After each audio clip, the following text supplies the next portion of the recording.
with the defendant either at or near the time of the offense, which is alleged to have been committed in this case. So it seems to me that a person can give testimony regarding whether or not, based on their context with them, whether they thought the defendant was sane at the time. They cannot give testimony unless qualified as an expert and a sufficient foundation is laid. They cannot give testimony regarding a diagnosis that may have rendered the defendant insane, but they can testify as to whether or not they saw certain things, whether she was, I think the prosecution has gone down the line of, did she refer to herself by a different name? Did she seem to know what was going on? In addition, with respect to, I think it was Van Nest was the name of the nurse yesterday. She's in a little bit different position. Number one, she was qualified to testify as an expert, true, not in the, as a psychologist or psychiatrist, but part of her job requires her to obtain consent from a patient in order to perform an examination. And before she can obtain that consent validly, as she testified, she has to make sure that the patient understands the procedure, understands what's going on, understands why she is requesting what it is that she's requesting, and that the patient has the present capacity to be able to understand all of that and make a decision regarding that. So I think her testimony regarding whether or not the defendant was sane was properly admitted. So with that, Mr. Tellini, did you want to make further records, or? Go ahead. In regards to the same nurse, I think it's different her testifying whether or not she was mentally signed the releases and so forth. I think she has a training on that. And my objection with her that she's saying, I think that has a legal connotation that she's not qualified or does not have the foundation. I understand the court's ruling, but just that's what my objection is too. And I understand there's Medina, and there's, in my reading of Medina, there was kind of two issues that the court had with the officers, with the two basic law enforcement people testifying. One was, I understand the court saying the proximity and time when they're in contact with them. It also seemed that they were stressing that the contact was of somewhat of a limited duration. In it, I think one of them only had like an hour-long interview with them. Tally, and I understand Tally, it's unclear from the case how much contact the supervisor had with the defendant, whether this was, we've been supervising for years, or been supervising for, a month. And so we don't necessarily have this that we had to focus on the time. It's depending on how this case goes out, we'll have some direction from the Supreme Court on how to interpret Medina, even though it's a 50-year-old case. It doesn't seem that there's a lot of cases subsequent to it explaining what the actual foundation is.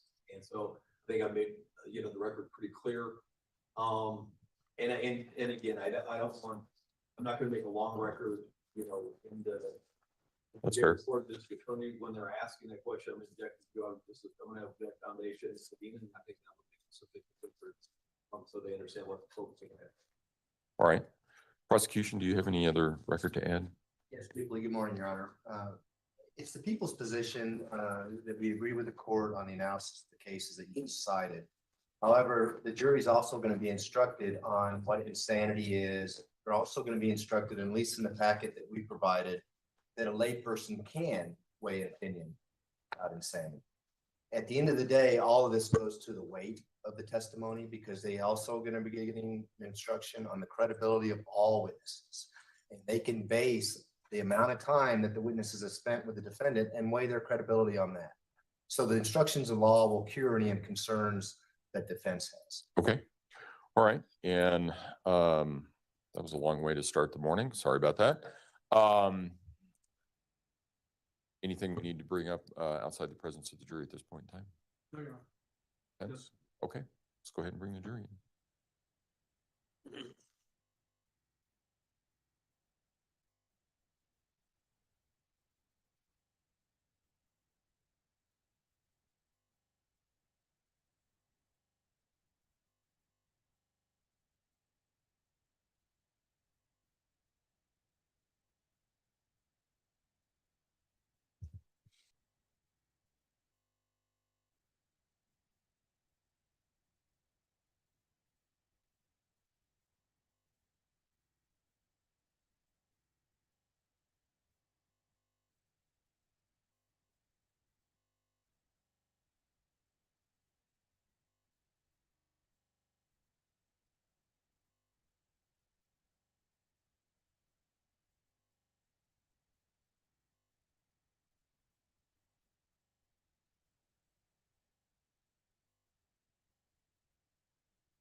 going to start with the video? No, I'll start with some testimony first, obviously, yeah. And there's actually, will be 4 videos during her testimony. The long one will be her interview that she conducted on January 29th, I think it is. It's about a little over 4 hours. We'll also need to find a breaking point this Yeah, morning. yep. Okay. All rise for the jury, please.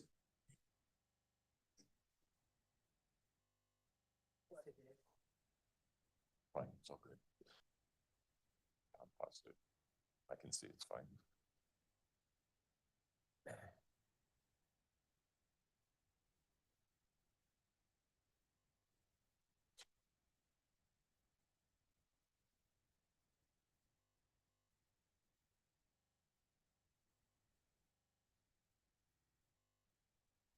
Thank you. May all be seated.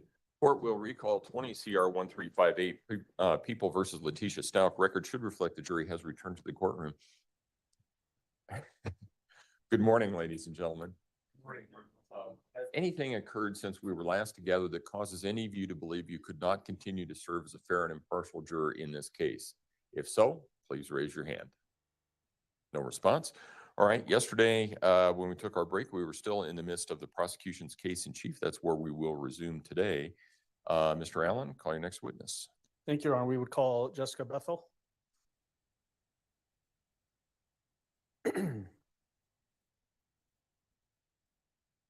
It's my understanding Mr. Cook is doing her cross. I don't know where Mr. Cook went. Okay. He's going to be right back. I will stand in for him. We're good to go then. Okay.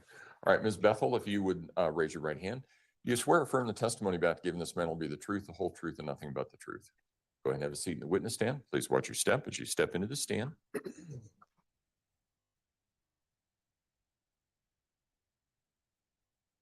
May I proceed, Your Honor? You may. Go ahead. Good morning, ma'am. Will you please introduce yourself to our jury and then spell your first and last name for the record? Good morning. My name is Jessica Bethel, Jessica Bethel. Ms. Bethel, what do you do currently for work?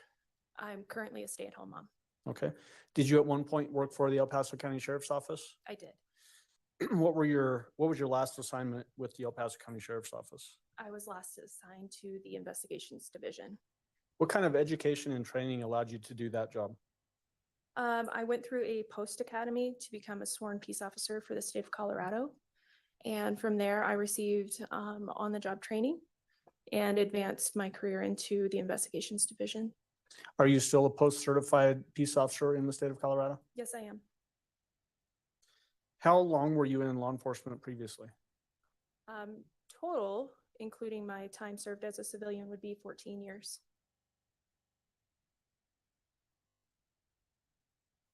I want to specifically get us oriented to January 2020 timeframe. Were you working at the El Paso County Sheriff's Office at that time? Yes, I was. What was your specific job assignment then? I was assigned to the majors investigation team, which consisted of detectives that investigated homicides and robberies, assaults against people. How many different homicide cases did you get involved with investigating, if you have a round figure? Oh, boy. I would say more than 100.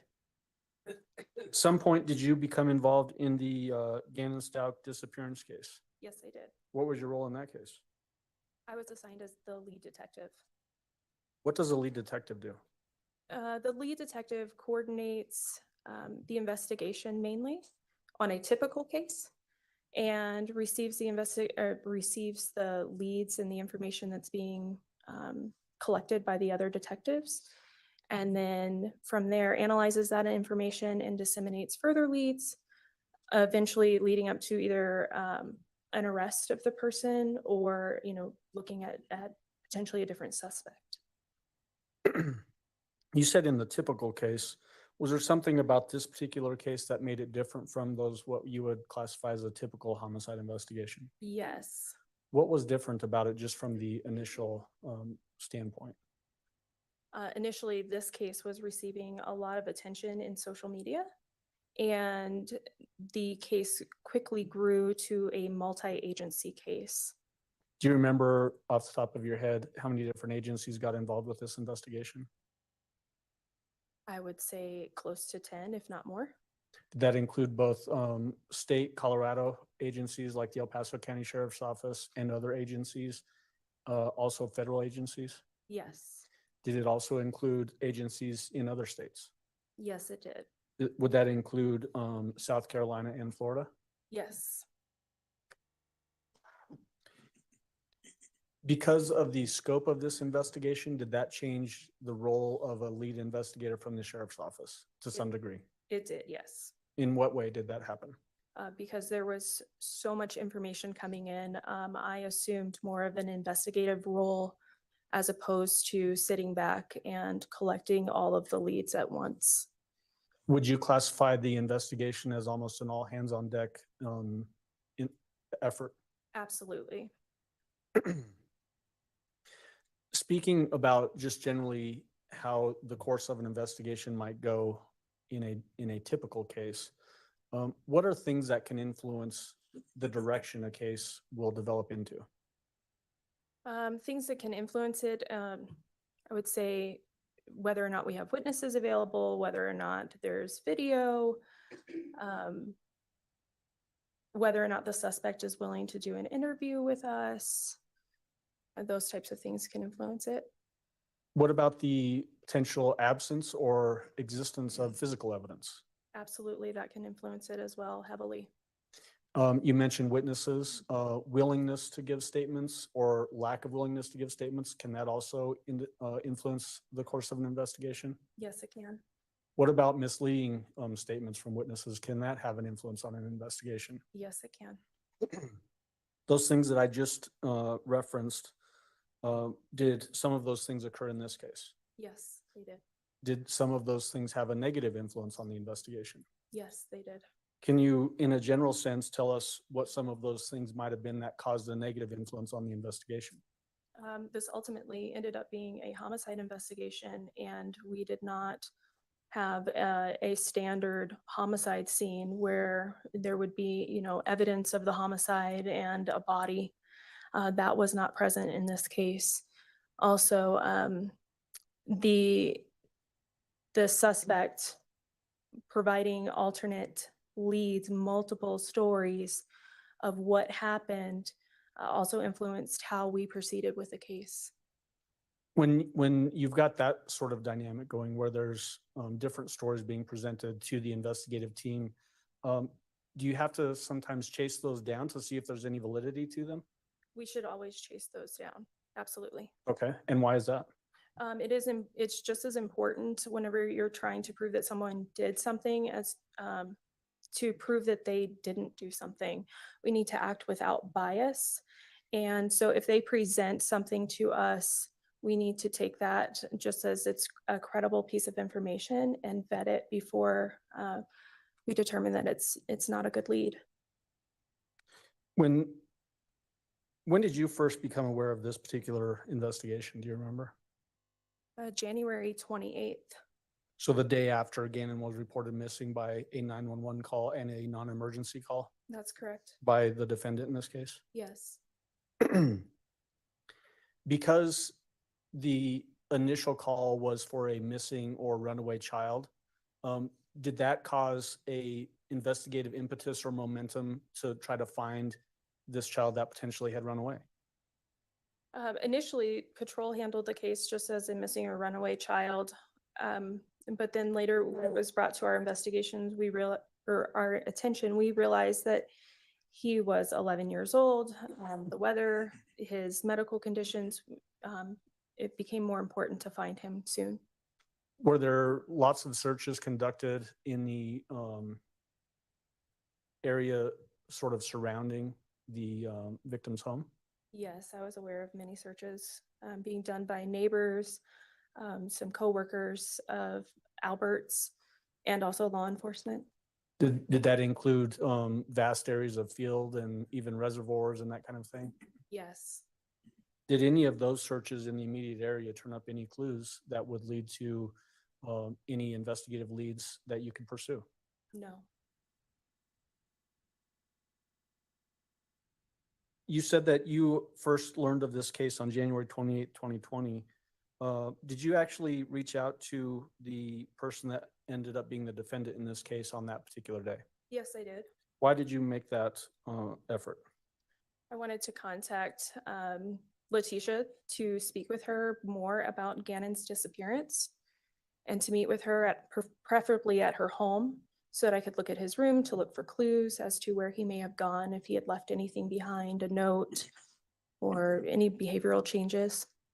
Were you able to talk to Letitia? I was, yes. How would you describe her demeanor on that phone call? Was she willing to talk to you? I would say she was hesitant at best. Do you remember how you described it in your reports?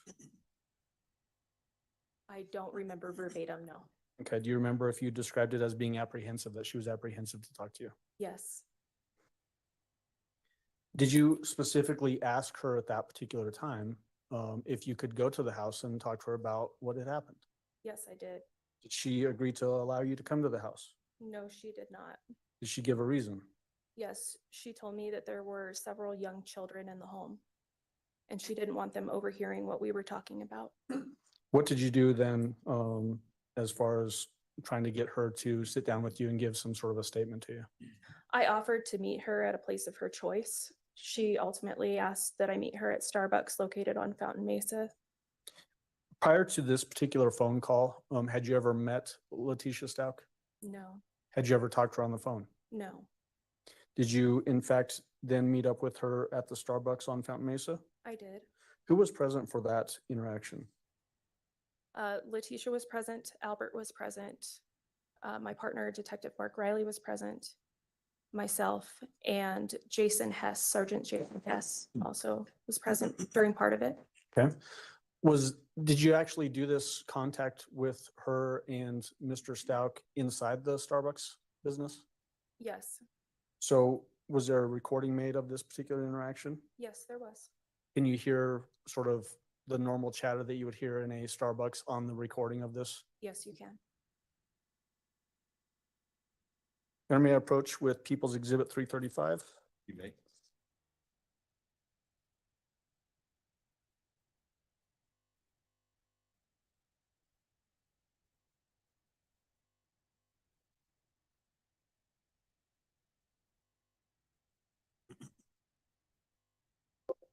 Ms. Bethel, do you recognize People's Exhibit 335? Yes, I do. How do you recognize it? It is a disc containing a field interview with Mr. Stout and Letitia.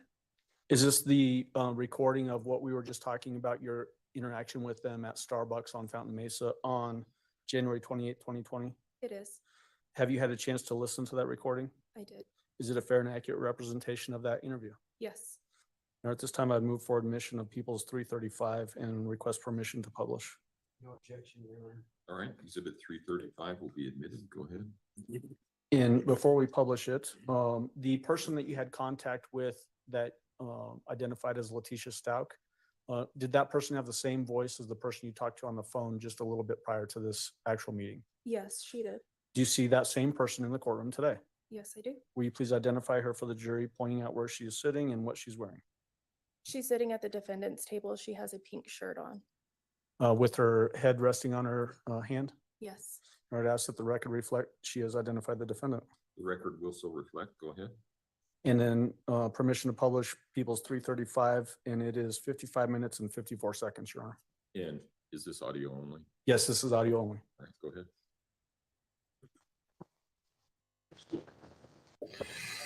All right, get comfortable, folks.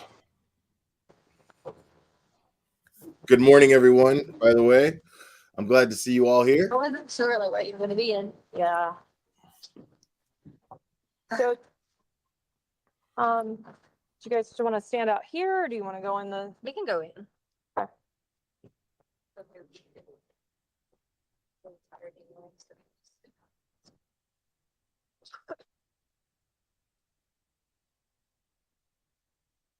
I'm Detective Bethel, by the way.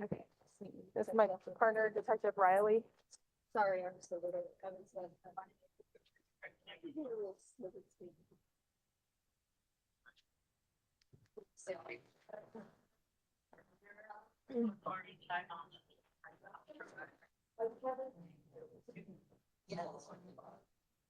And I felt that. I guarantee you, I'm gonna get halfway down there and I'm. So.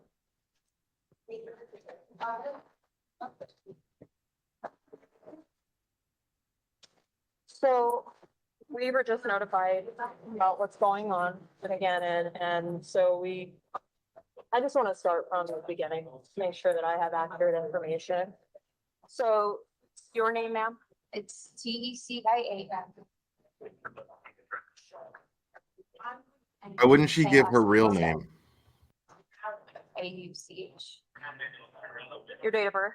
8483. Give me the address, because I don't think that street name's right. It's just Mandan, MANDAN. How long have you guys lived there? She's not speaking to her like a victim. She knows what's up. And your name, sir? First name is Eugene. Last name. Your date of birth? 82. All right. Where do you work, ma'am? The beginning. Which school? I don't know. I don't like if I think it's it for the other college.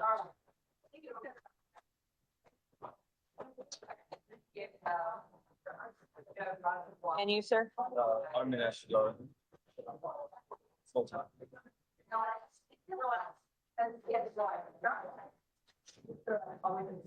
So tell me a little bit about Gannon. How old is he? He's 11? That's what y'all put out. That's, come our attention, that that's not true. Right. That's what I was told too. So we were like, everything we've been basing the our mindset on. Based on that. But someone actually texts. Yeah, technically last night he texted me. I was in Oklahoma at Fort Sill for training. And I had to come home emergency. But he texted me last night. He's like, yeah, we saw him on the camera, came in, did not look distressed. Bought some chips, left on foot. I mean, I can show you the text if you want to see it. But Sure. When did you go to Fort Sill? when? Yeah, I left Sunday. I've been there one day. What school does Gannon attend? Grand Mountain. Grand Mountain? Yeah, it's in our neighborhood. I was gonna say, I think that's a new one that opened up down there. I was only gone for one Tell me day. about his Huh. friends. Most of his friends are right there, like right around our house. Like he has boys that live right at the end of the street. He plays with them most of the time. Braden is his name. What's Braden's last name? I mean, I got all his parents' phone numbers and we talk to him all the time. But If I could get their number too. yeah. All right, so let me shoot down the narrative that Al was not an active dad and always out of town and didn't know shit about Gannon or his friends. Connor, but he goes to rep show, obviously, like, because they rezoned him because of the new school or whatever, so he went there last year. Our mom has been with us the past day or two. She works at, Yeah, she works at Webster. so this is one of them. That's, Ian, so like I said, I think it's two brothers and their families live in the same house, and they got like 3 or 4 kids. But that's associated to Braden. I think that's Braden's uncle. I got Braden's mom in there too. See, like You he's can get totally 2 involved. names or this guy. This is him, so.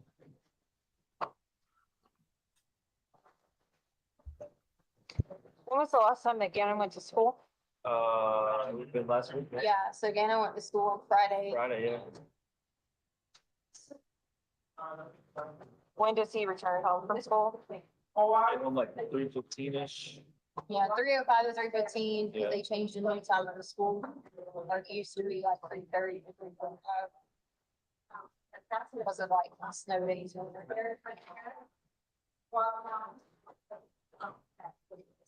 So Braden and Connor, are those the only 2 friends? I mean, I don't even know the parents. I'm looking, He wants to meet them all and talk to them, so he has all their numbers. I don't even, like, I know them from coming to our house. Like, I don't have it locked down. there's one more. This, so Lily is my daughter's friend, but she has a brother that's Gannon's age as well. and they kind of live like right behind us. What is the brother's name? Reese. Reese. I do know that Yeah, because I hear Reese. Lena say it all the time. So they live on the next street over. And sometimes they'll ride their bikes over there, but they mainly play with these boys, these Braden. And then right next door to them is a group of girls that my daughter plays with. I just know their mom. Campbell. Canberra is the mom, and that's her number right there. 801. Oh, yeah. CAMBRA, I think. So that's a mom of, My daughter's friends. There's like three girls. Well, one of them is the age of Gannon. Yeah, I mean, they're all, these kids are like they range from like first grade to like they're six. so these are neighbors. Yeah, basically they live 2 or 3 houses down, but they live next door to one another. Okay. And that's about it. That's all they really play with. Now he's got some other friends at school, but he never really goes to their house and stuff like that. The point of concern was this Isn't right it here fucking tea is where bags the sitting there concern acting started. like she's, Uh, the involved so the parent text knows message all he this. sent me. Okay, so this was, he stayed at home yesterday because his stomach was hurting. So we went hiking on Sunday. Okay, so yeah, I would tell her that part. Yeah, so- She's about the stomach. And we went to Garden of Gods and we get probably about, I don't know, a few miles out, a few feet in. He's like, oh, my stomach hurts. I'm like, it's probably because you haven't been, like exercising on it. He's had this problem for a while because he gets like really bad constipation. And so his stomach was hurting all through the night. And it was, you were either on the plane, yeah, so that was something, on the way we up. were like texting back and forth. And I was like, should I just stay at home? Because there was all this stuff coming out of his body a little bit. And so I was like, I didn't want him going to school like that, scared because of like multiple underwear. Okay. And he gets really down and embarrassed about So, that too. yeah, so he gets embarrassed. He's very like emotional about that type of thing because he's sad about it. So he stayed at home. Well, we went and got good dogs, some new outfits. We got 2 new puppies. So we went and got a dog, got outfits at the Petco. I think it's on Coles, Nevada exit maybe. I don't know the numbers, but I know it's Nevada and the Coles right there. And so we went to Nevada, went to Coles. He sat in the car because he wasn't feeling well, but I wanted to make sure he was gonna eat and I gave him some Pedialyte and stuff like that. I think that's about it. Petco came back, whatever. So when we came back, he was texting you, and that's where you know. Yeah, so he had spilled a candle in the house, whatever, he was, because he felt like he was smelling bad because of his accident. He lit a candle and was playing, he spilled the candle, so he got really upset because he made a mess with that too, so. So they burned a big. So then this is where he starts texting me, I'm in Oklahoma, so he told me my tummy hurts, blah, blah, blah, and I'm just trying to. See, stay he's still positive, giving you Keisha know. the benefit of the doubt as if her story's true. So he's worried about, Tisha said he was really worried about getting in trouble not for the accident, but for the candle thing. So then right here, I was like, we'll talk later. And he's like, do we have bath salts? And I'm like, immediately, I know what that's all about. So I'm like, what, what's going on? Where did he even hear this from? So I immediately texted her. I was like, we have a little bit for baths and stuff. So I was like, put all the stuff we use for our baths and put it away somewhere so he can't access it until we find out what's going on. And then I asked him for what. So something like that. Yeah. So with that, the day before, when he tells me this, I said, he came in and asked me, did we have any the day before, which was the Sunday. And I gave him a bath bomb because I really didn't know bath salt. I didn't know. So I gave him a bath bomb and we went to the bath. I still was clueless to the bath salts until we looked it up. So then he tells me this. My Bullshit. friend said if I got some, we could play this weekend. And I told him no, absolutely not. But we were still talking at this point. And She then he was planned this like- shit. He went on a little bit. Then he's like, his brother has a car for a sleepover if I can come over Friday. That's kind of the end of it. Other than just some more haze.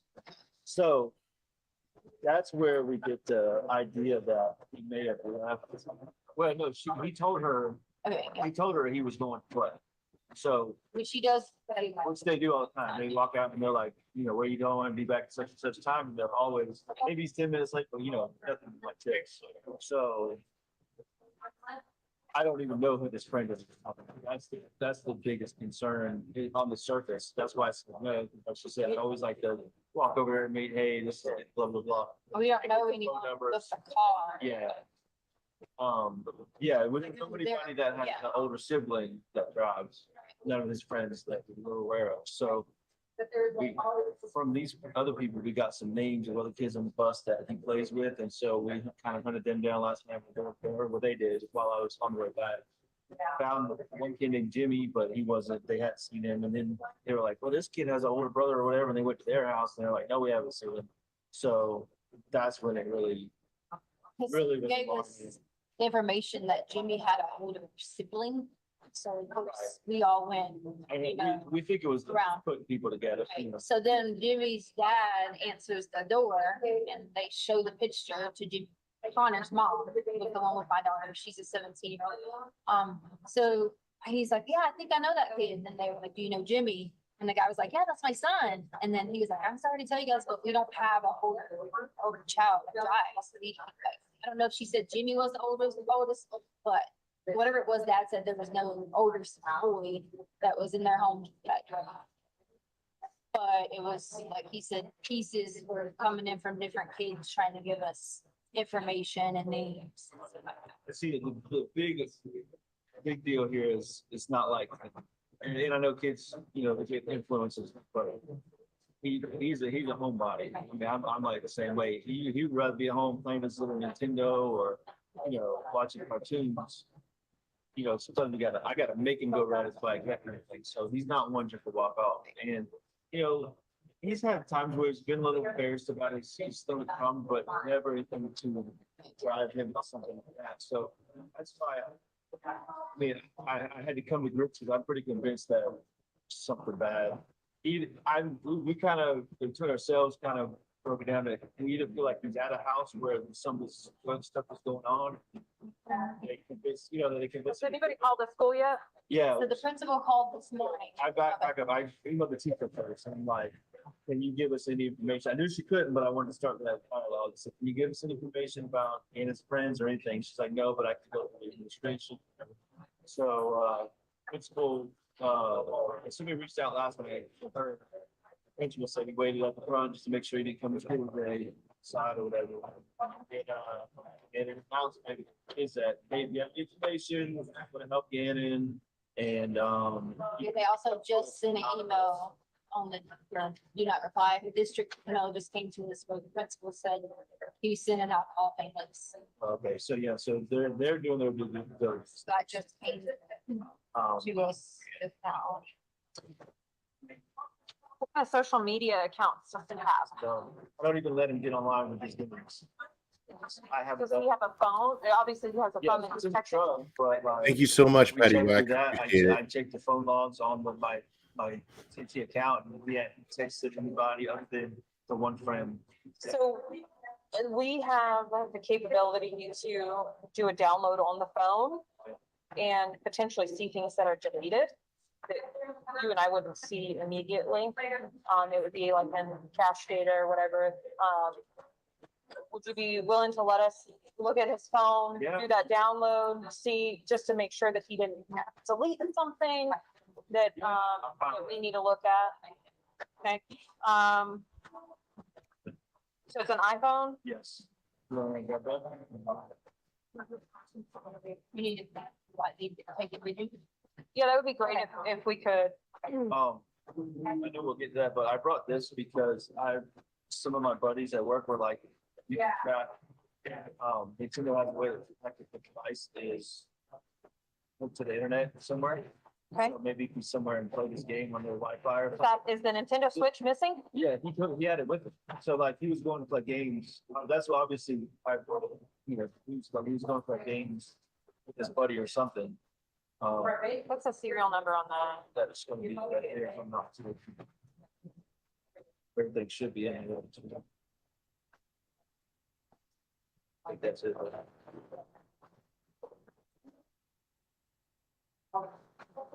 Does he, other than the stomach issues, does he have any other ailments, disabilities? He just he takes ADHD medicine, but That's never really caused him a problem other than, I mean, he makes straight A's. He actually got his first B this past time, so. That's his phone there. Yeah, that's. 292. 2922. Um. Yeah, let me give you this phone number. And I don't know if you have to subpoena the information or not, but. So my friend looked this up and found, it said that, police can subpoena connection location for the switch, and that's the. And that just, he found something on the internet that said that, so it's at least worth looking into, I think. Yeah, we've got a database of stuff that we work with, so Yeah. we'll be able to find a contact Okay. if that service exists with that. Any, Show you, can I show you something? Yeah. I mean, I know you'll find it out, but I was just not sure about the issue. Oh, yeah, he had looked up only one, something that was. Oh, that's, where's the history? are there any other children in the home? Oh, it's. I'm sorry. You turned a 17-year-old. So, and biologically both of yours. No, so I have Gannon and my 8-year-old daughter. And their mom is on the way now, so she's gonna be here tonight, but, What is sister's name? Lena, Laina. What's her date of birth? 1/22/12. And you have custody of both of them? I do. What is Well, mom's name? technically shared, but they live with me and go to their senior summer, so we call it shared, but I really have this. Mom's name is Landon, Landens. Do you know her last name? Hyatt, Hiott. Date of birth? 411? 4/11/85. Ooh, that's a sign right there. Biological daughter. Okay, what is mom's phone number? Phone number? Yep. And you said it's your biological daughter? Harley. H-U-N-T, no, Harley. How does Letitia know Landon's What's Harley birthday? Seymour? 510. But Al had to think about it, but she jumped in and knew it exactly. Like, she's obsessed with Landon. I don't know I've never dated a girl who knew any You of my mentioned ex's younger children in the birthdays. home. Never. Well, mainly if I was meeting Lena, because here's what happened. One of the people called this morning and she was sleeping and heard a lot of conversations, and she's been like just crying and things like that. So, yeah, and she already has like, I don't know, preconditioner with anxiety, but she gets very, It's worked up. worked up easily. So she's having a hard time because like the National Guard came earlier, so many people they comment, so it's a lot. Like you said, I guess the search history had been deleted, but like that one right there, Monday afternoon. I don't know, I don't see a time on that, so I don't know when that happened, but I'm sure that could be found, but it says, can my parent find myself in his office? So I don't know if he intended to take the phone. What is this? Where does FGTV live? So this FGTV, some little kids show that they watch, what the kids watch, and they got Like famous YouTubers. it's like a YouTube thing that's going on. So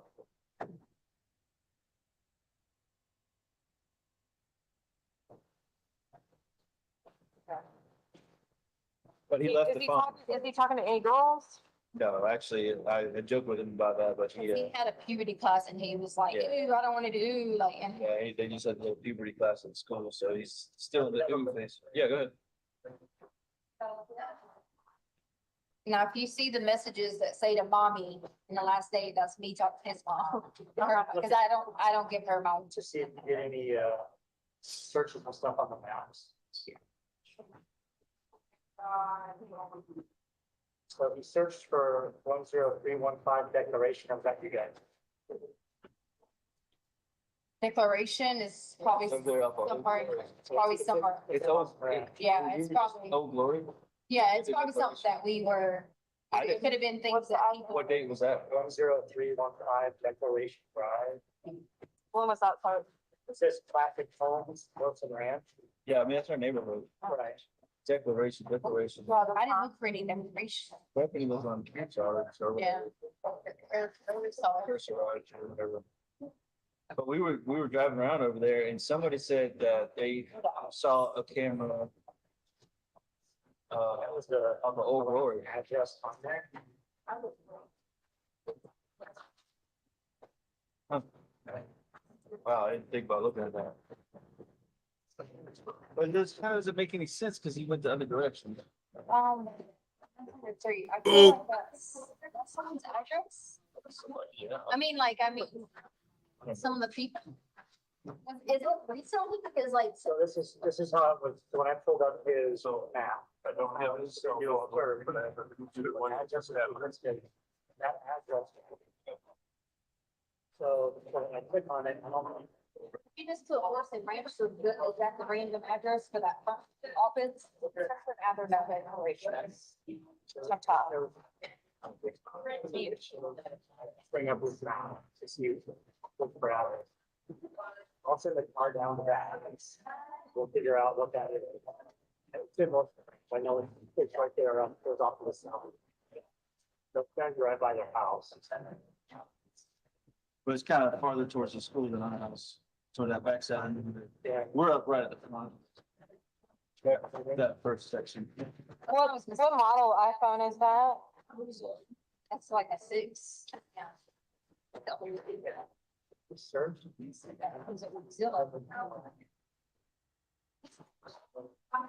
They're over here. So this here is, it's a computer for Twitter, but we're gonna use cell phone. So basically, what the cell phone waivers would say, is that we're gonna dump this phone with your permission. You have the constitutional right not to have it searched without having a warrant. I think that at this point, time would be good, started. Yes. But everything that's on that, to include all deleted items, everything, it just makes a copy of everything. And then we'll get it back to you and we'll analyze the copy that we take from it. Again, it's, you're providing consent. I can't force you into doing it. And I would have to obtain a search warrant, if you didn't consent. 28. I believe so, yep. She's really alluding that she's gonna get that warrant So we regardless. we'll keep the phone and start searching for that, searching through that. Where might he go other than, does he have any other relatives in the area? No, No relatives in the area. it's just us and those few friends. Yeah, I don't know. I don't recognize it. We're listening to the car over there. Okay. Figure out why it's in the car. Did you ask about the bath salt address? Yeah, so we don't know just the friend. Hey, let's We don't keep know who the, friend is. I can show let's you all keep the the hearsay and rumors about what happened in people's marriages You wanted to take them to. that we can't confirm for sure Yeah, here let me pull it and down. honestly are irrelevant to the case. Let's keep those out of the chat, please. Huh?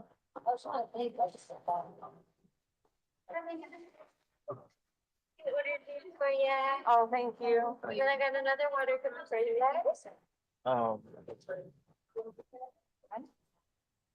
Thank you so much. So you can just read through it. It starts, I was in Oklahoma, it starts right there, so you can just scroll down. So you get this details we do with him. He's been having some stomach problems, so that's when he talks about his tummy.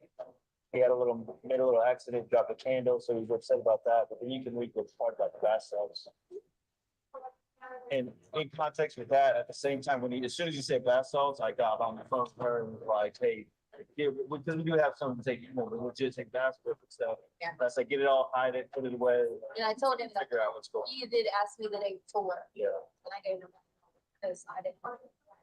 So like, see, it's very vague. There's no like friend's name or where they live or anything. Because the intent was to have that conversation face to face or whatever.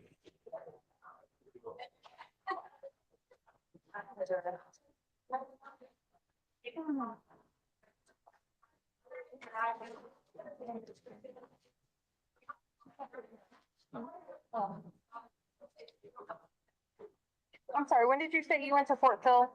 I left Sunday morning. Well, actually, I went Sunday night because my mom flew out Saturday night. My flight was Sunday morning. And then of course, got there Sunday, that one day of class, and then this all happened Monday night.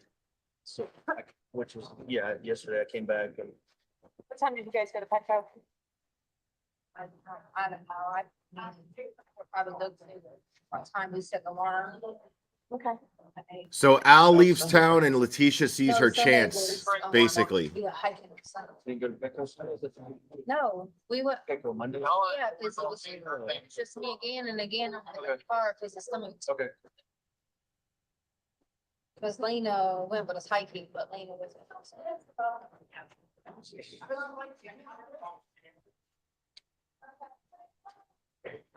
What's that name? So. Tell you what. See, I think she planned on doing what she did on the hike, Yesterday was 27. but she knew she'd have to get rid of Lena too because she's a witness, and she didn't want to do that. That's what I think. That's my personal theory. I don't think the hike was random. So we're at that address. You said you're sending a car to the house? The only thing I can think of though, if that was the person that we took the jingle basket to, How would you use this phone? Gannon was with me.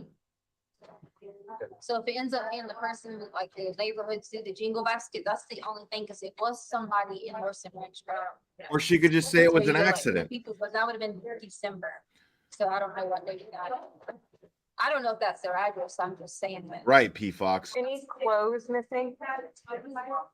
Except for- I mean, like I said, like literally from what she explained, everything was consistent with, I'm going to play with my friends.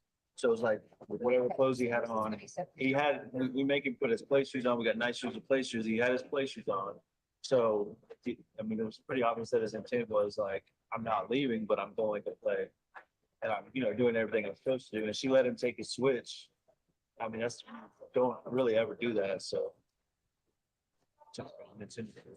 When was the last time he talked to his mom, his biological mother? For Sunday? He had been talking he talks to her, right? They talk almost, I'd say 5 times a week. I know he talked to her Friday and Saturday because my mom was here and, he was on the phone first. So. Sorry, there's just a lot of 27 numbers.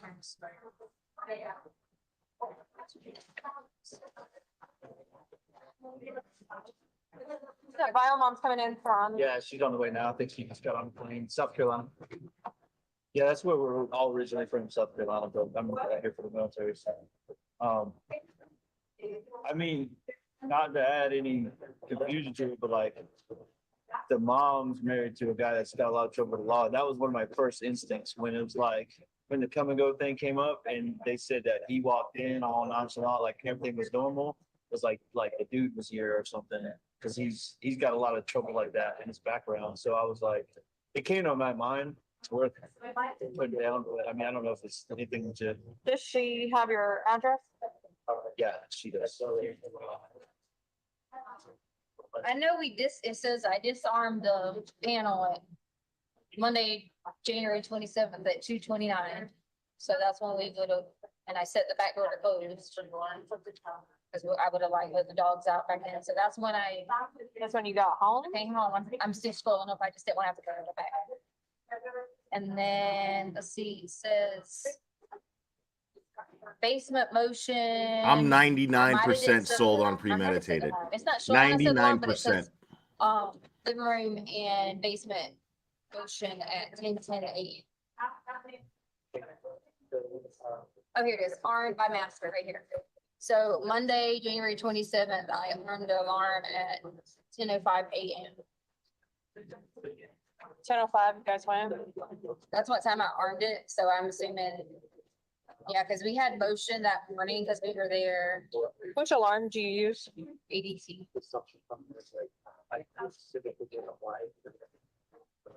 What did you participated in bingo? But they do these little basket things where like they would like a group on Facebook or wherever with like say 10 women or 10 families, just set a dollar amount. It's like, okay, you bring a basket of stuff to their house. Okay. So it's like a Secret Santa, I don't know, something like that, but for the neighborhood. I could either book on the lady who sends it. You want to see if that's the address she said? It doesn't matter, we're gonna send a card Okay. anyway. Okay. So we'll make contact, Okay, verify. okay.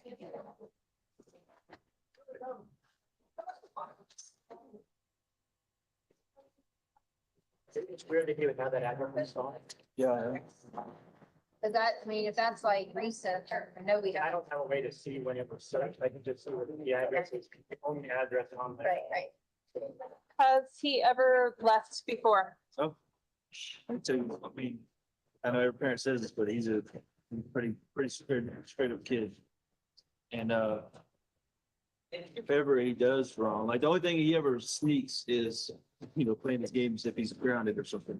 That's it. I mean, other than that, he does his chores. I mean, he makes straight A's, kind hearted. I mean, he fusses with his sister, but And to add to that, I know if you're okay with saying that the counselor has said every. Yes. Yeah. So I, because of, so his mom in the situation with her husband, like she basically has lost everything. Doesn't have a place to live, gone through a lot, and on drugs and stuff. So I got custody of them. It's been pretty hard, for any kid. And, I went through some of that as a kid. So I was like, let's get them counseling, just to be, certain there's nothing that they're dealing with and they know it's okay to talk. So they go like once a month on base.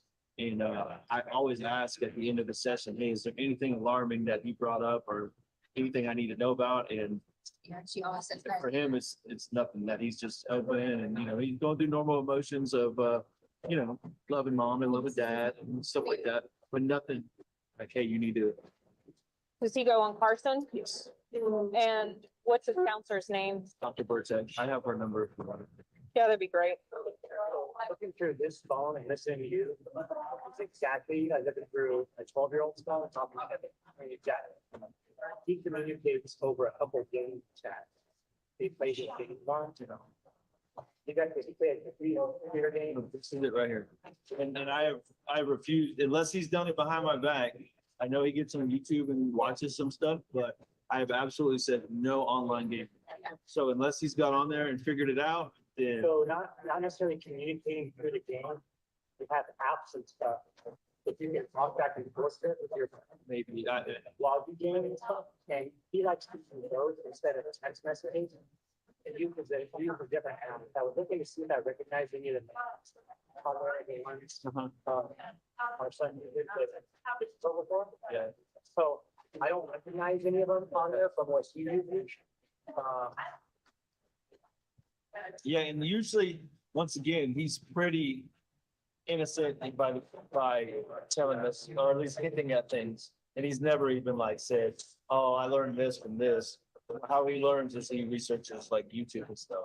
I can see the way he was talking to you in his text messages about in trouble, he still plays Right. stuff like that. But I did block him from the Wi-Fi because he was using TikTok. Out of something about some choking game. Yes, I noticed and, paying attention to, what the news and all that, I banned them from TikTok and said, remove it from all your devices because of the bad, I'm sure there's good stuff, but that stuff that encourages those challenges or whatever Yeah, going When was that?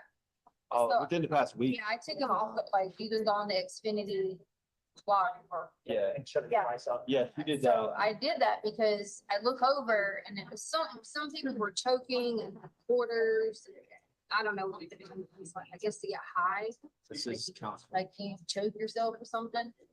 And so he was laughing, but I think he saw it as just people being silly. I don't think he was realizing like How serious? how serious that was. So I told him a story of which was a true story. He was playing a quarter game and it went down his throat. And he had to be rushed to the hospital, blah, blah, blah, blah. And so then he kind of looked at me like, like it was serious. So I didn't think anything else about it. Didn't think he was gonna do anything like that. I just thought he thought it was funny.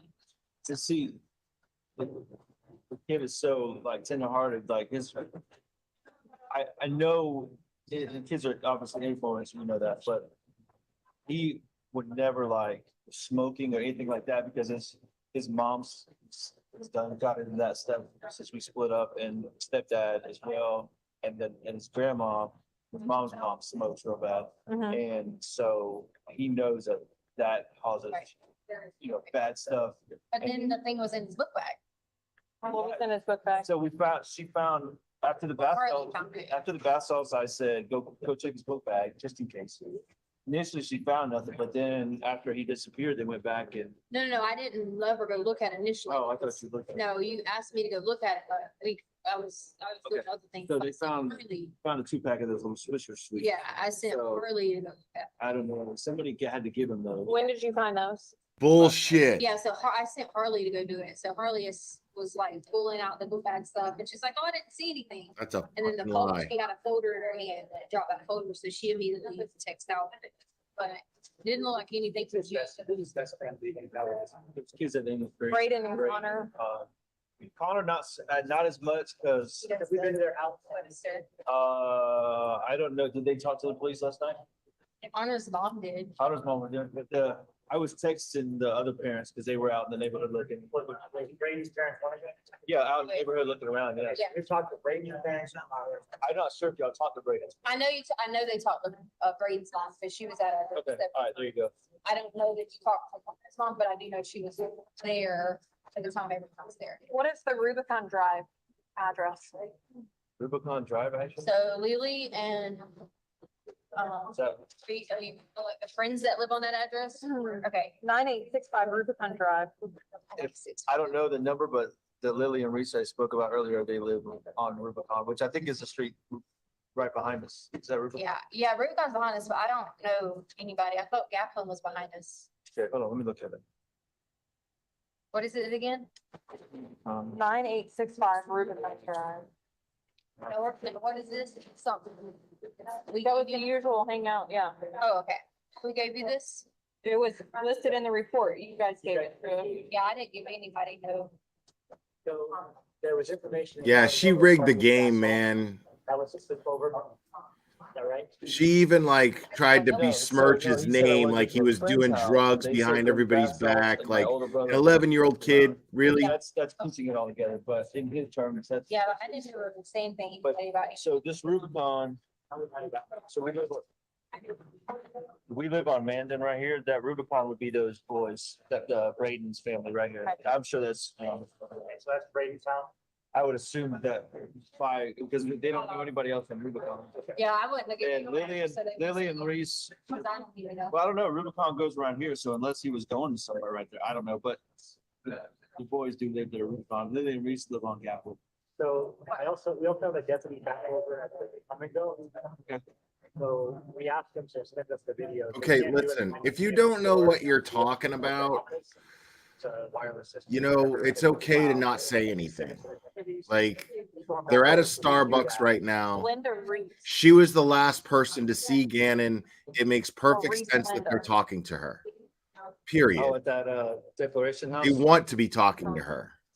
I mean, to know if there's any kids there, we'd have to go through the school probably. That's what they're doing now. They're going down to see if anybody home, they have any kids. So I'd say. Okay. And then why he would have searched that address, et cetera, and start from there. So Okay. they're headed down there. But Deputy over, we get a look at the video over there. Did you talk to Deputy Donatello yesterday? Would this have been late last night? No, it'd been during, it would have been probably before 4 p.m. I'm trying to, the only deputy I spoke with that I remember, one called me because we were getting overwhelmed. Yeah. I don't know who I spoke with. They were at the house though, right? There's a lot. I think they were at the house and then, Donahue, Donatello, yeah. Sean Donahue. Now, Chris Donatello, This is El Paso County, yes. Deputy Sean Donahue, I think is the one I talked to because he said The recording. okay. he said he would text me the case number. And then he said, that we got come and go footage. So I texted him back. Yeah, I mean, you can read the. So the deputy that went to the county show, the clerk said, oh yeah, he was getting, the deputy reviewed the video. And he does not see video. Who doesn't watch? I got all the, he saw it The one viewed today or last night? last night. He's going back again today. So let's see, Donahue said basically that they said there was nothing out of the ordinary. He didn't seem under duress. He left on foot. He only purchased a bag of chips. And I continued to ask him questions about. First of all, I think that came from the clerk. And the clerk said, yeah, it's him. But the deputy ran the new video. The kid is back in the video buying the chips. Yeah, He doesn't think it's your son. okay. But he's over there back now. And we can go there and look at it, but we can't get a copy of it. Yeah. Doesn't have to have the hero. I mean, I was over there when, I don't know who was over there at like 11:30. There was another deputy over there around. That would not have been the guys over there. in my room. Yeah, so we were driving around, I saw a squad car or whatever there, I pulled in and I said, hey, can I look at the footage? He said, I don't have permission for that. But he said, I've looked over an hour and a half. I don't see a description of your son or something that's close to him. What kind of iCloud sign in? Sorry. Let's text real quick, and it's in my note. I think it's the kid's stuff, isn't it? I'll need a username and password. Yeah, I got it in my phone. You see any errors for video?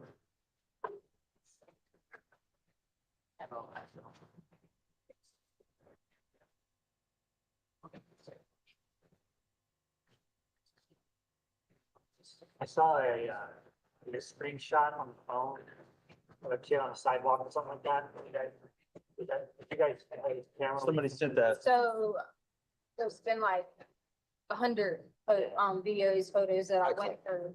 And I know that a couple of them were what appears to be him because it's the same outfit, the same, looks like him, there were people scrolling on the. We had like 400 comments to go through. So That that should be the iCloud we sent. username and password for his phone. Wasn't really when we write them And back. then, Or whatever, so yeah.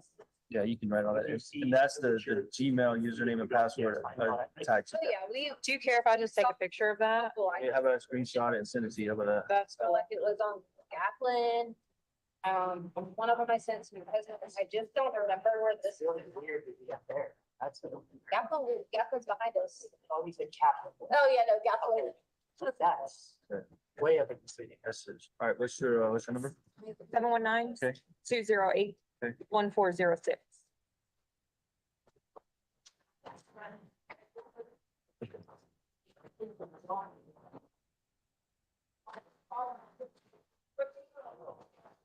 So you guys saw one? And I just left that's my daughter's iCloud too. Not that it'll matter, but just in case, I just left that one on there for you. You're pretty sure that's one? Yeah, okay. But I mean, So where was this one taken at what time? I need to look at it. If you've got this, thought of the, same thing, but. Can I give you a number? I can send a picture to you. I'm gonna send it to the guy that's over looking at video.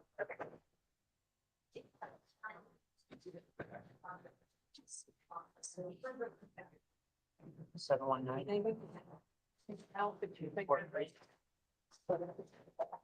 So. 5657.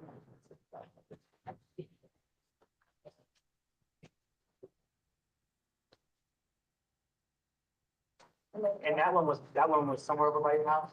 Yeah, what video here, we didn't. You get beat over the come and go? Oh, I didn't say where, I was like, I don't really think so for this, I was like. So I did see he had a whole bunch of emails for somebody. Well, this is why, this is why. So we'll all be in there, they only let you do the just for you, keep on clipping. So everybody in the house with phones have to get. Has to get social. Scam the system. Well, our son gets emails from. You'll notice Like, big stickers on this. My email box. Yeah. That's your point. That's why it's. So let's go. That's all, that's. And then I'll get in there and be like, what number am I putting in and try them all. Has anybody searched the guy's house yet? Yeah, so that was the first thing they did. Was, it was about 6 people, showed up. And, cause we waited, about 4 hours. And the first thing they do, they come in, they just were like, hey, they need to get your ID. You know, you have to run in like, I guess like search minutes and stuff like that. And then they said, well, typically, or sometimes kids can like hide, and someone told me something about it's gonna be in the dryer and not realize that they could breathe, you know, like different places. So the guy went through every room and all the officers and everybody else like stood this way. And he did like flashlights, checked all the spots to make sure he wasn't like hiding because at this point, it had already been so long, if he doesn't ever come in to hide. He might do like a play, like jump out behind that thing, but not like anything specific. Yeah, so he went in like all of our closets, we like moved stuff, everybody was silent, then we looked at the alarm to see like if there was any motion that might have been in any direction that we, like we didn't know. So we spent, I didn't do it, he did it. We spent a while doing that, going over certain things. Like they walked me around. They were like, does he always leave this here? The clothes that were laid out, because we laid it, when he goes out of town and it's just me there, I try to lay out all the clothes and I do it for him too, if I'm somewhere. So they can just get up and find their clothes. So they were like, all these clothes are laid out. And I was like, yeah, it's Monday, Tuesday, Wednesday. Cause he's got like 2 beds. So he used to see other bed is like the layout, all this stuff. So they walk through, just ask them simple questions. Would you normally do this? Would you normally do that?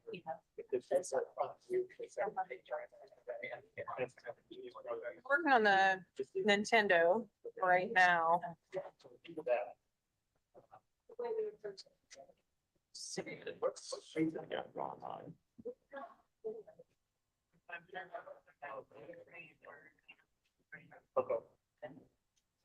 Does he have a gamer ID on that Switch?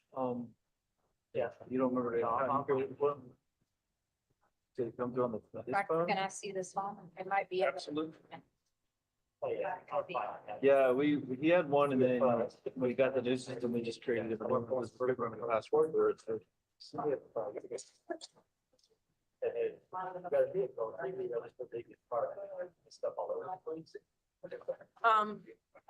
When he goes to play, I know you had said that you have to like basically kick him out the door to go ride his bike event, but when he does play outside, where does he go? Just to Braden's house. Well, you don't have to kick him outside. He's not on his medicine. If he's not on his medicine, he's hyper, he'll go to.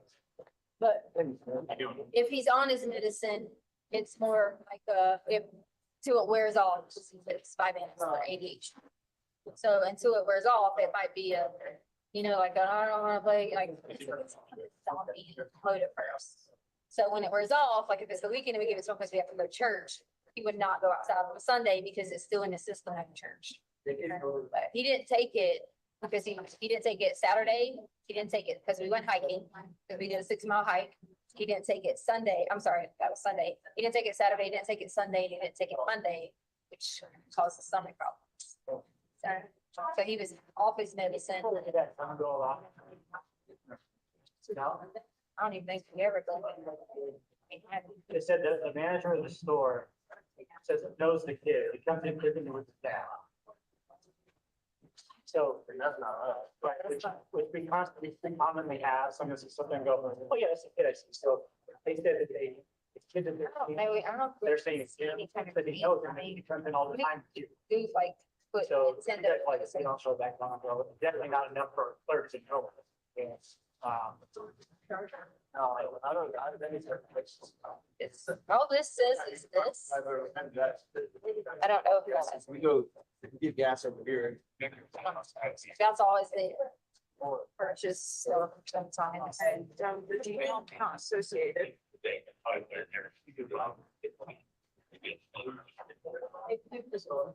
think. Should be the. I don't think he was last week. Sounds like. So I don't think he was last year. The guy that Brisky reported me when they saw him, that one work. He's saying, yeah, I know, but this guy comes in all the time. That's not your guy. Right, yeah, no, I don't think every, I might have been one time. The deputy was looking, the deputy did not think it was him. He's going back to look to see if this chick that he sees in the store that he buys the chip with, it's like into the car. I don't think that's gonna be. I don't think he made it up. It is. Could be wrong, but it does not look like that to me based on. Did you get what you needed? Yes. I didn't think. I have a lieutenant and a deputy going down for that, right now, but we went down and we talked to them. Talking to a couple of deputies, so this morning, Okay. checking the golf course. Yeah, because we saw him put the light on and we thought like there was people out there, but they were doing like another call, so he like kind of chased them down. No, it was actually for you. Oh. They didn't know what they were gonna find and whatnot. Yeah. They didn't want to get people all riled up. They were checking on it. There was some noise coming from their shed. It was in that golf course area. Oh, So they went in and started. okay, You see what the was pushed down. right. He was not in it. But I want you to know, that wasn't him looking, but it was waiting for. Following evidence about it.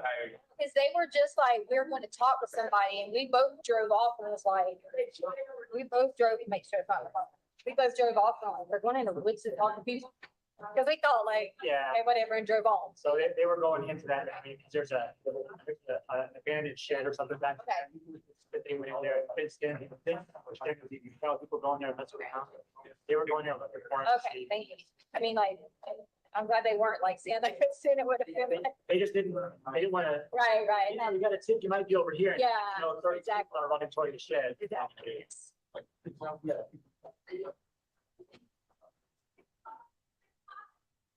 Right, you guys can work with. I would like to talk to. I just talk to your students out there, you know what I mean? Yep. They might know what this party is supposed to be. What color is Braden's house? But I want to talk to their parents. I want to talk I don't handle anything. I don't even know. I think it's like 10. I don't even, I've never even spoken to their parents. So now. Would your husband know? Yeah, I think it's like 10. Yes, I mean, I drove by it. I just don't. Eugene, They need to Oh, yeah. what color is Braden's house? I told her I didn't know. Is it on your street? But you are the. So come in our neighborhood, our house is like third from the end, something like that. Two intersections, dead end right here. There's Canberra, where I referenced, and then Braden. Basically, you go straight to their house from the intersection. So this is, This is us. That's Mandan, Rubicon, right? Rubicon. Find out about that declaration house. If nobody's there, we'll start doing a back search. Braden. And then and go from there. We'll be out there. All right. you said, Canberra, which she's in there somewhere.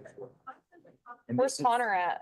Connor, they live over, Like Academy or something. somewhere, yeah, way over up Academy. It's just his mom teaches at that Webster school or works there, so that he goes to that.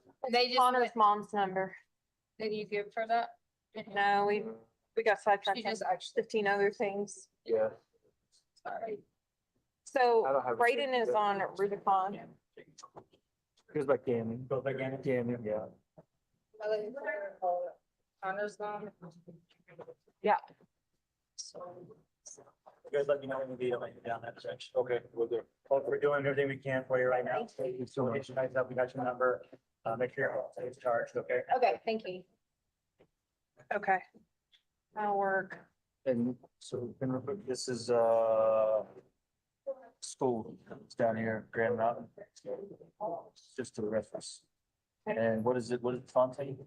Fontaine was the main drag coming in. Right. Mark Shuffle. I do know that part. We're the first turn when you come in, so anyways. Okay, perfect. So what I think we're gonna do is we're gonna, do you have a card on you? I left mine in the car. We're gonna head down to talk to see if we can get a hold of Braden. See the time. That's right. Time I break. Well, I'm not sure. might be at school. We may, and he goes to Grand Mountain. Yeah, they all, the whole neighborhood does now. Except Connor. Okay, Well, Connor, because he's way over Yeah. here somewhere, I'll just have it, like I said. Braden does, we're gonna try and talk to Braden. We're gonna get a dump on the phone. Sergeant Hess, the guy that was sitting here, he's also working on things in the area too with other patrols. He's sort of like the lead for out in the field. We're gonna see what information we can gather from there. And I will inform you guys as soon as I can what we find.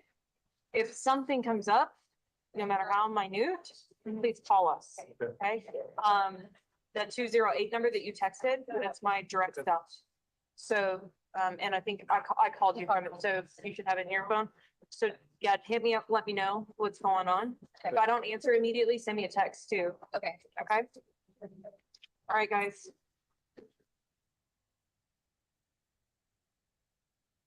That's a good place for a break. Ladies and gentlemen, we will take our morning break. If I can have everyone back in the jury room at say 10:40, we should be able to start on time at that point. All rise for the jury, please. Thank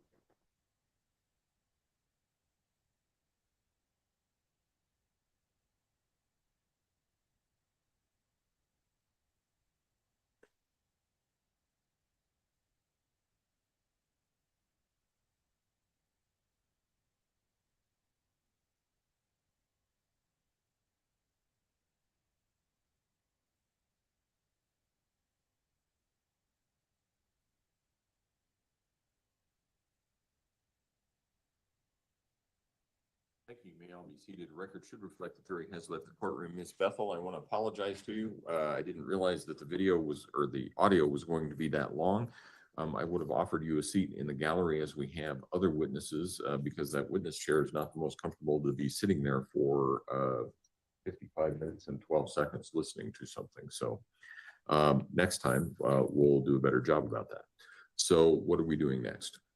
Just continuing with her. There will be another video here shortly that is much shorter. Let's see. 3 minutes and 43 seconds will be coming up here in just a little bit. And then we'll get into the really long one, which is 4 hours and 19 minutes. Okay. So we'll probably get about a little less than half of that done before lunch. Hopefully, yeah. Just find a good breaking point for that, and then we'll go from there. Sounds good. Okay. All right, court will be in recess. Ms. All Bethel, right. you can go ahead and step down. Thank you, ma'am.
All right, guys.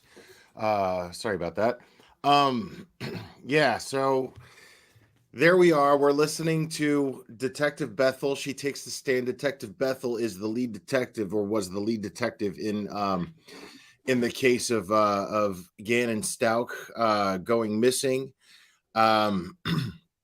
So this was just an initial. This was the recording that we were hearing was taking place at a Starbucks. For some reason, that was the agreed upon place to meet and talk. But I remember Detective Bethel saying that she was hoping to speak in the house and they could take a look around and maybe get some clues. But for some reason, Letitia wanted to meet at Starbucks. Don't know why that is. I think we do actually, but It was interesting. I'm gonna go ahead and say it, man. Based on, see, we know that Letitia would take Gannon's phone. Okay. We know that Letitia would take Gannon's phone and text Al with it. Or at least detectives at the time believed this, at least or throughout the course of their investigation anyway. Not at this time yet. But I'm going to lean towards Letitia having done that when it came to asking about bath salts, because if Letitia's such a clean freak, you don't think Gannon would know that? And you don't think Gannon would have just asked Letitia if there were bath salts? Why would he text his dad that? That makes no sense. I find that extremely suspicious. Also, the bath salts thing is just a stretch. That's just got Letitia's dumbass written all over it.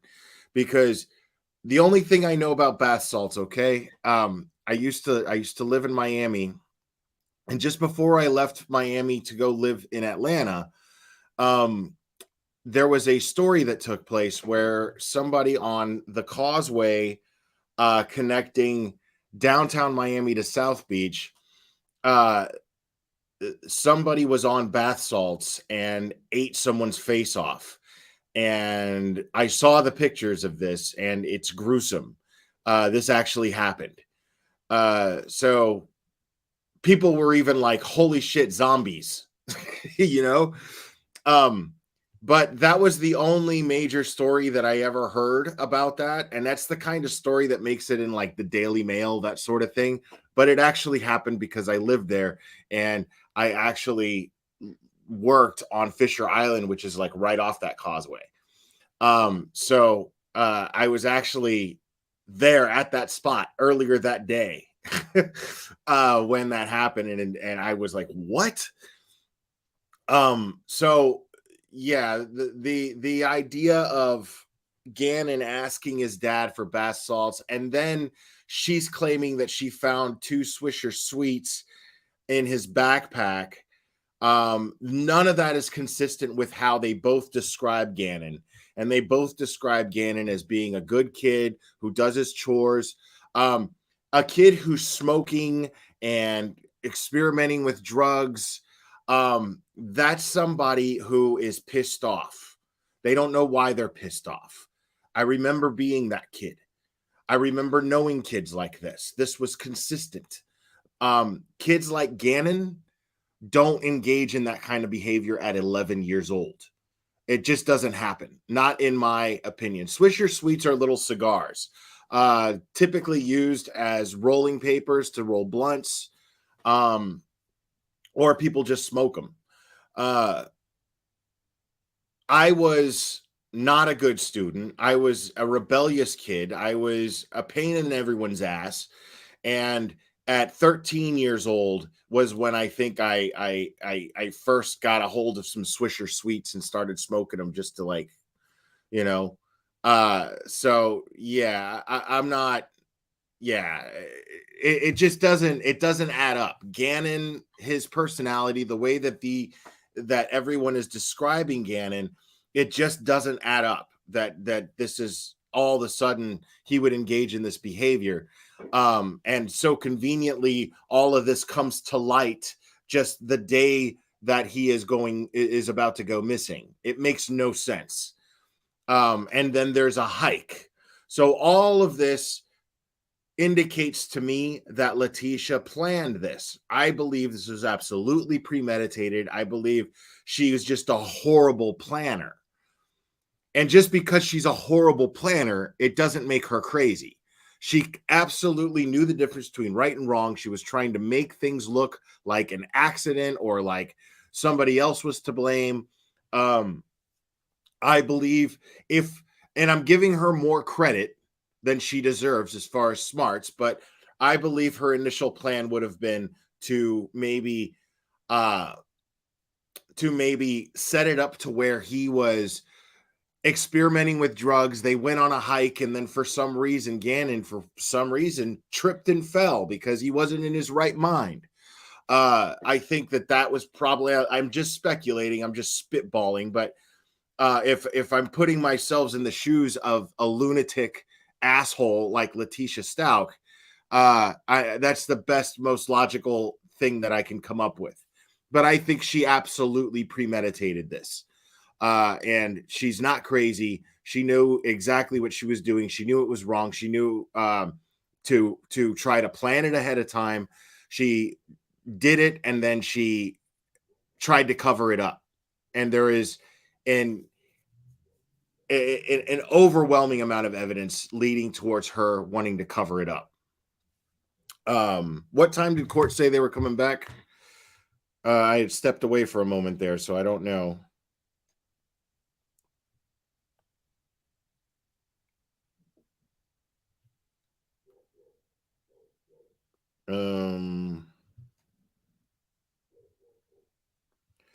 Sorry, I gotta send something here. And I have an announcement for you guys.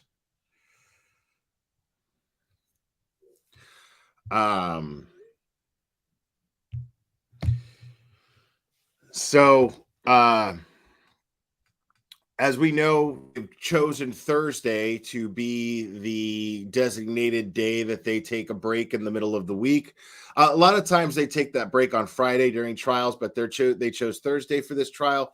Why? I don't know. But Thursday we will be live at 12:30 p.m. Eastern. That's noonish. So 12:30, and I will have a very special guest, Annie Elise of 10 to Life, and the Serialously, got it right the first time, the Serialously podcast that just hit number 18 on Spotify podcasts. That's crazy. That is crazy. I'm like, wow, that's my friend. So yeah, and Annie is one of the hardest working people easily in true crime. Easily the hardest working person that I know as far as what she does with her channel and following and covering true crime cases. So Eastern time, 12:30 p.m. Lockpickings gal. 9:30 a.m. 9:30 a.m. Pacific time. So yeah, that should be really fun. And I'm going to try to keep this going. I'm going to contact other creators and see about doing this, making this a regular Thursday thing. But yeah, so I'm super blessed and I'm super excited. And Annie seems actually very excited about it too, which is awesome. So, so I hope to see you guys here at 12:30 p.m. tomorrow.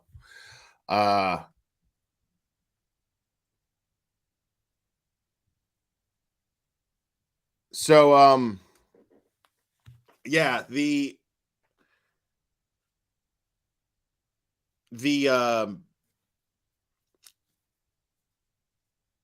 we're going to hear a lot more. The prosecutor was telling the judge, basically kind of giving him a heads up on what to look forward to for the rest of the day. Uh-oh. Hold on a second.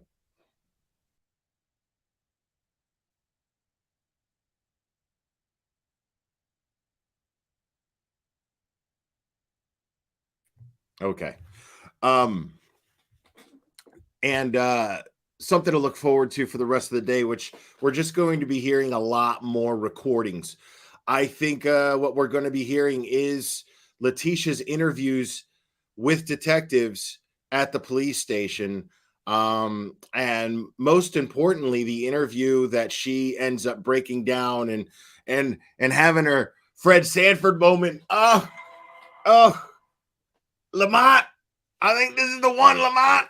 This is the one. I think we're going to get to hear that little performance before they actually send an ambulance for her and take her to the hospital.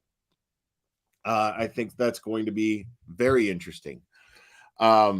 So I think that's what we're going to have the whole day to look forward to is all of these recordings and just the unfolding of law enforcement looking at this woman and going, she totally did this shit. She totally did this shit, and we are gonna nail this bitch to the wall. I think that's exactly what happened with law enforcement. I think they were suspicious from the start. I found that Starbucks interview very, very interesting because Al was there. And again, as I was stating before, first of all, I want to shut down any narrative that this dude was in any way a bad father.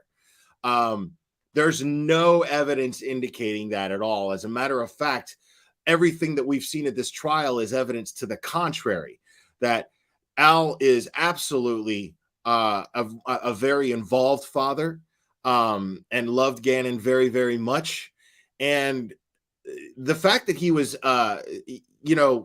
we know that Letitia was quoted in saying, I don't know, friends, when they asked her which friend that Gannon went, whose friend's house Gannon went to go play after he stayed home from school from being sick, which of course Al found suspicious.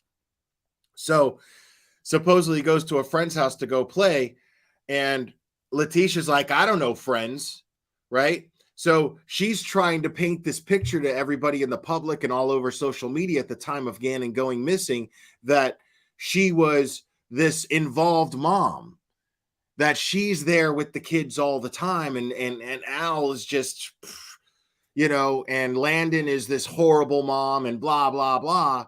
But she's here at this interview, she doesn't know anybody in comparison to what Al knows, and Al is naming every kid in the neighborhood as well as their siblings. Every kid Gannon's age as well as siblings of these kids. He knows their parents, he knows their uncles, he knows all kinds of shit. And this is not a guy who does not give a shit about what's going on with his kid. This is a very involved father. He also is protecting him from online gaming.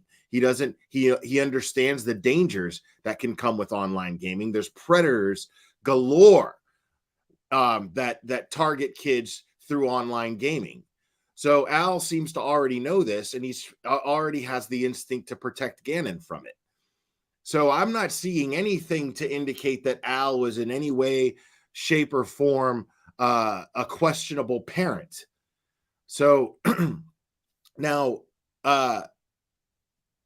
Letitia, I'm of the opinion that from the start, I think that the meeting at Starbucks thing was already in Detective Bethel's head as, okay, that's suspicious. This bothers me. Because the tone that she had was not the tone that somebody who is experienced in talking with a parent of a missing child who's actually genuinely missing their child. Her tone towards them was not there wasn't much of a bedside manner there. She sounded like she was talking to a perp and asking a perp questions, not a victim. I found that interesting. She was just very cold and very direct with everything that she was saying towards Letitia. And I also found it very, very interesting that Al had to think about Landon's birthday. Now, maybe he wasn't the best, most cuddly type of hubby. You know what I mean? Men can be insensitive that way. I'm not excusing it. I'm just saying it's not nearly as uncommon for Al to kind of forget Landon's birthday as it is for his new wife to know the birthday of his ex. That is weird. that was completely and totally stalkerish to me. The fact that Letitia knew, to me, that was a big red flag. I've had exes, I've had crazy exes. Now, luckily, the crazy ex that would do that and actually found out birthdays of future girlfriends, okay, she's the first one. She's not looking up exes.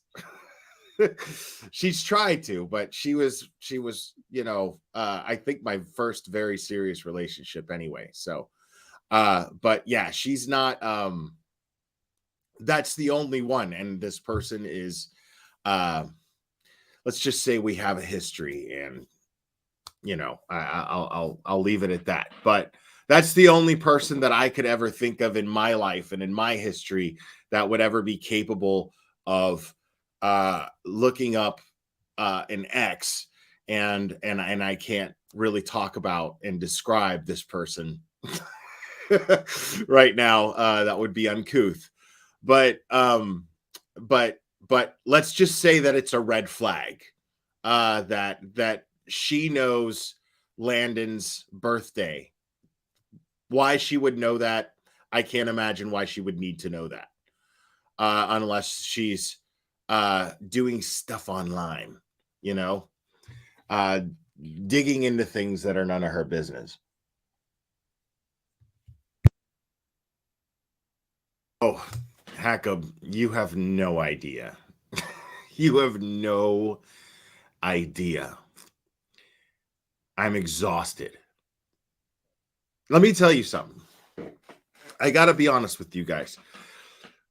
There's a reason why today I am so fixated on gratitude, because it is a fucking miracle. The court is coming back, but I'm going to finish this thought. It is a fucking miracle that I am as healthy as I am today at my age. It's a miracle, considering all the poisons I put in my body and all the stress I put myself through via people I've associated with and had close relationships. Automatically reboots up and starts again every time we All I'm start. going to say It about has the that. whole jury box. Oh. And so you have to zoom it in to cut out Ms. Gratiano, so that we know that we're not getting the jury box. And because there's a juror that sits right behind her too, so you can't. All rise for the jury, please.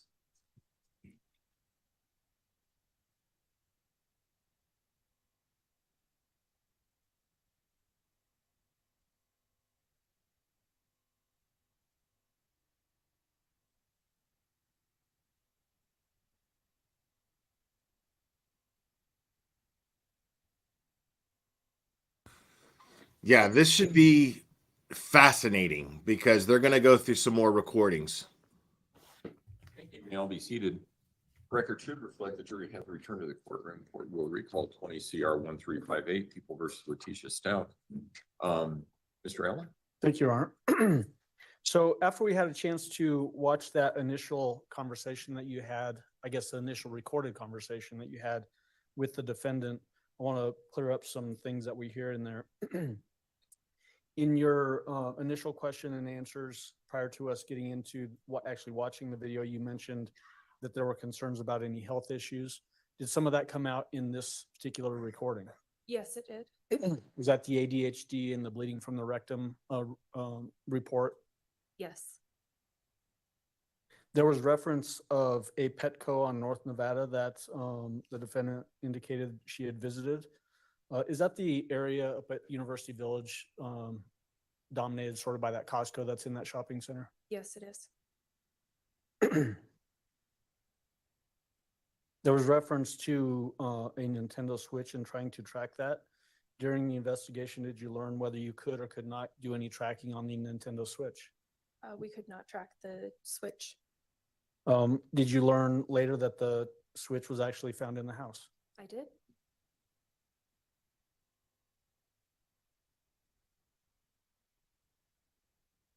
There's lots of discussion in that video, or that recording, I should say, about things that required investigative resources. Do you remember hearing those things?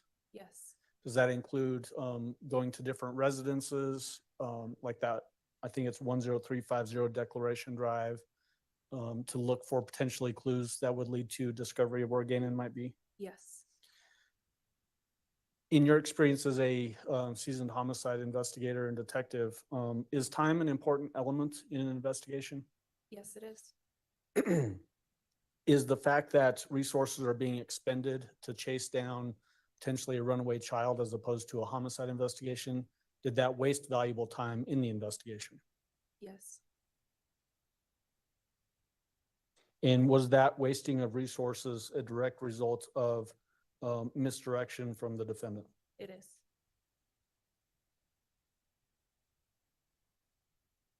During your course of conversation with the defendant at that Starbucks on January 28th, is this essentially the fourth time at least that she's given this story that Gannon has run away? Meaning, does the 911 call, the call for service, reporting it to Al, and then now reporting it to you in this recorded phone call? Yes,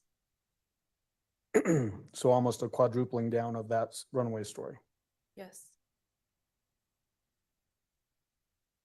What was her demeanor like? I guess because we can only hear what is being said. What were her outward demeanor expressions like? Were they normal? She was calm and collected. Did she ever change personalities while you were with her during this recorded interaction? No, she did not.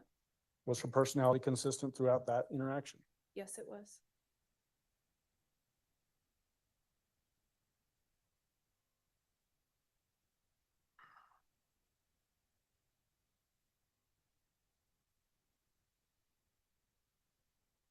And then there was reference to, by the defendant, there was reference to ADT data to show what time she had returned from doing the run to Petco. Do you remember that? Yes, Did you also during this investigation become aware of neighborhood ring or doorbell cameras that caught that action as well? yes, That confirmed sort of that timeline? yes, Was it consistent during your course of this investigation that there would be some kernel that could be confirmed, a kernel of truth that could be confirmed from the defendant wrapped around things that were unconfirmable or turned out to be totally false? yes,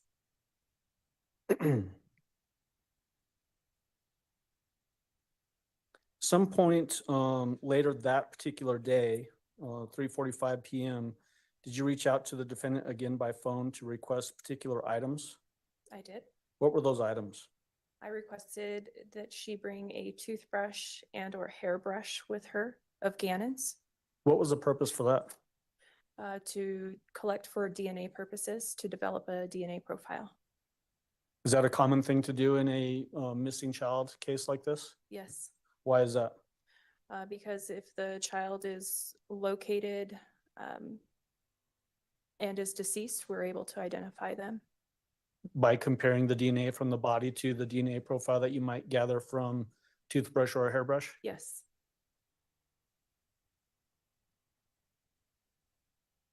Were you making efforts to get the defendant down to the sheriff's office to sit for a formal interview?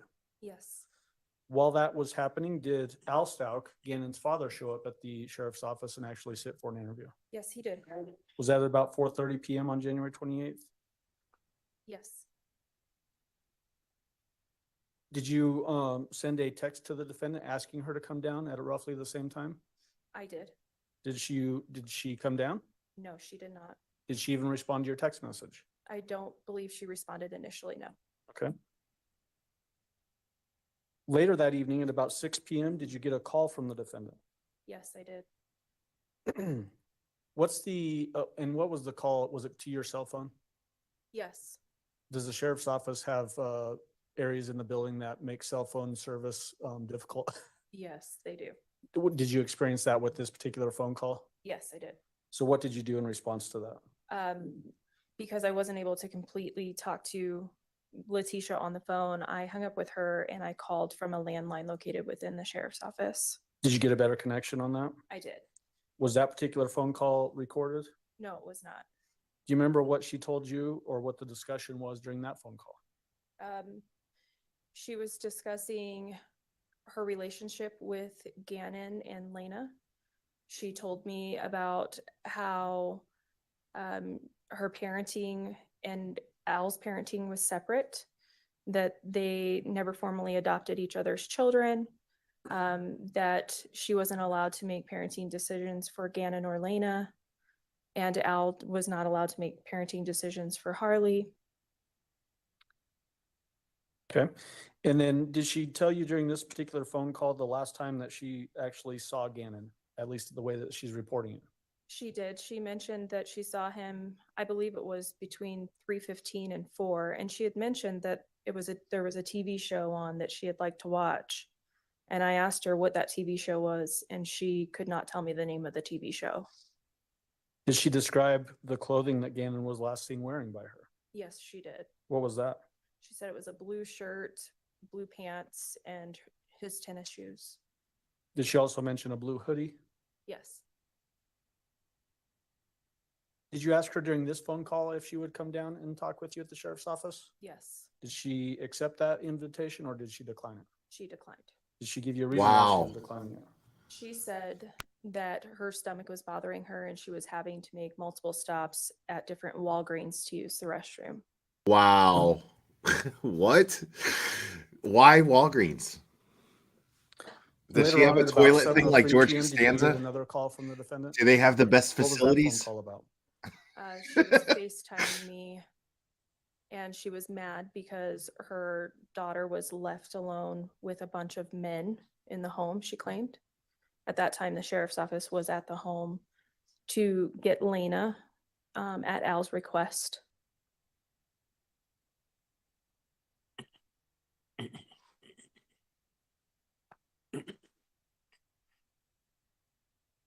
So I think that's later on when she's asking about that. Would that potentially been at 11:52 PM, that particular call? A FaceTime call where she's upset about and needing Al to come home? That could have been, yes. Okay.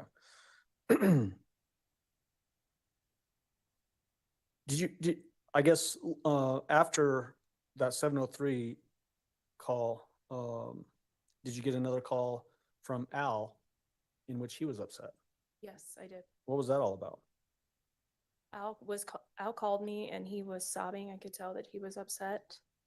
And he told me that he didn't tell us everything. He had previously done an interview with my partner, Mark Riley. Nice. And he explained that Letitia had rented a vehicle from the airport when she picked him up and that he did not disclose that to us. Did Wow. he also talk about trying to find her normal vehicle, the black Tiguan? Yes, Was he able to find it? he was not, no. Was that causing him distress, at least as he's relaying it to you? Yes, Did that lead to him coming back into the sheriff's office for another interview? yes. And then later on that night, at about 10:45 PM, did you get a text message from the defendant? A rather long text message? She's texted me multiple times that night, yes. Do you remember the specific content of that text message? I don't for that time frame. Okay, if I showed you a report, would that refresh your memory as to the specific content of that text message? Yes. Your may I approach? You may.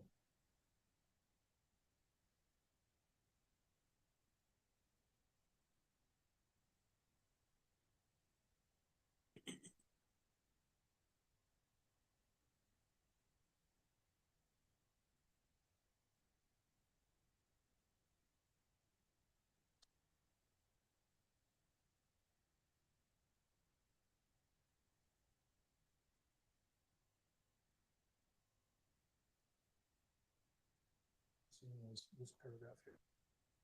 Had a chance to review that?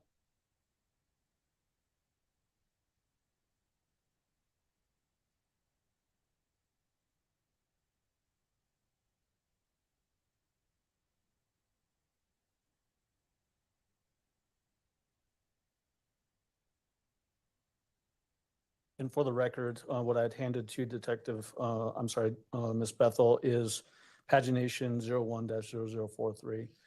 Did that refresh your memory as to this longer text message? Yes. What did the text message say to you? She was asking what I wanted from her, and she was saying that she was being set up and that she learned that information from a fellow Blue with El Paso County. Was that basically an Fellow indication that Blue. she had an inside source to the investigation to you? Yes. Was that, did that turn out to be true? No, it was not true. He tried to bluff the fucking lead Did detective. she also I love express it. during that text message the same sort of thing, that she was upset about her daughter being in the house with people from the sheriff's office, men from the sheriff's office? Yes. Did she relay in that particular text message the idea that she could hear what was being discussed inside the home because of cameras or something in the home? Yes, Did you respond to her? I did. What did you respond with? I asked her if she had any information to help me find Gannon. Did you also invite her to come into the sheriff's office to talk with you? Yes, Did she accept, or what happened? she declined. Wow. Can you retrieve that page from you? Yeah. So it's safe to say that Detective Bethel's radar is up.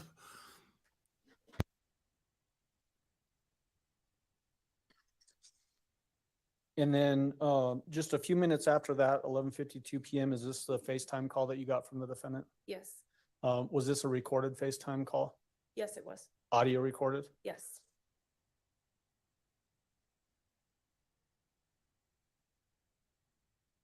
Uh-oh, here we go. Your Honor, may I approach with People's Exhibit 336? You may.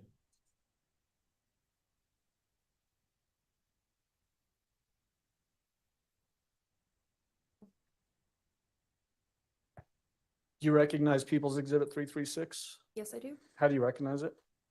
It is a FaceTime interview with Letitia.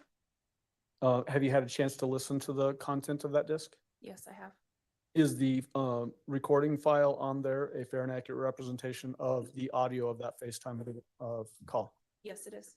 At this time, I'd move for admission of People's Exhibit 336 and ask for permission to publish. All right, you may go ahead. What, are you accepting it as being admitted? Yes, yes, it's admitted. Okay. You can go ahead and play it. Okay. I'm sorry, I was distracted because I was looking down at this. This is, while it says FaceTime, it's only audio, right? It's only audio, yeah. And just so that the record is clear, I never did hear whether there was an objection or not from defense as to it moving admission. All right. All right, Exhibit 336 will be admitted. Go ahead. I'm just trying to figure out, I got your message about something.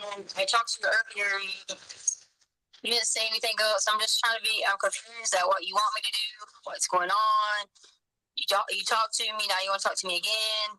Well, you sent me that message saying, I don't know what you want from me, so. Yes, because my child couldn't leave. I couldn't go home. I don't have anywhere to sleep. I just don't understand. Well, I'm sorry. I mean, that sort of kind of came out of left field for me. All I'm trying to do is gather information to find Gannon. I don't understand what you mean came out of left field. It's way My too child defensive. could not leave. So how is that out of left field? What do you mean your child couldn't leave? She was trying to go to Starbucks and was left there and forced to stay there with men in and out the home by herself. Okay, I don't know what happened at your home. I know that she was offered the opportunity to come into the office and she didn't want to, so she didn't go into the office. But what does she need to go in the office for? She can't go get food. She can't go get coffee and have to be asked why she gets coffee. Either Starbucks app to see that she gets coffee like every day.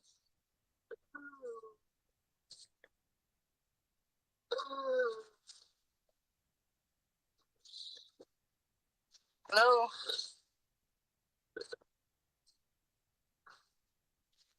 Is there anything more that you might be able to share with me to help me find Gannon? Just give me this.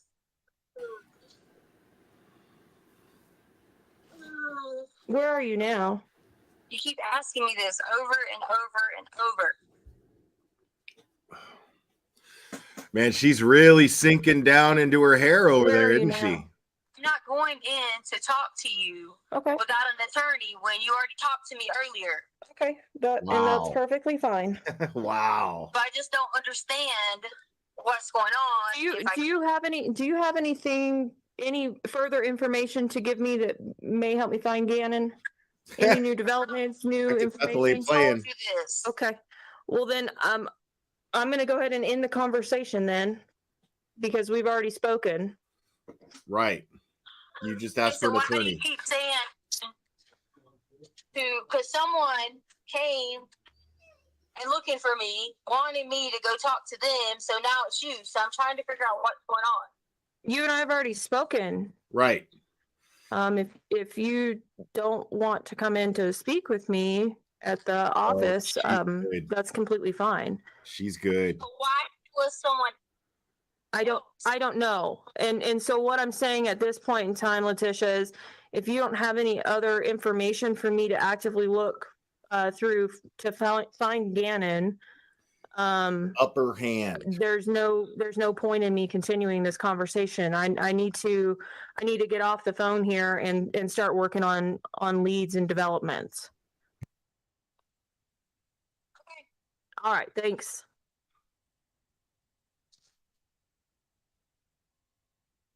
So, first of all, where were you when you got that FaceTime call? I was in the sheriff's office. The other noises that you can sort of hear in the background, do you know what those other noises were? To me, if I remember correctly, it sounded like windshield wipers on a car. Okay, making that weird moaning sound. Yes, they're rhythmic. Okay. The sounds like potentially her demeanor is a little bit different than what was happening at Starbucks. How would you describe that? She was angry with me. And angry because of the idea of trying to get her down and talk to you at the sheriff's office? I'm not exactly sure why she was angry with me, but she was angry with me. What was your goal? What were you trying to achieve as you're accepting this FaceTime call from her? I thought that maybe she had additional information for me to follow up on so I could find Gannon. And did she resist that giving you additional information that might help find Gannon? Yes. Besides the fact that she's expressing anger, did she have a consistent personality with what you had experienced in a previous phone call and at Starbucks? Yes. There was reference made by her that she wasn't going to come down and talk to you at the sheriff's office unless she had an attorney. Correct. Did that indicate that she had a good understanding of what her rights might be if she does come down? Yes. What was your answer? Yes.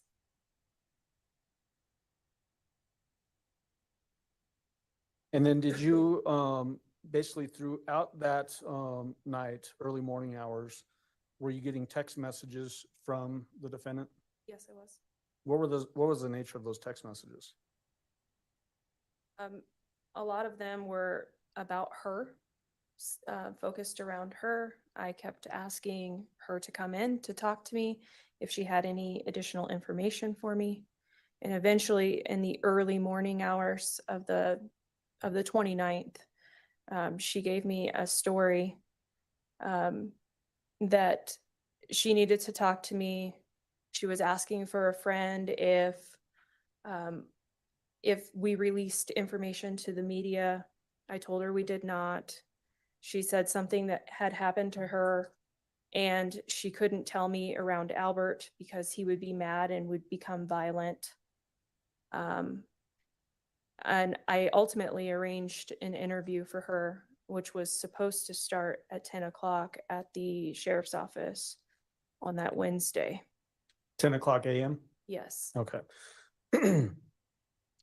Was it odd to you, as you're describing those text messages, the early text messages, that the focus from her perspective was on her as opposed to finding Gannon?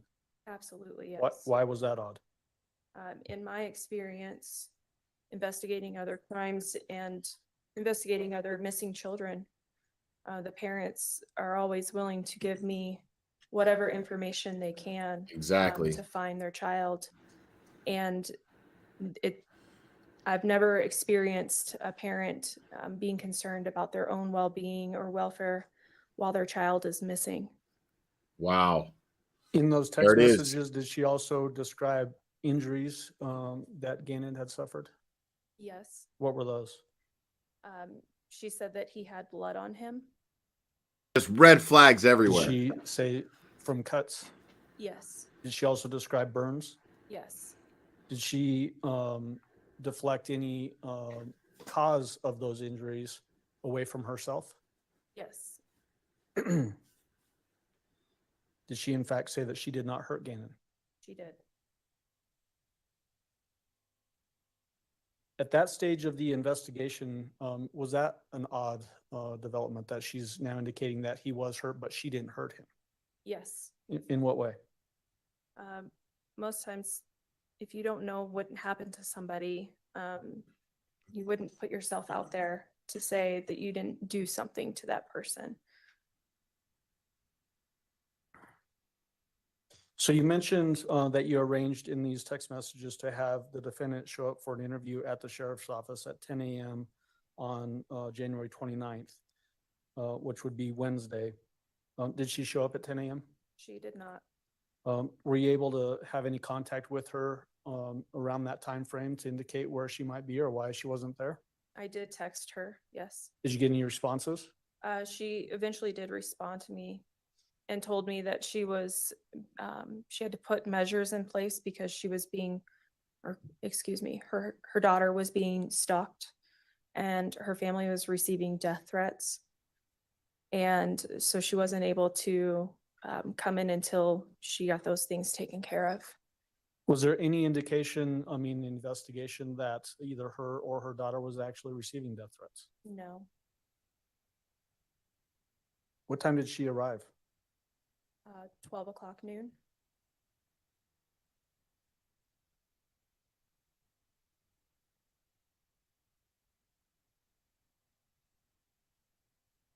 All right, may I approach with 337?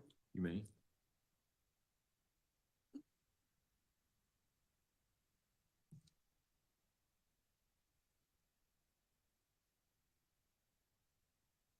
Detective, or I'm sorry, I keep doing that. Miss Bethel, do you recognize People's Exhibit 337? I do. What do you recognize it as? It is a copy of the interview I conducted along with Detective Kat Houston with Letitia at the Office of the Sheriff.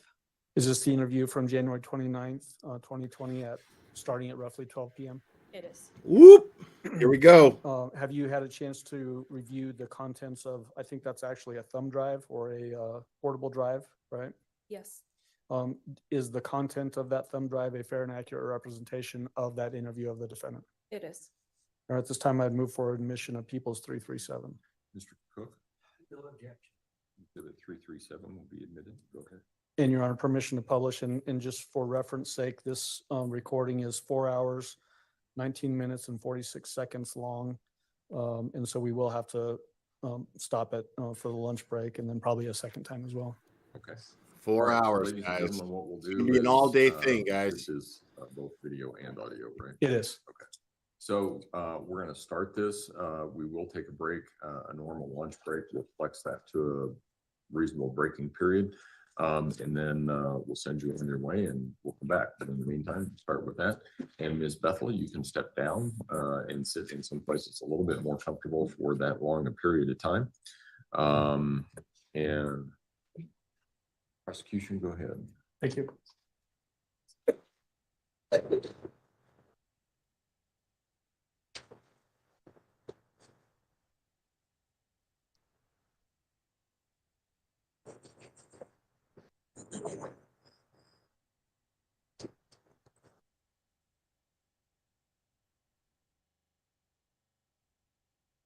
Look how comfy that interview room is, bro. Like, what is going on there? Like, are they trying to get their perps to fall asleep? Slide it to when they actually Are they going to sing her a lullaby?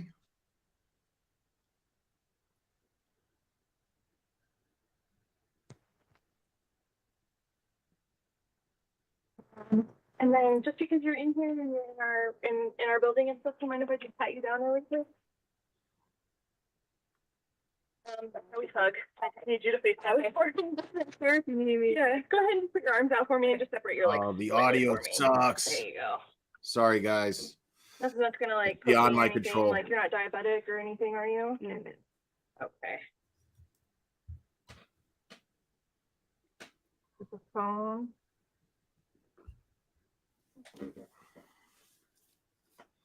Anything in your purse? That's like.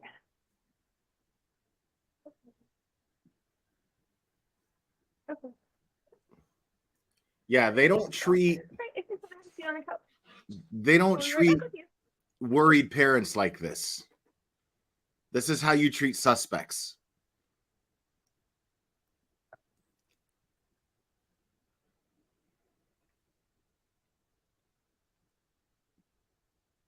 You got anything?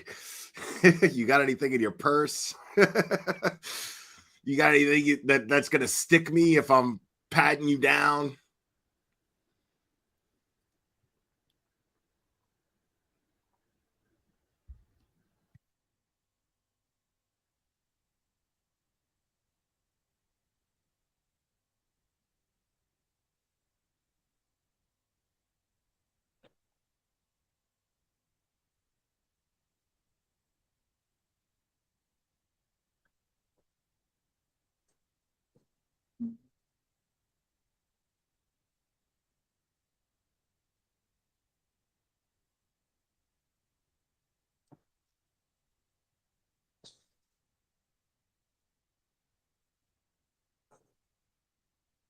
Bro, it looks like she's like sinking into that couch. Like, yeah.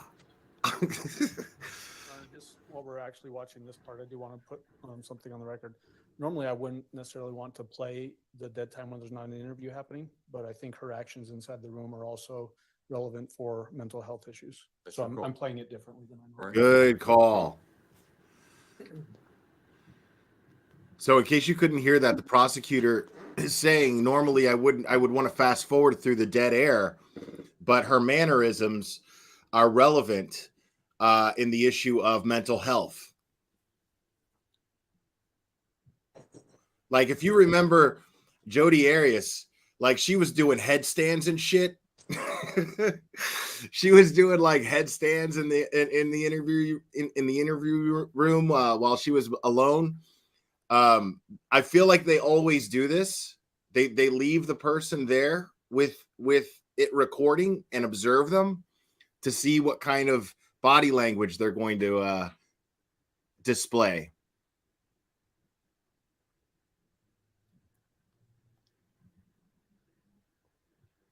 I just wish we could see it like as well as everybody in the room can see it.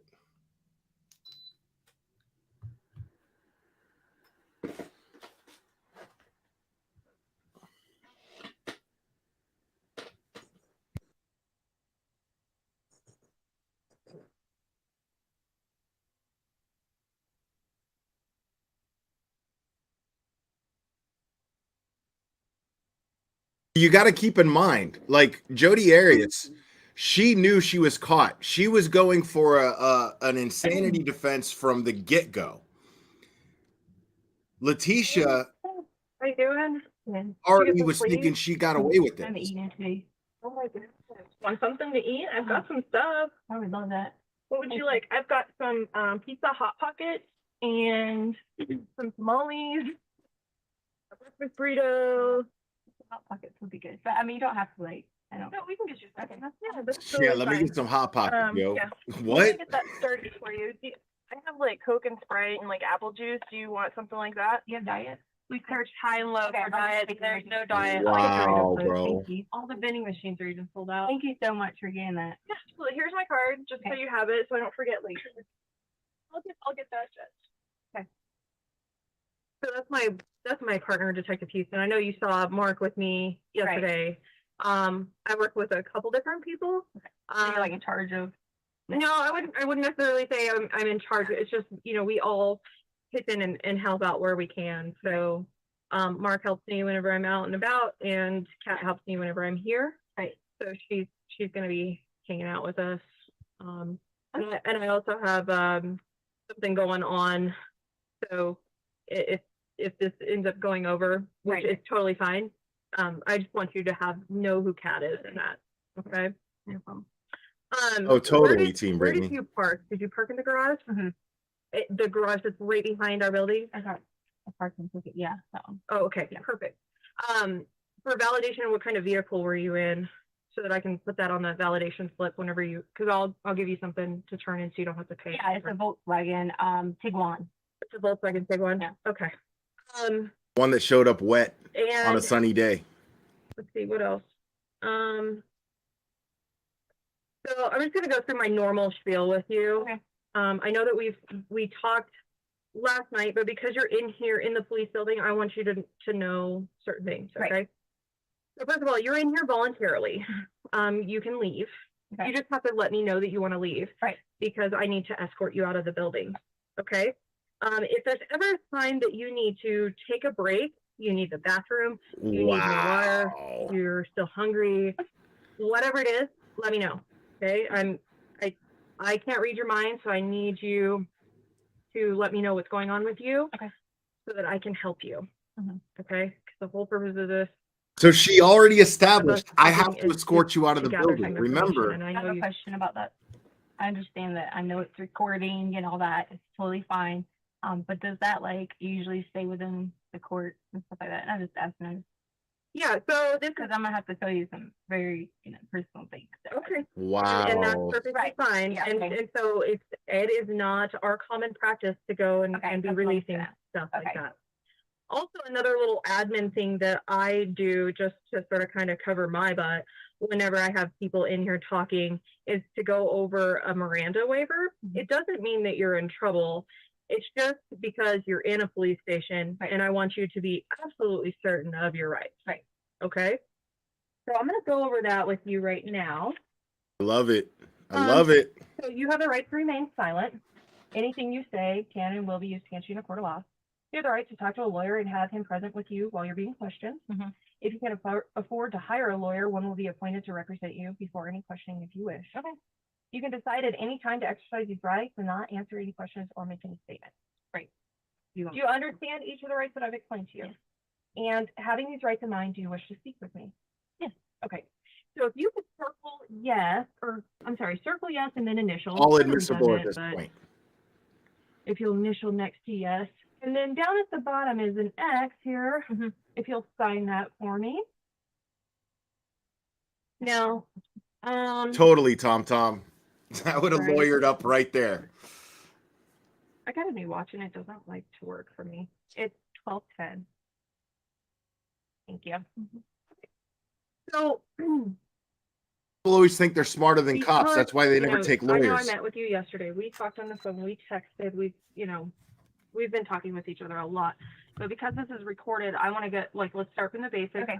Of who you are. You have your ID. Yeah. Yes. In your purse? Well, those are my glasses. Yeah. Just What are they? Just- I haven't heard of that. Is that a new? like a Quay brand. Wait, Yeah. They're really good. They're like better than like the Michael Kors and things Oh, like that. really? Yeah. Okay.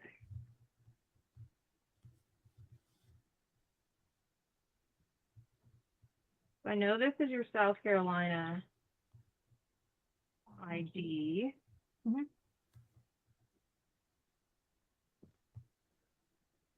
Thank you so much. What's your middle name? Well, it's I do my maiden name, which is Hardin, Hardin. Hardin? Yes, ma'am. Okay, and that's your maiden name? Mhm. All right. Let me just write downstairs the BL number. Have a given middle name? Mhm. Lynn? Yes, ma'am. There you are. Thank you. What's a good phone number for you in case I need to get a hold of you? 843 Okay. 655 7460. Don't ever drink sugar, so this is probably gonna be like so big. what is, in case I need to send you any documentation via email, how can I do that? TECIA, like my name, Lynn, and then 2006 at yahoo.com.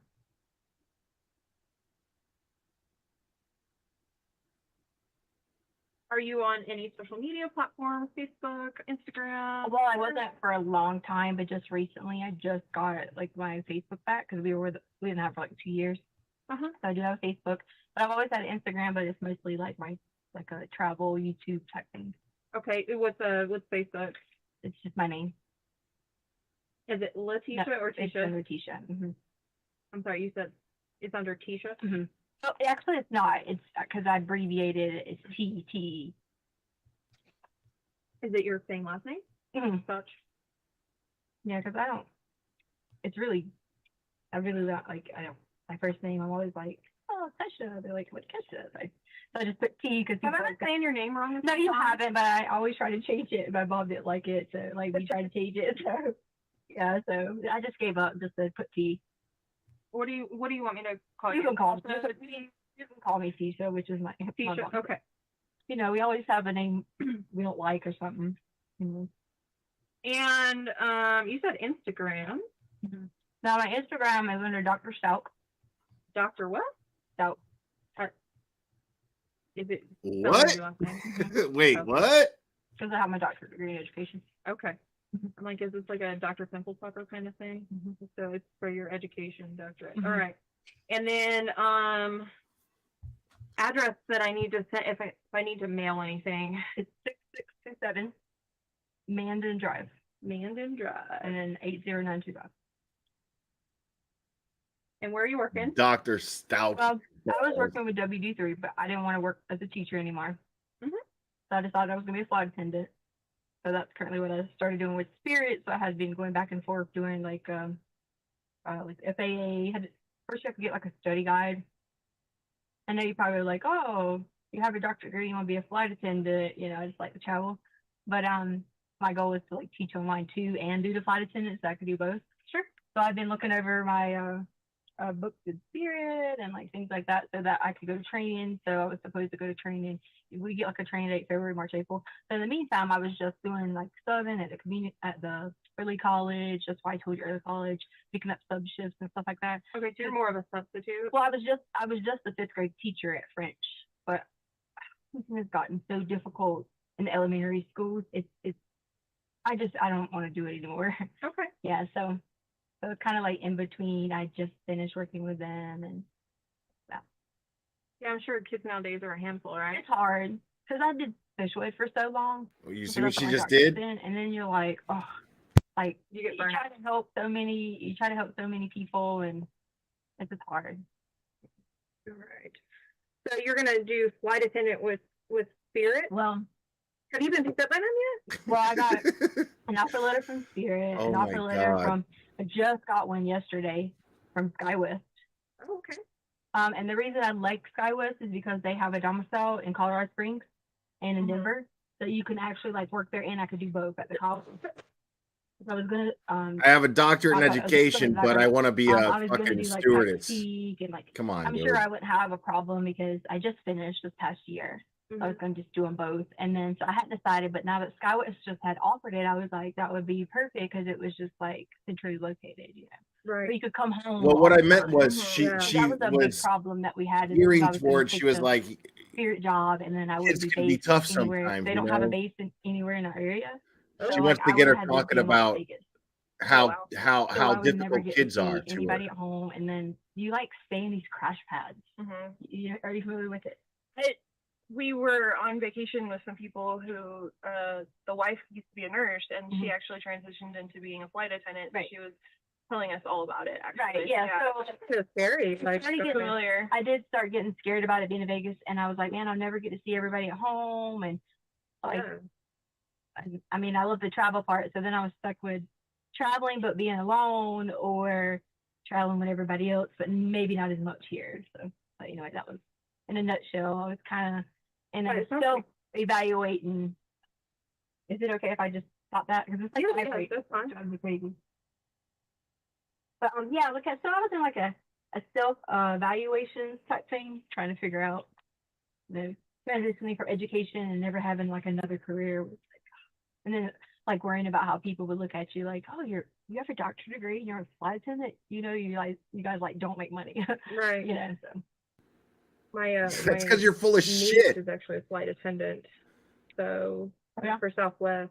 They said that's the best one, and whenever they have openings, it shuts the website down. Oh, That's what I heard. that's pretty awesome. I didn't know about that. And apparently it's really hard to get into. 'Cause Mhm. they're supposed to like handle emergencies in the air.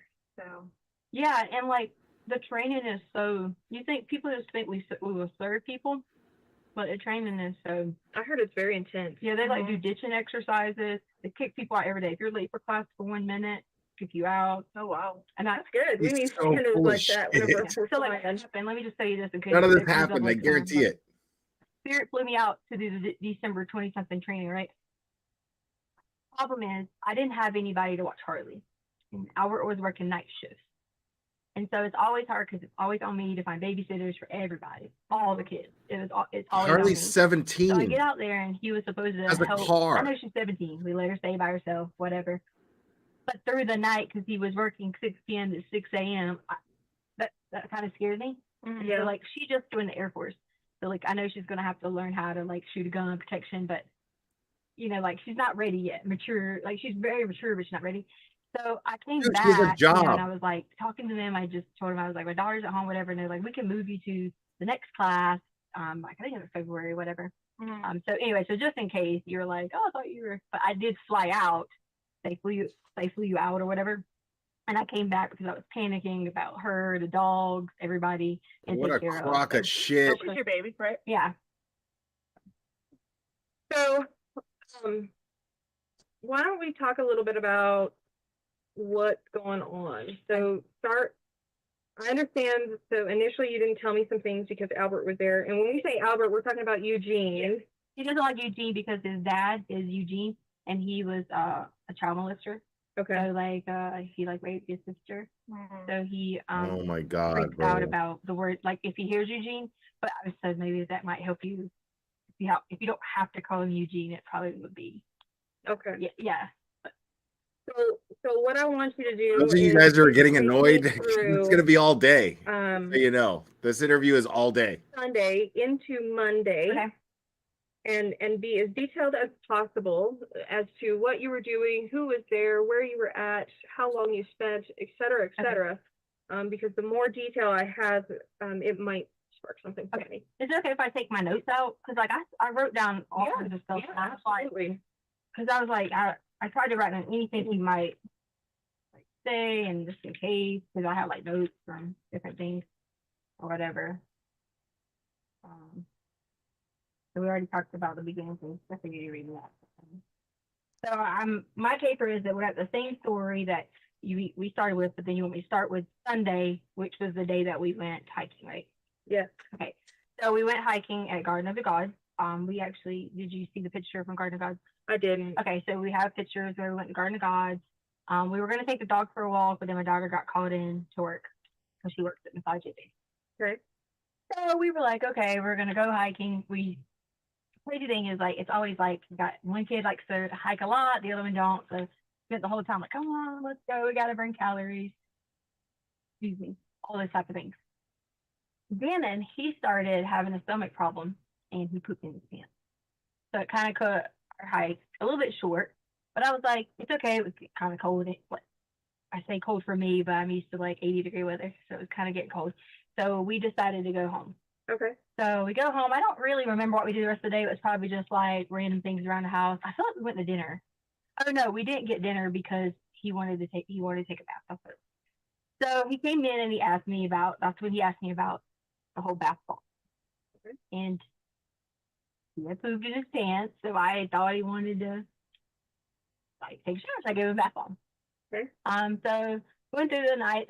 We were just doing like a regular random. I feel like I don't know who I should be talking to, but you can talk to both of us. We used to be doing like random things around the house. It's Sunday, no football on. I mean, I don't know like specific every little detail we did, but just a normal everyday situation. Other than he was in a lot of pain because he gets really bad. And it's okay if I like show you like graphic, like not graphic, but like with my hand motions. Yeah, that's fine. He'll get where he has to like poop, and like I swear they're like that big. It might take like 2 to 3 weeks. He has a like a GI problem, so because he takes Vyvanse, so like he had went the whole time without Vyvanse. So whenever that happens, sometimes it'll get where his stomach like wants to work, but then like can't. So he spends a lot of time in the bathroom, like kind of like hurting and things like that. Okay. All right. So then at this point, the dogs, we have 2 new little Frenchie and a what is he? An English bulldog. They're really like, French and English bulldog. yeah, they are. They're really kind of like well, Sadie's the French bulldog. She's kind of like high maintenance. But the kids always help out a lot with them, but Gannon wasn't feeling too well. And the dogs, they all, how they like know someone's not feeling well. So they were all laying down there and it was gassy, like very, very, they're back for that, very, very gassy or whatever. And, life goes on. But so Gannon had started a candle. Again, normal. He's very like Wait, responsible. in Gannon terms of, lit a like, candle because the if we dogs give were him farting? something and say, do this, What? do this, and like a list to prepare. It's fine. So we let him, do things like that. Like Albert lets him like use the box cutter to cut the boxes down, and like teach him things to be like a independent, growing up adolescent. So I didn't see a problem with him, light a candle, whatever.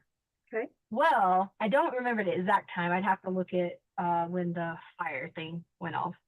I was tired. Albert had left because we spent the whole night up prior with Saturday because he was going to train in Oklahoma. So we stayed up most of the night. Okay. Just everybody was going to miss each other, wouldn't see each other for a while, whatever. So I was kind of like, tired. I had dozed off for a little bit. And Lena asked me, could she stay up and still watch the rest of her iPad or whatever. Usually I'm always like, no, strict, like, hey, no, you can, whatever. But I did feel kind of bad because it was just her birthday. And at the same time being her birthday, we had a lot of stuff going on. Right. So we made it about her, but like I was trying to give her a little bit extra because not everybody got to make it there. And we went all out for Gannon's birthday. Like we took him to a Rockies game. Bro, what the we took fuck are friends you with him. talking about, I lady? mean, like popcorn, hot dogs. But we didn't do that with her. But in her defense, we bought her a Switch. So it was kind of like different, but she didn't understand that. So I let her stay up longer than she's supposed to. As like a, kind of sort of bribery, but, So stayed up a little bit later. And so she was still she's a very hard sleeper and she's hard to like pick up, move if she falls asleep, whatever. But I could tell she was just barely asleep when I went in there. So it starts beeping, like a beep, beep, beep, beep. And I thought that someone was coming in the house. So I look and don't see anyone at any doors or hear anything. So I was like, I thought it was just a sensor. So I hit in our 2564, which is our alarm code, but it didn't go off. And I was like, what's wrong with this thing? So I walked through Lena's room, which the alarm is in her room. And I walked back like through the top part of the house, and you've been in the house, so you know the top part of the house. I haven't been in there. Okay, so there's the upper level and then there's the below basement. So I like walk back and forth or whatever. I didn't see anything going on. Then it started saying fire, fire, fire, fire, fire. Like it kept saying fire. Oh, wow. So and I thought it was you know how like so there's like sensors for your fire alarm and then there's sensors for your like alarm. Mm-hmm. So I was just going at everything, trying to like ban it while it was going off because I was thinking kitchen, fire, nothing's wrong, whatever. So I was putting like towels over some of the sensors because I thought that was like monitoring the fire thing, whatever. And then I realized it kept going and going. So then I see smoke coming up from the downstairs. So I run downstairs and my idea of a big fire is anything that I see on fire pretty much and there's smoke, that's just because I grew up in the country. So, like I remember bonfires and like things like that, So there was smoke coming up through the basement. So the basement so if you walk down the basement, there's a sofa and stuff over here. It was coming up through the basement. So I like run back up the stairs, go grab Lane, and luckily, my point telling you about her being not a rough sleeper, she woke right up. So she woke back up and I like almost like grabbed her and I was like, get up, get up, get up, get up. I gave her the keys. I said, can you go? I don't remember the exact order, but I said something along the lines of, can you go take the dog to Daddy's truck and sit there and wait? Right. So I don't remember the order of how we all ran out the house, but I know that at that point I did. she ran out, and I can't remember if I ran out to make sure they got the truck or if she ran out by herself. I don't remember that part, but I do know that I know that had gotten in the truck. I came back inside, run back downstairs, and that's when I was trying to get Gannon because I didn't know how to get everybody at once. So my main thing was to get the front people out, and then go. So then I ran back downstairs to get Gannon. And then the fire was on the floor over here, then on the sofa. So I'm pretending this is the sofa and this is our floor. So it was right here and right here. And I saw the candle that was over here. So there was covers everywhere because the kids always get on about, they leave a lot of covers laying around all the time. I mean, there's like 10 quilts and LOLs and blankets and all this. So they were all right here. So I take a whole bunch of them and I go and like basically smash down on the sofa and the fire to put it out. So I got a burn and then I was like, get up again and started running at that point because it wakes him up. He's alert. He's realizing that the covers and everything's on fire, the carpet's on fire, and we all go outside. So we get in Albert's truck and we drive. And I drove off in panic because I saw that I put the fire out. So I knew that there was no, like nothing wrong, like it wasn't gonna keep going. I drove off in panic because I was like, oh my gosh, what do I do now? Like we burnt the carpet, we done this and this. Gannon's upset, freaking out because he's scared he's gonna get in trouble and da da da da da. So, Or 'cause you burned the him. whole talk was going on. So we drove maybe around the block a little bit and came right back.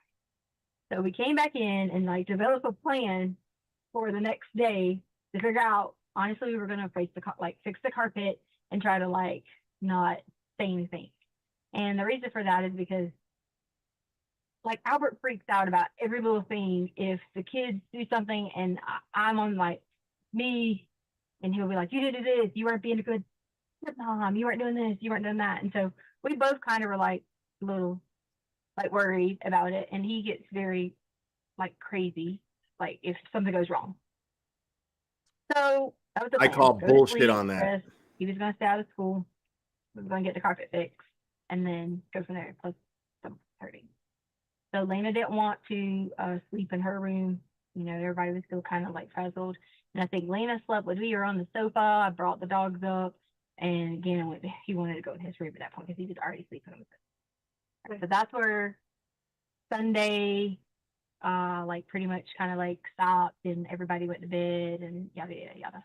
And I think I sent Albert messages because he was sleeping, was on a different time zone and he didn't see him that night. So. Okay. And I didn't feel that no one was in harm. Make sure I say that because the fire was not going. Now, I know that Gannon had like black marks all on his shirt, like smoke marks. But he had on a long sleeve shirt and a short sleeve shirt because sometimes he has on whatever. He had on a short sleeve shirt with a long sleeve shirt. So I didn't see him in any kind of like nothing other than the little burns that we had. I didn't see. Where did you see anything burns to on that Gannon? point. All right, so with Gannon, I just saw that. Okay, so like on the top, like right here, so like say the shirts are here, so like right here there was a burn, and the reason for that was I think whenever like he was trying to come up, it kind of burned him a little bit. I'm not gonna make an assumption. I don't really know. And as far as that, I didn't see anything else. Like I didn't know any like other differences or anything like that. All I saw was that. I said, "You okay?" He ran out the house. He was firing out the house. Everything was normal. Yada yada yada. Now I'm gonna let you know in a little bit why he was bleeding. But Okay. at that point, when you get to the Monday morning thing, I'll let you know about that. Describe the flames for me. How tall are these flames? Is it like smaller? I gotta keep my lies on track, so I'll tell you later. Or is it like coming up, working its way up the couch? Like how is it? Well, really don't know. I know that it was like here, centralized on the floor, but like I could see, I think the smoke might have like kind of intimidated me more because I spent the whole night coughing. So I think that kind of intimidated me so much because the visibility was starting to be a little bit, like as if I had walked into a small little fire and I was just afraid that it was gonna, because like upholstery for the couch, that was my biggest concern, was the upholstery for the couch. So okay. so I would say, it was like maybe like in this area, like right here. It wasn't like here. So the flames were, 2-3 feet high, you think? How much light did you see coming off of this through the smoke? No. Okay, and that's fine if you don't know. I'm not like a professional and I was in the moment of freaking out to like give you an accurate answer Sure. of, because I don't want to tell you what's here, and it might have been here. I don't want to tell you this, and that. I don't know. This is all based off of your memory to the best of your Right, ability. right. And that's all it is, I okay? do know that I saw covers coming up on fire. What was what covers were coming up on fire? He had a cover on because he was sleeping on the sofa. What, Or sitting what on was the he sofa. covered What? with? What do you mean? Oh my What kind of God, blanket? that's You an admitted there was insane, LOLs, there was unbelievable quilts. story. Which color? What blanket was he using? Oh, I'm not sure. There was a couple that were there. There was a black. They were all. I put them all back in that bin that was sitting there. Did you? You said you didn't. I haven't been in there. Okay, so there was black. It was like a little furry. There was watermelon ones. I don't remember specifically which one he had, but I know that there was blankets in the area because they always leave blankets around. It was a mermaid one around. But the whole operation of when I grabbed them and put it out, I grabbed them all and done it. So, Okay. yeah. All right. So Gannon was Or just any chilling of in a them, like, blanket on damage when that fire, happened? Oh, right? yeah, they all. I left them Oh, all you there showed when up. I showed them that Cool. night that like they were damaged or whatever. Okay. Well, I haven't been in the house either. Okay, I'm sorry. I'm speaking to you like you. Yeah, no, I didn't go into the house either, so I was like trying to make sure that we're. Yeah. So then Gannon decides that he doesn't want to go to school because of his tummy issues or because he's going to help you with the carpet. What is?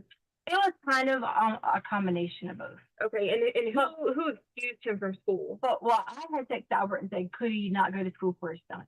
Okay.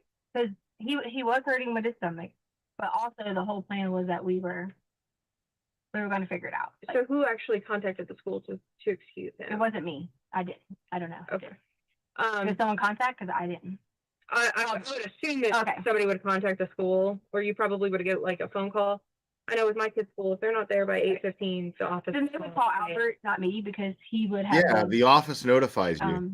like the automated system where he's like, your child's missing. I mean, your child is missing from school today, whatever. Okay. So that's Sunday, and you're saying a lot of we and that kind of thing. So you mentioned earlier that Harley had gone to work. Mm-hmm. She got called into massage envy. Mm-hmm. So who went on the hike? And so it was originally going to be all of us. Harley, me, again, and Lena. And then Harley got called in. She switched shifts with someone, but then that person, like, I guess the policy is if that person agrees to take your shift, but then don't come, you still have to come or something. I don't know. But, so she just was like, I have to go. She's only going to be working there like a few more weeks or whatever. So I told her, I was like, don't burn any bridges. I know it sounds crazy that you have to do that, but you got to go in.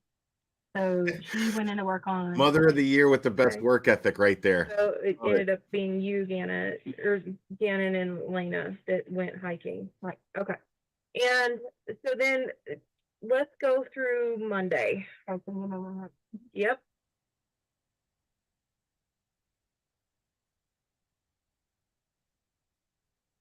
So we wake up on Monday. Normal. How we wake up. You know, like everybody gets up, whatever. Gannon stays in bed. He already knows that we are going out and about today. That was the plan. I walk Lena out, because usually Gannon walks her outside. So I walk Lena out to the front door and around to make sure I seen her around the corner to get to the bus stop. And she did. Okay. I come back inside. I don't remember if I laid down a little bit. I probably played on my phone for a little bit, wasted a little bit. Because she goes outside at like 6:50, 6:55. Still early. Take the dogs out, things like that. Well, I go down, start talking to Gannon about, hey, like, this is the plan. Like, go downstairs, the basement, whatever. I say basement, but as in, like, his room is downstairs. It's a furnished basement. And I realized that Gannon, he actually had, like, marks, like, on his arm. And they were actually, like, peeling at that point. And I swear, I did not realize that they had, I don't know if, like, they start, like, because burns are sitting there. I don't know if they started, like, peeling, like, overnight or, like, whatever. And he has, like, really bad anxieties. So whenever things are peely or, like, things like that, he bites his own nails a lot anyway. Like, anything that's, like, loose and things like that, he bites them. So I don't know if, like, as burns, like, burned a little bit. And when I do this, I don't mean, like, I'm giving you a location. I'm just saying, like, as in burns, like, on your skin. I guess when like, you know, like pull a little bit stretchy or whatever. So like on the arm, it kind of gets a little stretchy and peeling. So then I was like freaked out because I was like, I didn't know that his arms were like that. So I'm like crying because, and this is where I have to start telling you, you know, like I'm like very like I was scared because my thought process was Albert is going to kill me, like because I made a mistake as a parent and forgot to like really check him down, and he really got a little bit more burnt than he should have.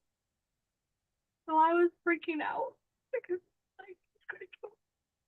And Gannon's like, it's okay, like there was blood, and like he had on his arm, and as it was peeling, I should have called. Where did they have blood at? I should have called the hospital and just asked. You know, I don't know enough about burns, but I should have called the hospital and just asked, like. I don't understand why she's crying about that though. I swear to y'all, I didn't know they were that bad. I didn't know. So I feel horrible. Here I am. I know it's not, you know, about me, but as a person, I was feeling horrible that I didn't call Albert to say, you know, they're like this. So I told him, I said, okay, listen, this is what we're gonna do. We're gonna put some like aloe on your arms, you know, and things like that. And I was like, it's gonna be okay. We're gonna fix it. We're gonna, you know, and all I kept thinking about was we're gonna fix it. And I don't know in my mind how I was gonna fix it as far as he wasn't in pain. He wasn't saying like I'm hurting or anything like that. He was more of like peeling it, like, you know, like it was like it was like a boil. Am I saying the right word? Boil, like blister? Like a blister. Maybe like it was pulling a blister, you know. So there was blood, and then so I'm like holding him, and I had blood on me. And I say when I say blood, let me explain to you. I don't mean like dripping out. It's a blister, regular doctor. blood. So let me not like give you that thought process, because sometimes when I say like if I say flames, to me I'm like this is a big flame, you know. There was blood. So I was just so like freaked out. So I was like, we'll just clean it up. Don't worry about it. We'll figure it out. Where's the blood at? So the blood was on his arms, on his like sheet that he had, which we washed the sheet. So it was on his sheet, it was on his arms, and he had some on like his arm had, I guess from like sleeping or whatever, he had some on the wall. So we cleaned up everything. I put like garnish the am I saying our garnish the like the wrap thing, but a wrap thing, and I was like, we'll check it with the aloe and see if it gets better. Because my next thing was I'm gonna assess the situation in so many hours, and if it looks, because I did look online and it said like if it turns a yellow color that it could be infected or whatever, and I was like that was gonna be my next step. So I don't want you to think that I was like neglecting the fact that. So you realize that he's got a burn. You do some treatment that you think is appropriate at the time, and then you tell yourself, you know, I'm gonna do this follow up with him. Okay. So then what happens after you take care again and make sure he's okay? Honestly, I'm pacing the house, and I know there's two things I gotta fix, you know. And when I tell you that Albert will freak out over things, I just want you to know that.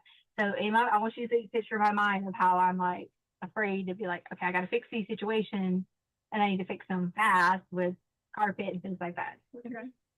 So number one, I was like, I need to fix the carpet, and number two, I need to figure out, you know, like assess, like I said, does Gannon need to go get like some burn cream or whatever?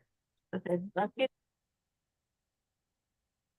This is probably as good a time as I need to pause it and then pick back up after lunch. Okay, I was wondering when we get there. Okay. Council approach for a minute.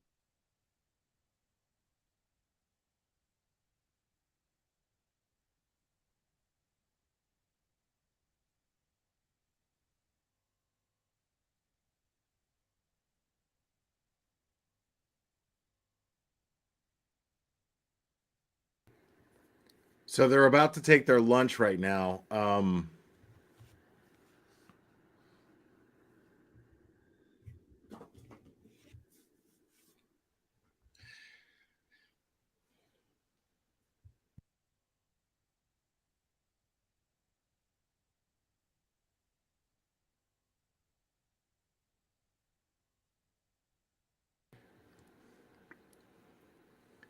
Yeah, the thing is some people are questioning, and I was even questioning it before, whether or not there was even a candle burn at all, whether a candle was even involved at all.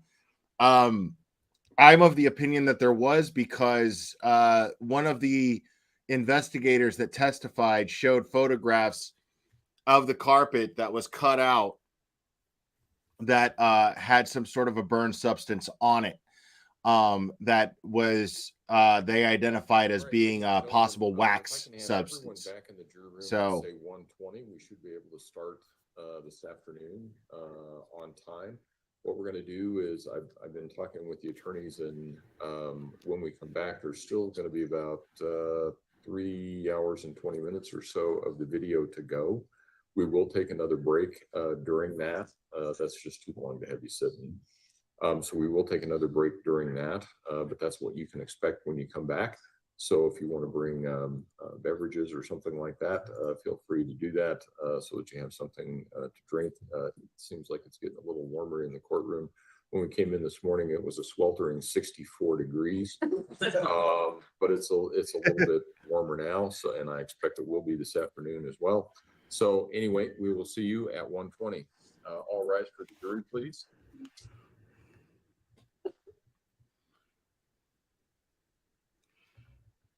So at 3:20 Eastern time.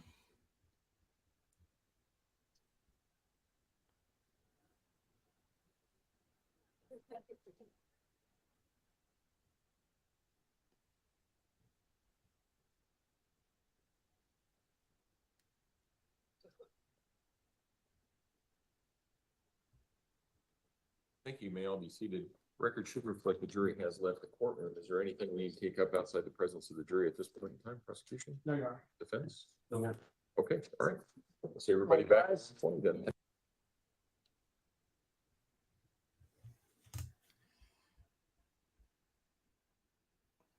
Okay, so that was an earful. Yeah, so all of that time, basically, Letitia is telling this story about the burn, about a fire. And if I heard correctly, she said that there was a blanket that was on fire on top of everything. She didn't want to get confused because she wanted to keep her lie straight. It was very obvious. I mean, if it's that obvious to those of us who have just happened to known liars in our lives, this was definitely obvious to those detectives that were conducting this interview. They already knew that she knew more than what she was saying. Because you have to understand, according to Detective Bethel's testimony prior to playing this interview, she explained that Al had on the side just contacted Detective Bethel himself on his own and stated, hey, I wasn't completely honest with you guys when we spoke at Starbucks. I wanted to tell you and keep you guys informed on what was going on here. And I didn't tell you guys the whole truth. And the whole truth is that Letitia rented a vehicle and picked me up from the airport in a rented vehicle. And I thought that that was weird. So at this point, Al on his own is suspicious. And based on his testimony, he had already heard the rape story, thought it was completely insane. He took, as a reaction to that, he took all of the firearms from the home in case she was telling the truth and in case she was lying. Because on one hand, if she's telling the truth, then somebody has the garage code to get into the house. Some rando who just broke in, raped her, and kidnapped his son. So, of course, he's going to take all of the firearms as a precaution from the house. But also, he stated the reason why was because he thought her story was bullshit. His words, bullshit. So, him taking the guns from the house made him feel was a reaction to her telling him that she was raped and there was this Eduardo guy in the house. and it's just a lie. And he knew that it was a lie, knowing her, being married to her, knowing that she had manipulated him in the past, accusing his brothers in arms and coworkers of sexual harassment, people that he trusts his life with, that trust him with their lives. I've never been in the military, but I am of the understanding that this is what you're trained to do in the military. These are your brothers. And so her accusing them and him spending all of the time that he spends with them and spending all the time that he spends with her, it's in his mind easy to ascertain that she is lying. So all of these things come into play when she tells him this story about Eduardo coming into the house. And when Eduardo comes into the house, the story that she gives him just isn't believable either. So his reaction is to take all of the firearms from the house. And then after the fact, after that, and that following the fact that he was just picked up from the airport in a rented car, all of this seemed very suspicious. I don't think that he came to the conclusion that Gannon was dead yet, but he knew that Letitia knew more than what she was saying. Something was very off about her behavior. So he figured this out on his own. The detectives were figuring this out on their own. And then this lights a light bulb in Detective Bethel's head, kind of confirming, okay, this is beyond red flags. This is everything is a red flag now, not just one or two things. Almost everything here is a red flag. So basically, as far as Detective Bethel is concerned at this point, she knows that there's something suspicious. She was suspicious from the time that they were at Starbucks having this interview.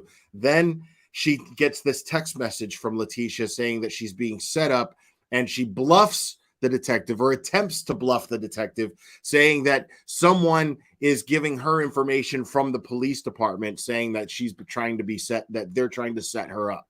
So we overheard the conversation. Detective Bethel was very smart and proactive in recording that conversation. It was a FaceTime audio conversation, and she records this, and we hear Detective Bethel say, okay, as soon as Letitia says, I think I need a lawyer, Detective Bethel's like, I think we need to just end this conversation. You've already stated clearly that you have nothing else to say, that you've already told me everything. But if you want to talk some more, come into the station and talk to me.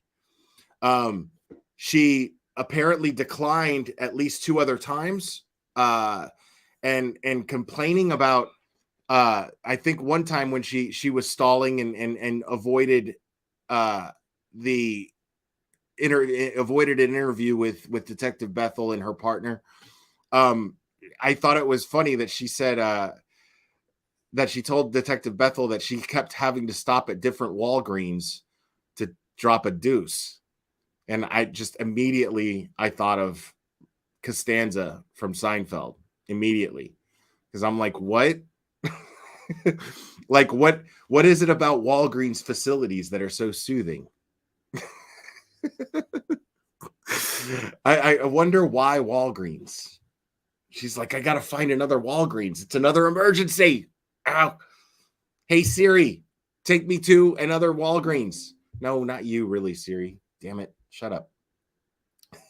One option I found is Walgreens on Wren State Highway. Want to try that one? No. The second is Walgreens. Shut up. So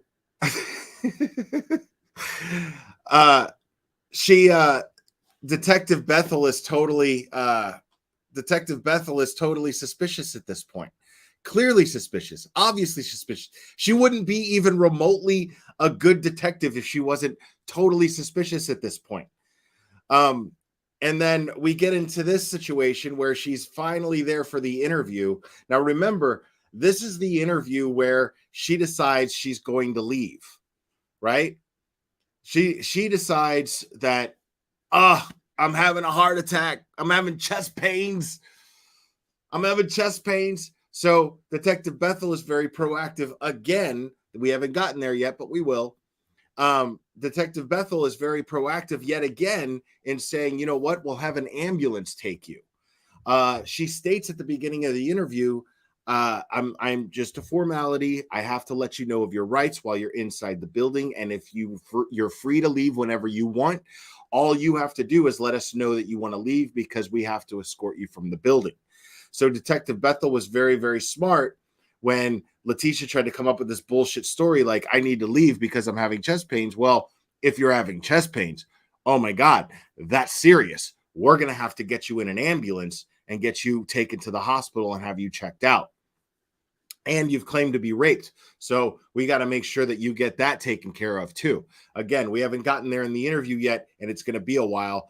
This is probably going to be a most of the day thing. Okay. We're talking about a 4-hour interview. We're only a half hour into it. So this is going to be an all day thing. And yes, I have a British Siri. Shut up. Don't judge me. I like my limeys, as you can tell by my chat. I love my limeys. But yeah, so this is going to be an interesting day in court. I've been waiting to hear these interviews since she was arrested. Since we saw the first affidavit, which is not the official affidavit, because once they found Gannon's body, I believe, they had to make a whole new affidavit. In the meantime, what I'm going to do is I'm going to play. Yesterday, I know a lot of people missed it. So just while we take a lunch break, I'm going to play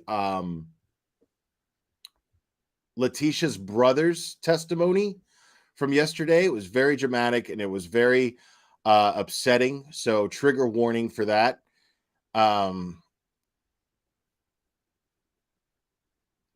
But give me 1 second and I will find that.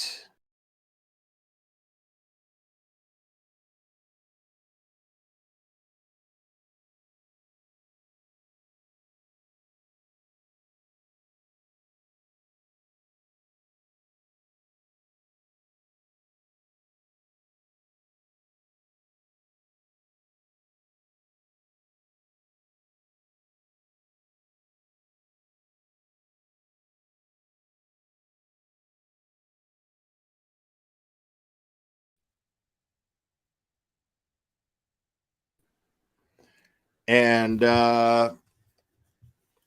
guys, I'm just gonna, as usual during the lunch breaks, I'm just gonna leave the stream running, and then we'll be back at 3:20 Eastern time.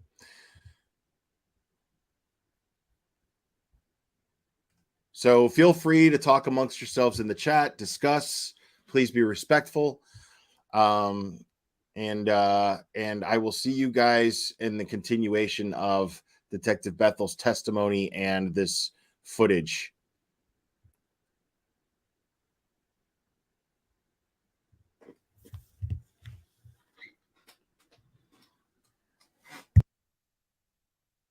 CR 1358, People versus Letitia Stauch. Record should reflect the jury has returned to the courtroom.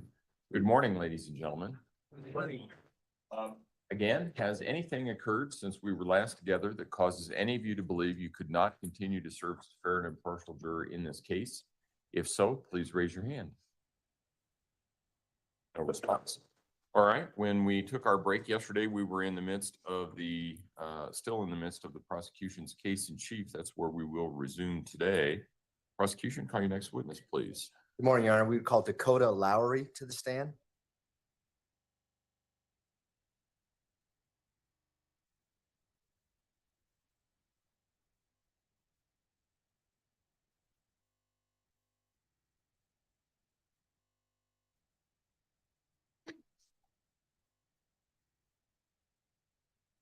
All right, Mr. Lowry, if you would step forward and raise your right hand, please, sir. A little farther forward. Just go right in the middle of the court. All right. You swear affirm the testimony about to give in this matter will be the truth, the whole truth, and nothing but the truth. Go ahead and have a seat in the witness stand. Please watch your step as you step into the stand.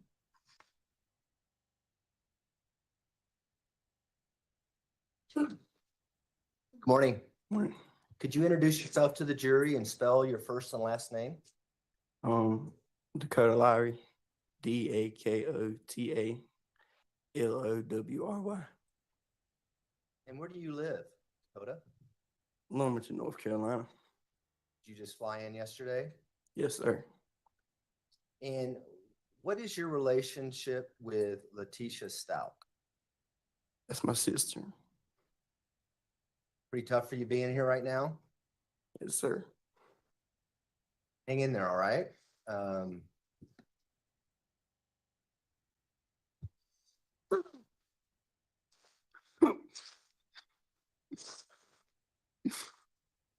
Why, Tisha?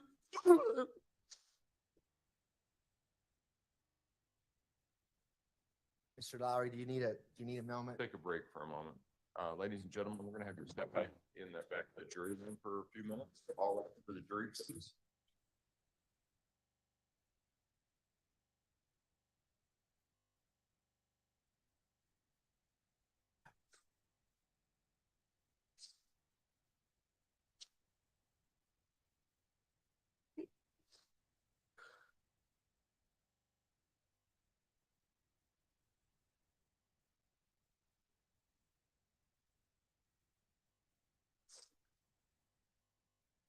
Thank you. May all be seated.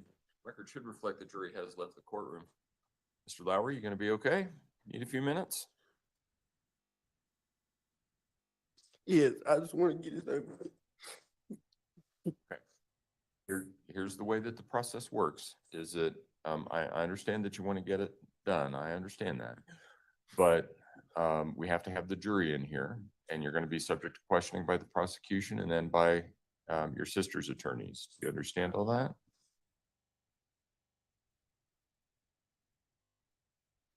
Okay. Just do the best that you can. Just take a breath. Do you need some water or anything like that? Yeah. There's some water right there if you want some, or you can pour it into that cup there. So everybody's a little nervous when they're on a witness stand. Just take a deep breath.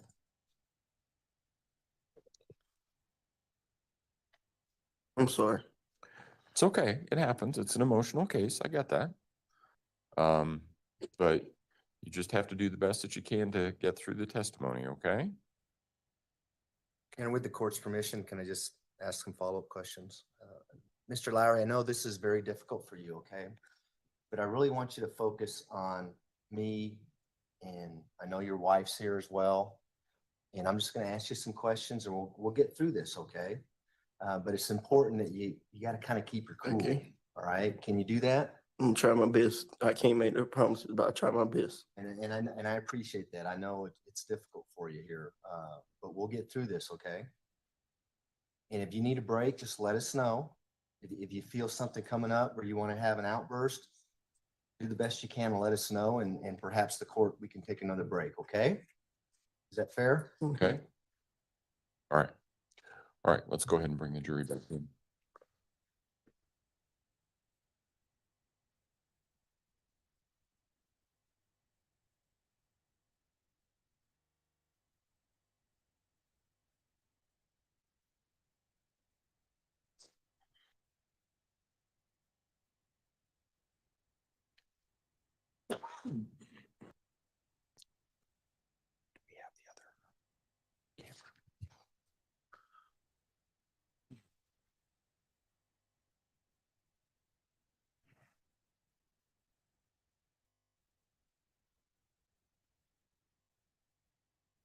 All rise for the jury, please.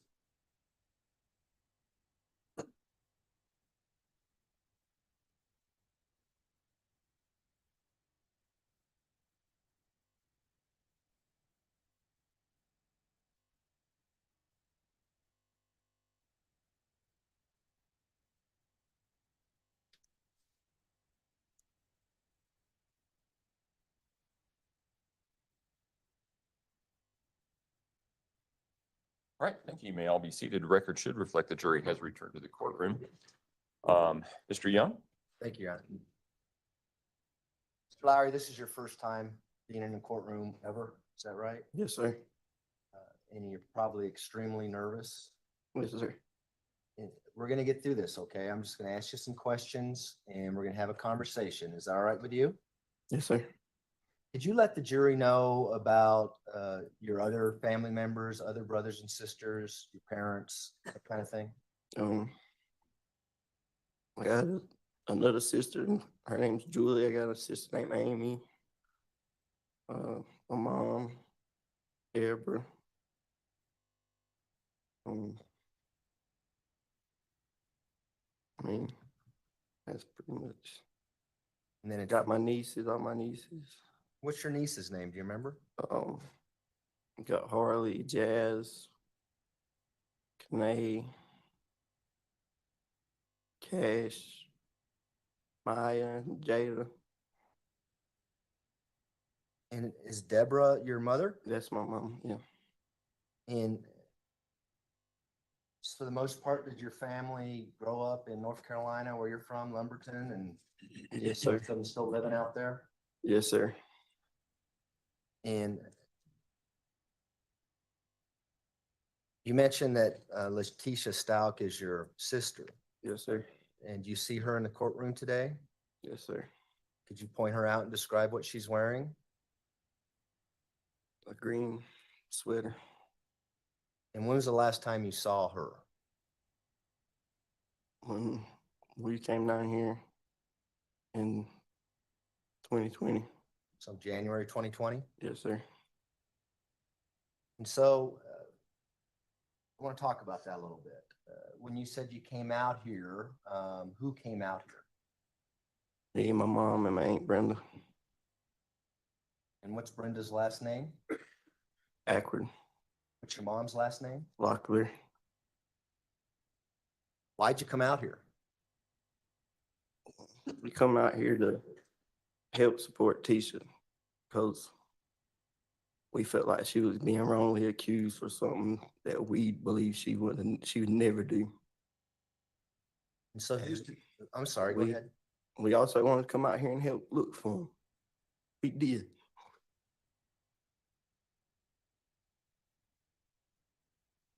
Go ahead and take a deep breath, all right? You let me know when you're ready. I'm ready. So you wanted to come out and help. You refer to her as Tisha, Mm-hmm. and you also wanted to look for Gannon. Yes, sir. So do you remember when you came out? January 31st, I think. 30th. It was late January. It was about to be February because my mom's birthday was that weekend or something, that next week. And why particularly did you come out? Because I knew my mom was going to come out here. You wanted to support your mom? Yes, sir. Now, was it January 30th of 2020 when you all flew out here? I believe so. Where did you fly to? Do you remember? Denver.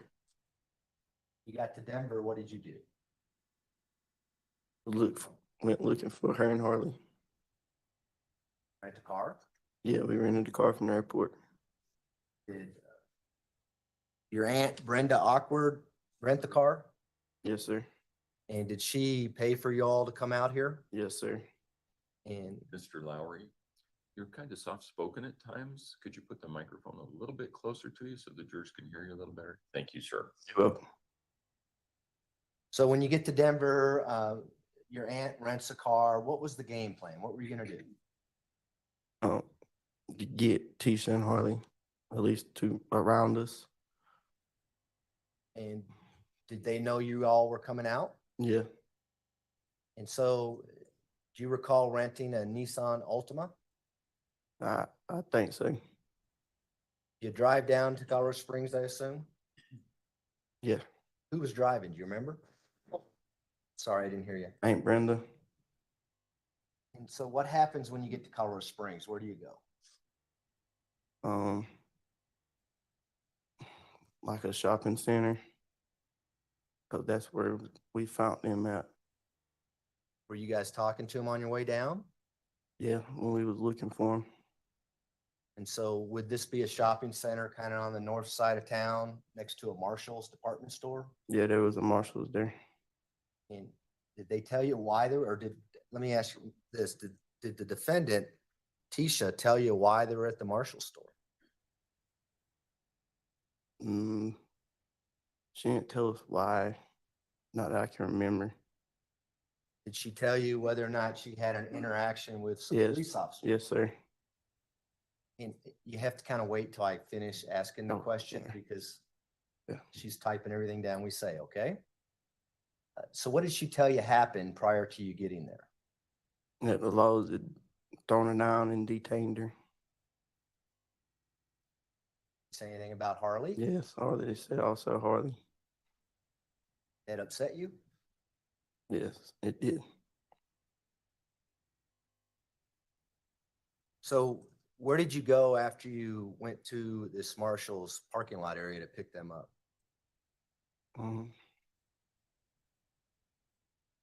We ain't got a hotel. And do you remember the name of the hotel?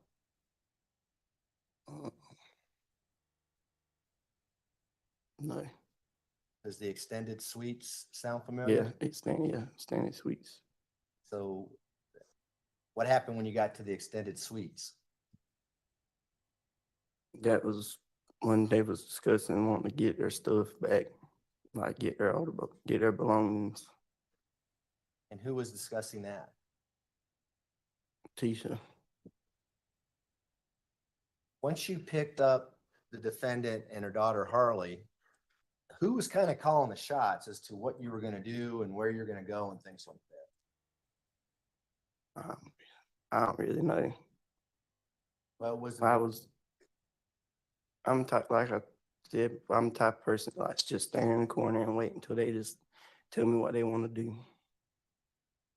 You're just there to help. I'm just there. So how many rooms did you end up getting at the extended suites? I can't remember. Did you spend the night there that night? Yeah. Do you remember who was in your room? I know my mom was. I believe Aunt Brenda was with us.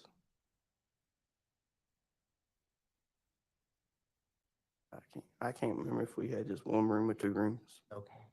Well, was Harley and your sister, the defendant, in the room with you? We was around each other most of the time, like all of us was together most of the time. Okay. So you mentioned earlier that the defendant was talking about wanting to get her stuff back. What did you do the next morning to do that?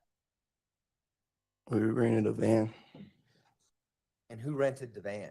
Aunt Brenda. So Brenda Awkward rents, what kind of van did she rent?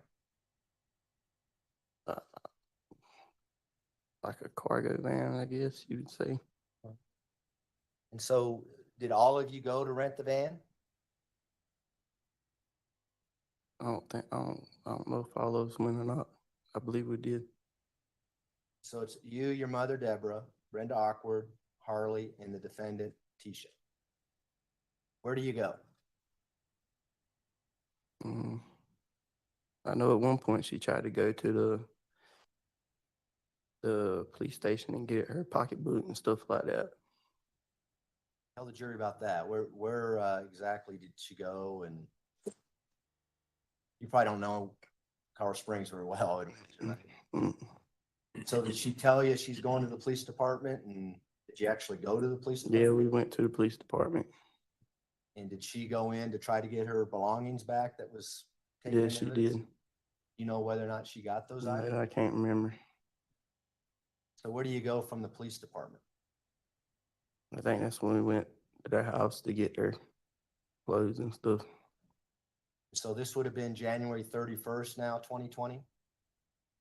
I believe so. The next morning? That Friday. So what happens when you get to her house? We just started loading up the clothes and stuff that's coming out of the house. Were there police officers there? Yes, sir. What were the police officers doing? They was checking everything we brought out, How were they checking it? like looking in the bags and I guess just making sure there wasn't, nothing that there wasn't supposed to be there. And how did you feel about being at the residence that morning?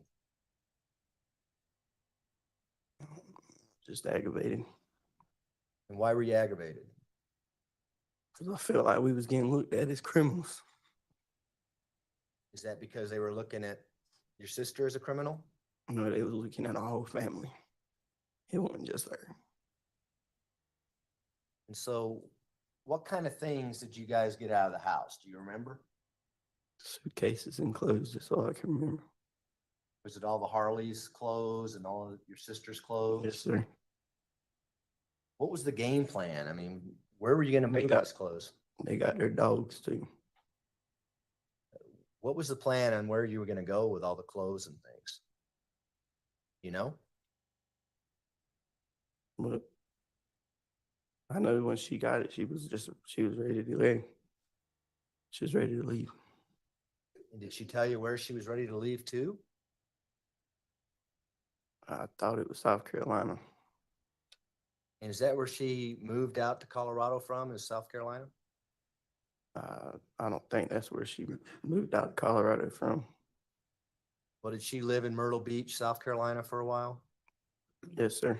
Is that where she was planning on going back to? That's what I thought. Is that what she told you?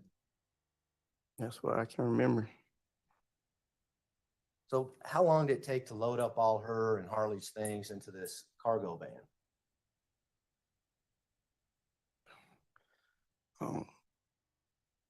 I can't remember, over an hour, I guess. What happens after you get the van loaded? We leave and go back to the room, I believe. Do you remember whether or not your sister had an interview with a news reporter? Oh, yeah. Yeah, she did. Tell the jury about that. How'd that come about? I don't know how that happened. I just know she just had an interview with him. And what, did she tell you why? I mean, was anybody talking to her about doing this? Or? I wasn't. I mean, I wasn't. Whose idea was it to have a interview with a news reporter? I don't know. Foundation. Sustained. Jury will disregard the answer. So when you went to the house, I'm assuming you went in the cargo van. Did you also take the Nissan Altima that was, Yeah, the Nissan was with us. who was driving which vehicle? I think I was driving the van, and I think Brenda was on the Nissan. And what vehicle was your sister the defendant in? Say that again. What vehicle was your sister and the defendant? You remember? No. I don't remember. You know, we'll go on to that. So she does an interview with a news reporter. What do you do after that?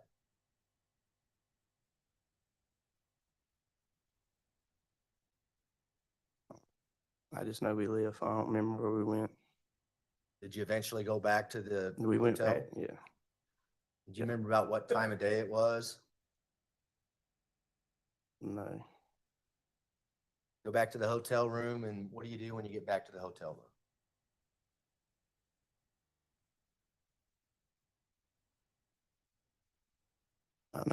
I know we mentioned something about wanting to go look for him. Because me and my mama, we wanted to go help look for him. Tell us about that conversation. Well, we wanted to go. She said she would get up with Albert, find out like when they're going to go out and look for him again or whatever.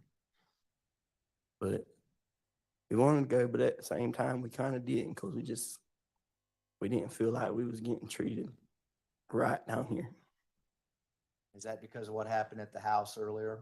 Yeah.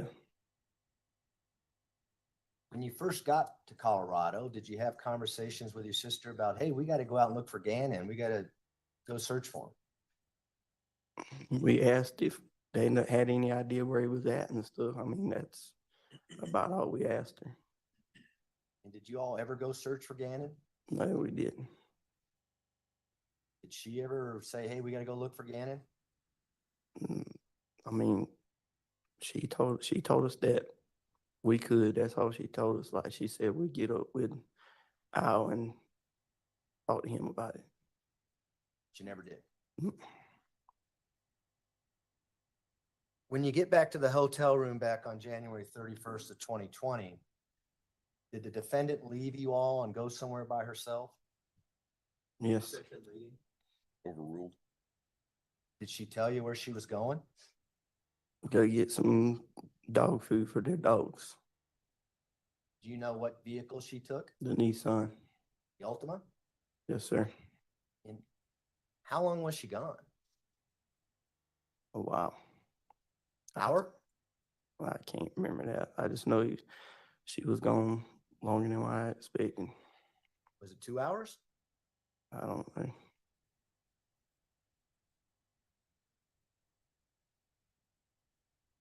You remember sitting around the hotel room wondering where she's at and when she's getting back, that kind of thing?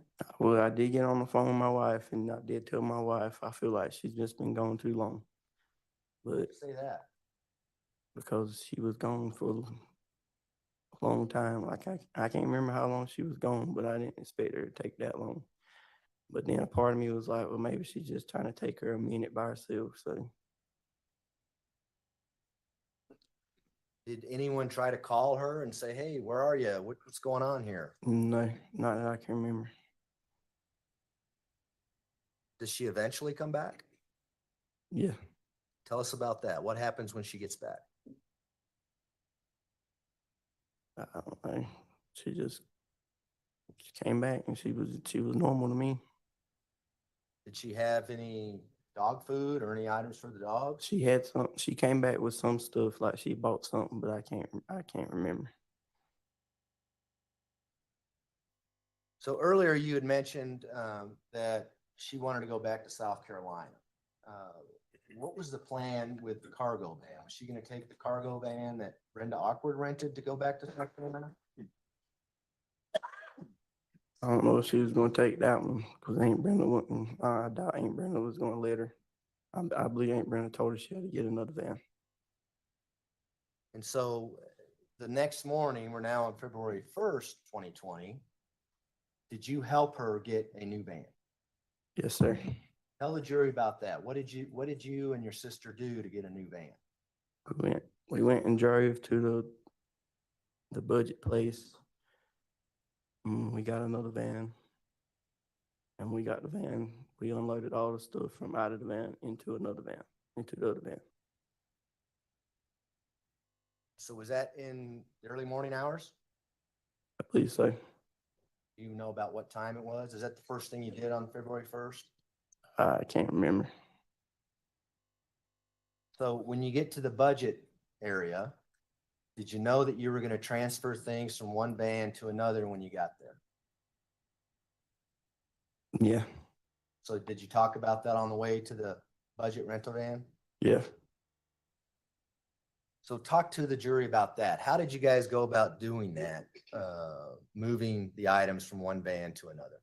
We just went around to the side of the budget place, and we just backed the vans up and just swapped them out.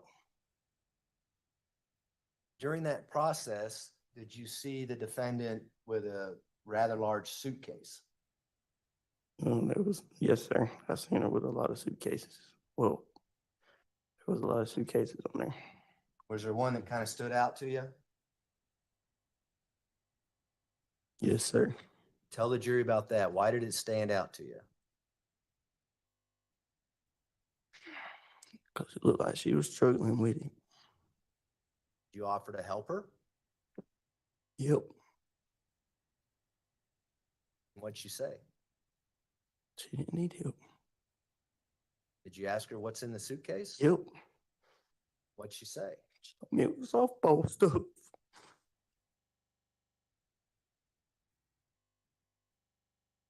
Why'd you ask her what's in the suitcase? I didn't feel right about it. What about that suitcase didn't make you feel right? I just felt like I just felt like it was too heavy for her.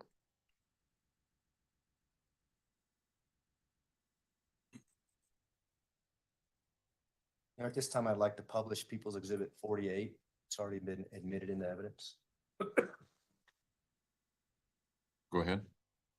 You recognize that suitcase we see on the TV screen? Yep. How do you recognize that suitcase? Look, it's an old suitcase. And I remember that suitcase looked old and it's green. Is that the suitcase you saw your sister putting into the budget van? Yep. Is that the suitcase you asked her about what's in it? Yep. Is that the suitcase you didn't feel right about? Yep. Is that the suitcase you told you softball equipment was in? Yep. Thank you. Take that down.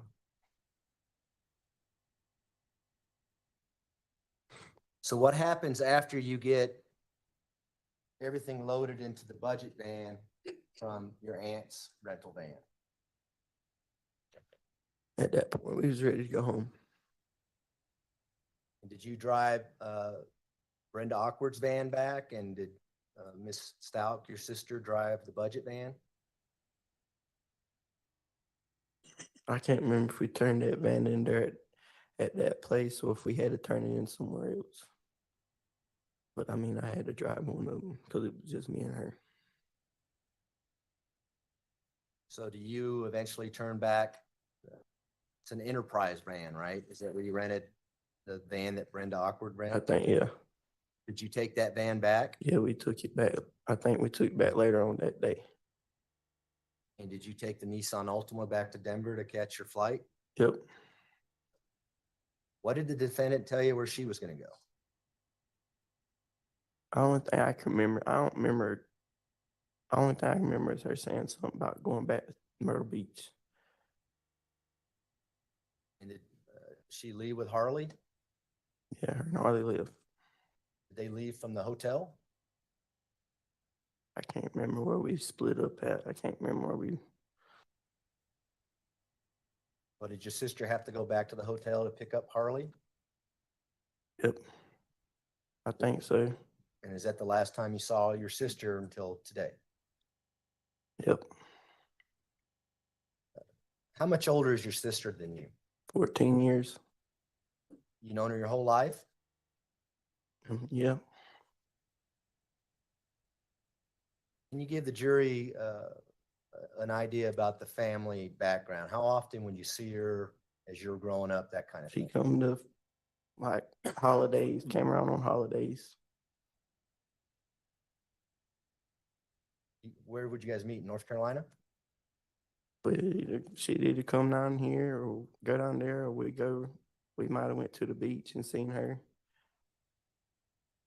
Had you gone to Myrtle Beach on a few occasions to Yeah, hang out with Harley? yeah, me and her. I used to go down there and stay with them.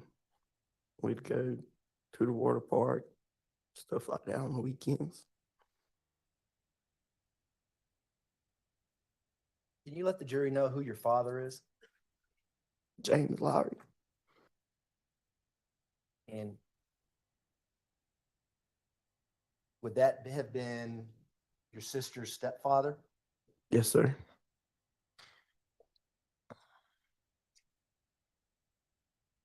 Is your dad still alive? No, sir. You know when he died? 7th birthday.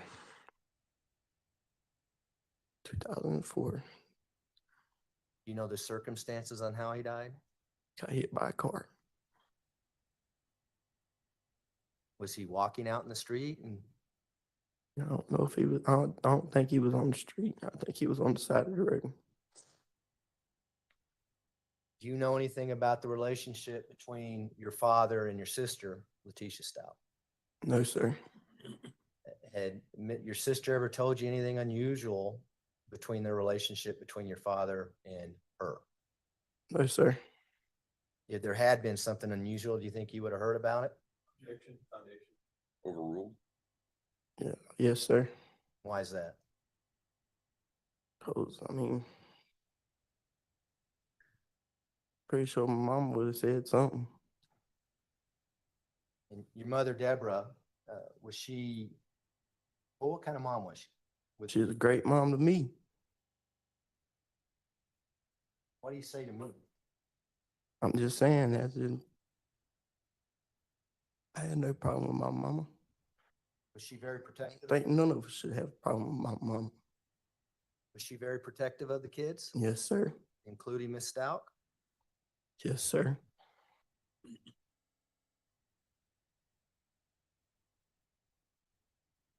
On these occasions that you spent with your sister, did you have an opportunity to see her interact with other people and make decisions and go through everyday life?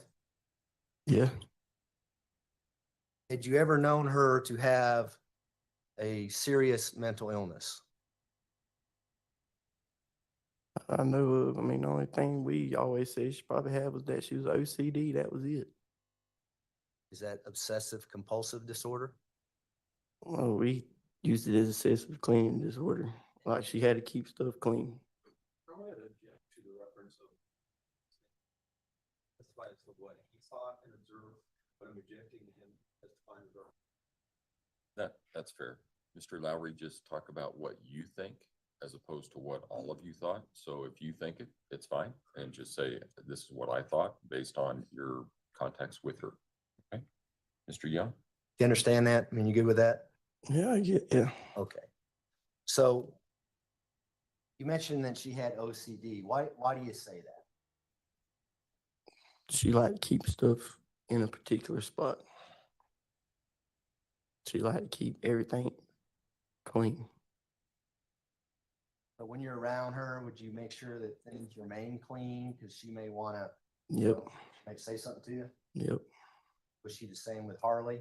She was the same with everybody like that. As far as I know. Anything unusual about that? No. That's normal to me. You know other people like that? No. Had you ever known her to use different names or identify herself by a different name? I can't remember. Do you ever remember her referring to herself as a person named Harmony? I do know she didn't like her name, but I don't remember her calling herself Harmony. Did she tell you why she didn't like her name? No. Do you ever remember her calling herself Jasmine? No. And you said you had a niece named Jasmine or Jazz? Jaslyn. Sorry? Jaslyn. And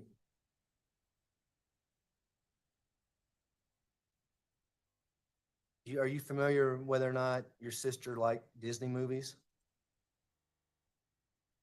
I believe she did.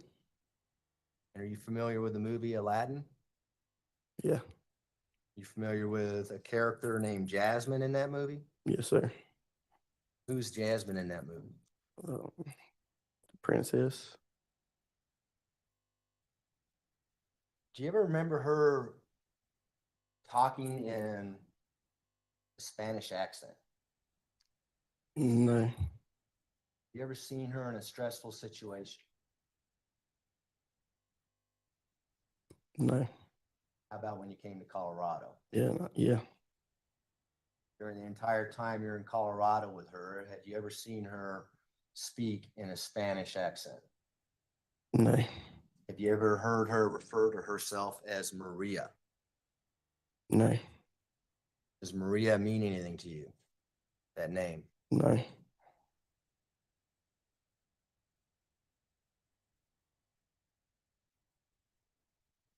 You have an opinion as to whether or not your sister has the capacity to know right from wrong.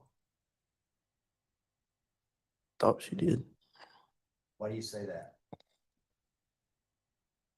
She's too smart. Was your sister a really good athlete as well? Yes, sir. What kind of sports did she play? Softball, basketball, baseball. Was she more of a leader than a follower? That's what I thought. Never see her drive a vehicle, for instance. Yes, sir. Did she have the ability to stop at red lights, go when it turns green, that kind of thing? Yes, sir. Have you ever seen her, have you witnessed her obey the law? Yes, sir. And is that throughout your entire life? Yep. And is that for even when you were in Colorado? I mean, we didn't ride with her. She didn't really drive around with us, but I mean, she acted funny the whole time we was down here, to be honest. Tell us about that. Why was she acting funny? Seemed like she was stressed out about everything that was going on, looking over her shoulders. But I figured that was because of the laws was constantly coming after her. You alluded to this earlier, but she had just been in handcuffs prior to you guys picking her up, right? Yep. And do you think that may have caused her to be a little bit paranoid about police following her and things Yep. like that? What about her capacity to do things intentionally, perform intentional acts? Let's talk about the budget rental van. Did you see anything unusual about her ability to rent another van to go to South Carolina? No. Does she have the capacity to intend to do things? Yeah. Does she have the capacity to make decisions and use judgment and reflection in making those decisions? Yeah.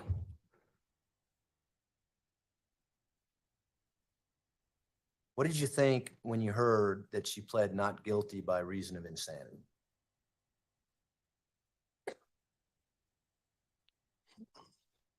I believe that was the only way she did it at that time. Did what? What we're here for.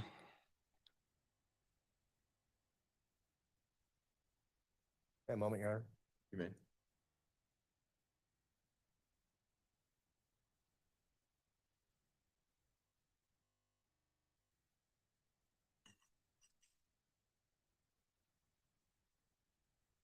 Those are my questions, Your Honor. Thank you. Cross-examination, Mr. Polino. Mr. Lowry, Morning. I know this is difficult. And we've met before, correct? Yep. Remember I came and I saw you and your mom and everything out in North Carolina. I want to go back just to the attorney's last question. You indicated she must have been when she did this. And what you're meaning is the Letitia that you know, the only way she could have done something so horrible if she had some type of mental break. When everything first happened, and we found out that the little boy was found in the body, we found out where he was found. At that point, I knew she did it because when I seen that suitcase and asked her about it, she just acted funny to me. And yeah, I thought she might have snapped and went crazy. Okay. But now, no. No. Okay. And talk Lumberton, you're from Lumberton, North Carolina, correct? Yep. And that's kind of a small, how big of Lumberton? It's not that big. A pretty small community. Yeah. And this case has got a national exposure. Yep. And it's got even more kind of exposure, in Lumberton. Yep. Press is, picked up and followed this case pretty closely. Yep. And over the 3 years since this has happened, this has caused a lot of shame to come upon you and your family. Yep. It makes you feel like your own town, look kind of like an outcast. Yep. Like everybody's looking and judging you. Yep. Like everybody's looking and judging your mom. Yep. And this is all your stepsister's fault. She's not my stepsister. You have different fathers, correct? I mean, I don't consider that a stepsister. That's half. Okay. This is all your half sister's fault. Yes. And you're angry at her for it. Yep.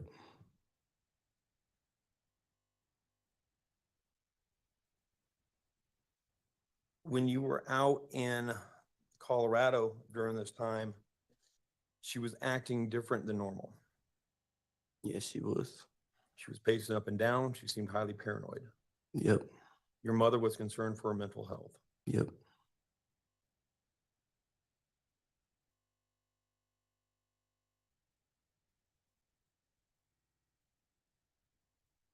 Did your mom, Brenda, and you all fly back together? Yeah, me and my mom, her name Brenda. Okay. You flew out of DIA? Yeah. Do you call her during that time in Colorado that you were with her being paranoid and believing there's a black BMW that was following her? Yeah, she did do that. Okay.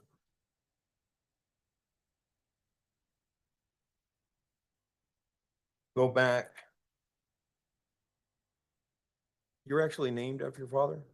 Middle name? Yes, sir. Okay. And my grandpa. Okay. And Ms. Stauch was 16 when she moved out, correct? I believe. Okay. So she's 14 years older than you. That would mean you're only 2 years old when she moved out of the house. Yeah. Yes, sir. So you never had any active memories of her with James or how James treated her? No, sir. And you said that would come home from time to time, but she never came back to North Carolina, never came back to Lumberton to see you guys until after James died. My dad, I can't remember. Okay.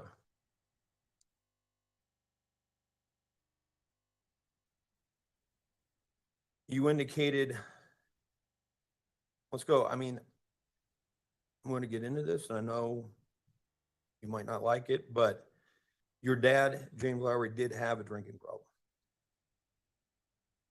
Yes, he did, as far as I know. You would get drunk and you'd beat the piss out of your mom. Yes, as far as I know, yep. Sometimes it'd be so bad that your mom would have to take all you kids to a hotel room till he sobered up. Yep. Sometimes your mom would have to go to work and James be the one watching after you kids. Correct? Yep. One time, James gave you so much alcohol that you passed out. Well, they went up to Overruled. one time James gave you so much alcohol that you passed out. Yep. And you were so you passed when you were 7, you would have had been, what, 4, 5, or 6? When you passed You out. passed out. Remember how old you were? I was like 3. Okay.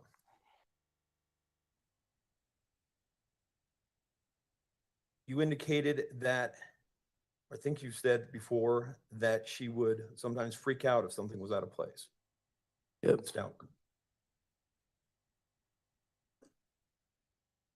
And also, do you recall that sometimes when Ms. Stauch would come visit you or see you, sometimes she would leave you knives so you'd be able to protect yourself? Yep, she did do that. Further questions? Great. Yes, sir, thanks.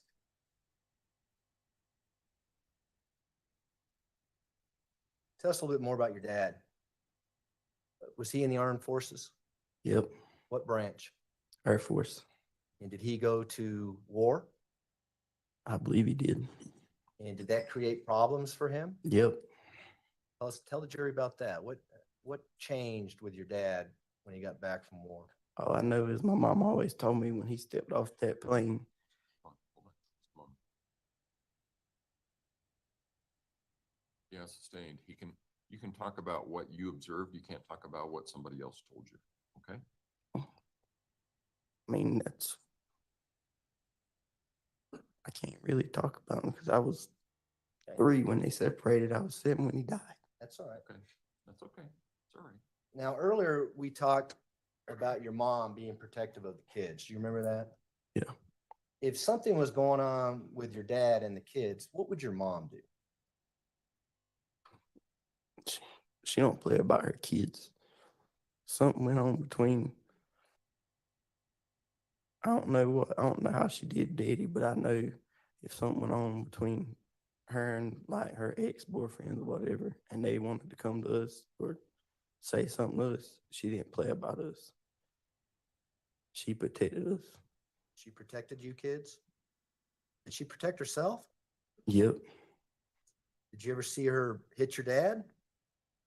I don't remember hitting on. I can't remember much of my daddy because I was so young. But I know her boyfriend after my daddy, Greg, he would hit on her, and she would fight him back. Did you want to be here today to testify? Nope. Did you get subpoenaed and that's why you came out here? Yep. Mr. Tellini was asking you questions about insanity or some kind of mental break. And you said initially that's what you thought, but then you said now, no. What did you mean? I just feel like it's too much got done for you to be saying that now. For her to be saying that. Well, do you think when she was telling you that there's softball equipment in the suitcase, she knew right from wrong, had the capacity, the formal intent to do things? Yep. Meeting overruled. Those are my questions, Your Honor. Thanks. Do any of the jurors have any questions for Mr. Lowry? Like we have one. Counsel, retrieve that question and approach, please.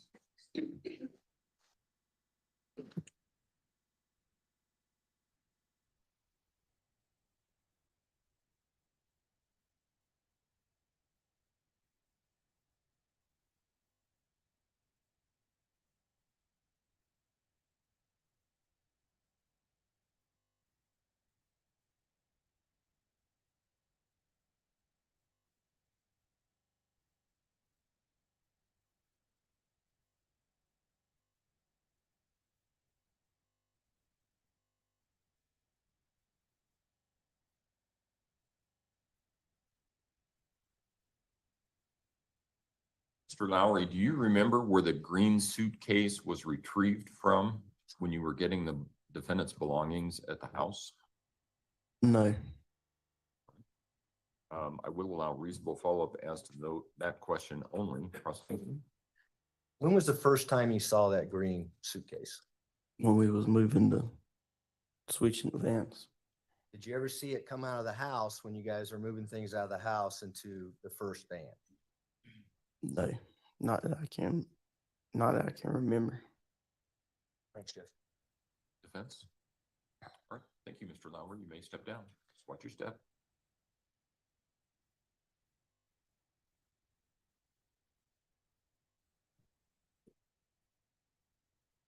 Prosecution, call your next witness, please. Yes, Your Honor, Josh Johnson.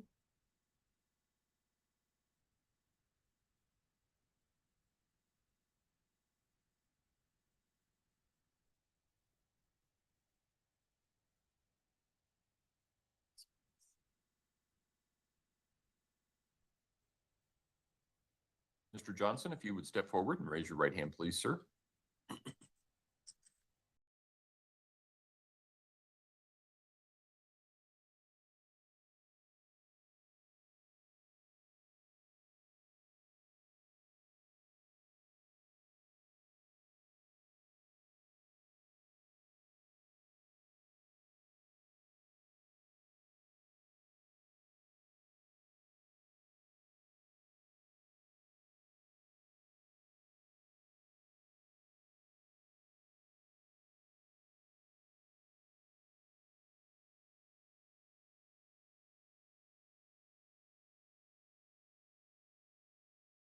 No, I'll start with some testimony first, obviously, yeah.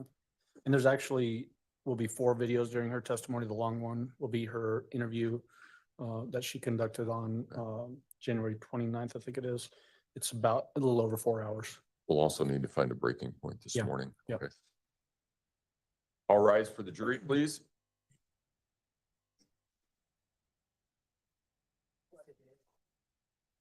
Fine, it's all good. I'm positive. I can can see, it's fine.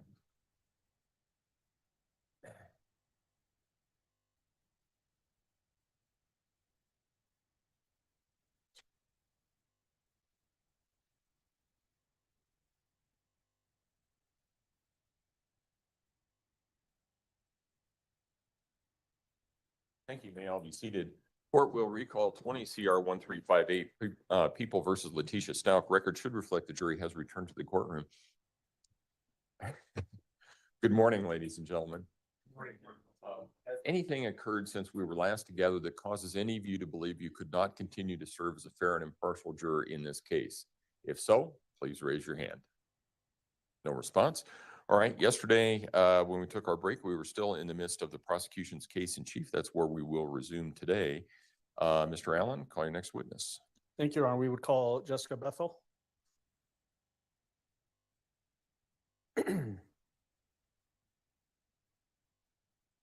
It's my understanding Mr. Cook is doing her cross. So I don't know where Mr. Cook went.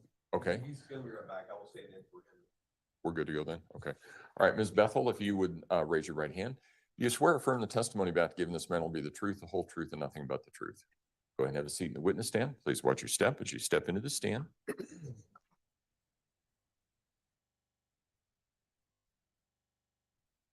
May I proceed, Your Honor? You may. Go ahead. Good morning, ma'am. Will you please introduce yourself to our jury and then spell your first and last name for the record? Good morning. My name is Jessica Bethel, Jessica Bethel. Ms. Bethel, what do you do currently for work? I'm currently a stay-at-home mom. Okay. Did you at one point work for the El Paso County Sheriff's Office? I did. What was your last assignment with the El Paso County Sheriff's Office? I was last assigned to the investigations division. What kind of education and training allowed you to do that job? I went through a post academy to become a sworn peace officer for the state of Colorado. And from there, I received on-the-job training and advanced my career into the investigations division. Are you still a post-certified peace officer in the state of Colorado? Yes, I am. How long were you in law enforcement previously? Total, including my time served as a civilian, would be 14 years.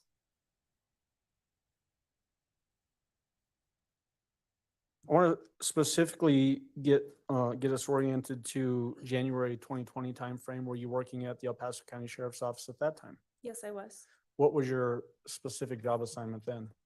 I was assigned to the majors investigation team, which consisted of detectives that investigated homicides and robberies, assaults against people.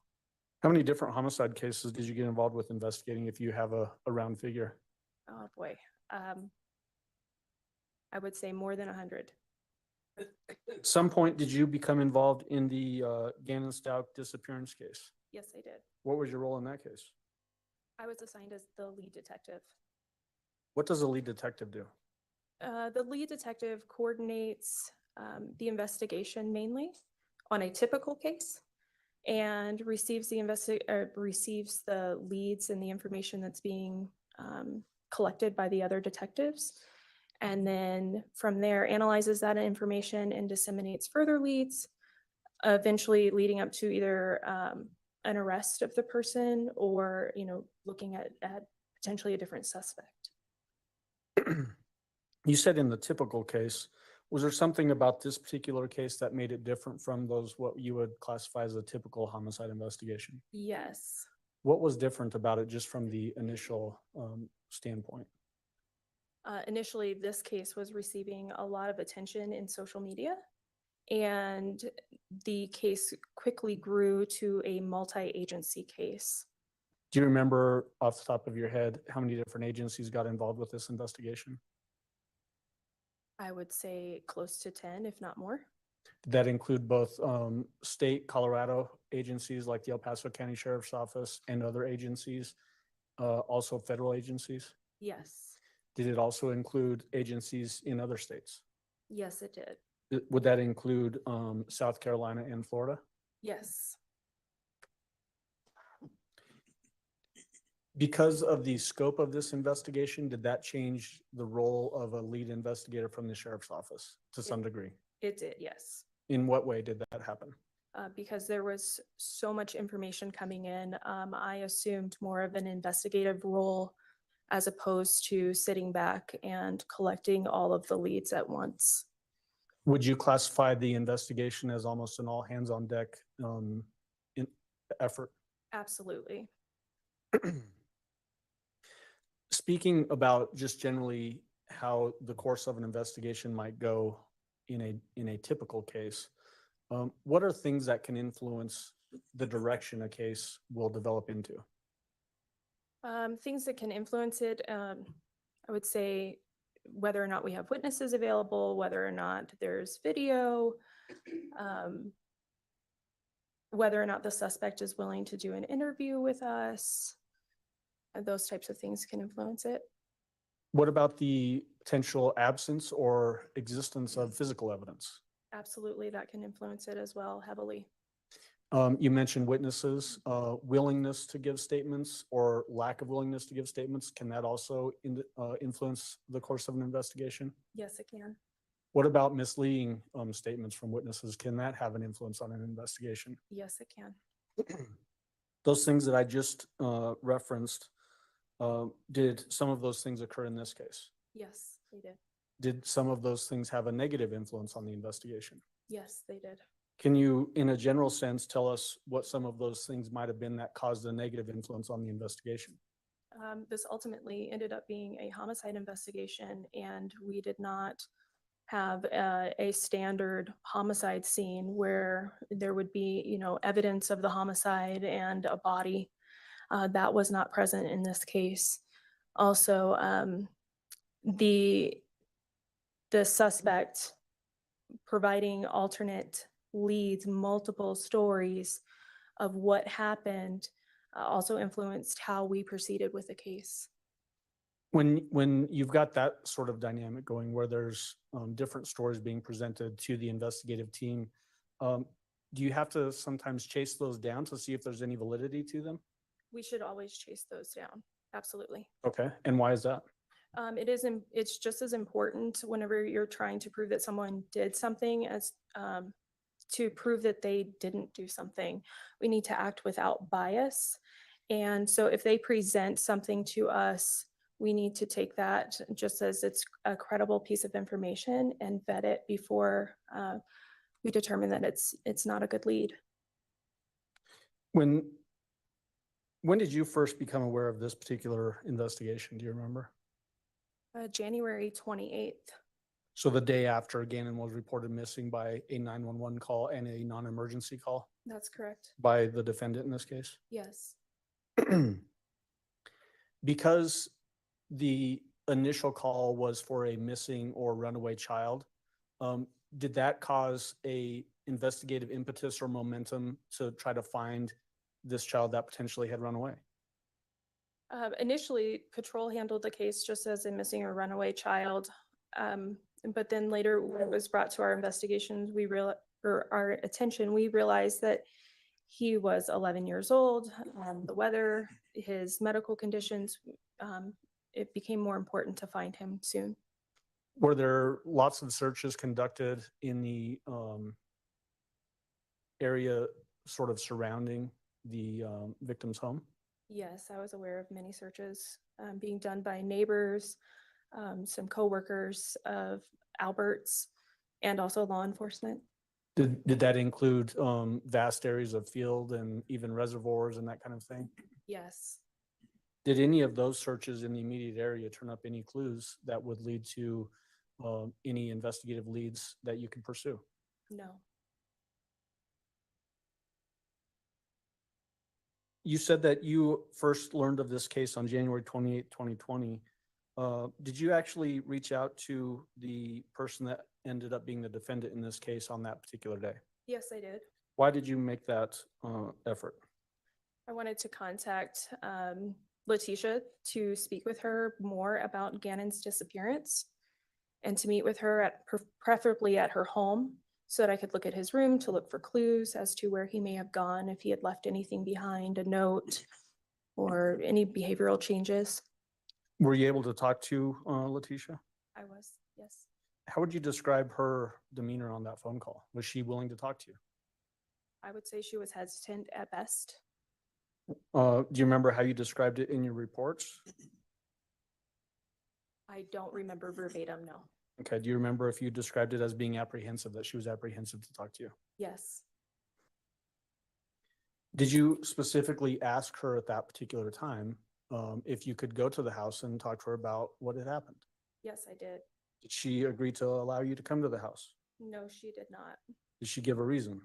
Yes, she told me that there were several young children in the home, and she didn't want them overhearing what we were talking about. What did you do then as far as trying to get her to sit down with you and give some sort of a statement to you? I offered to meet her at a place of her choice. She ultimately asked that I meet her at Starbucks located on Fountain Mesa. Prior to this particular phone call, had you ever met Letitia Stauch? No, Had you ever talked to her on the phone? no, Did you, in fact, then meet up with her at the Starbucks on Fountain Mesa? I did. Who was present for that interaction?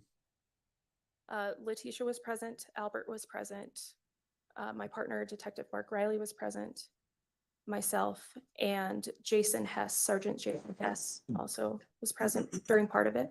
Okay. Did you actually do this contact with her and Mr. Stauch inside the Starbucks business? Yes, So was there a recording made of this particular interaction? yes, there was. Can you hear sort of the normal chatter that you would hear in a Starbucks on the recording of this? Yes, you can. May I approach with People's Exhibit 335? You may.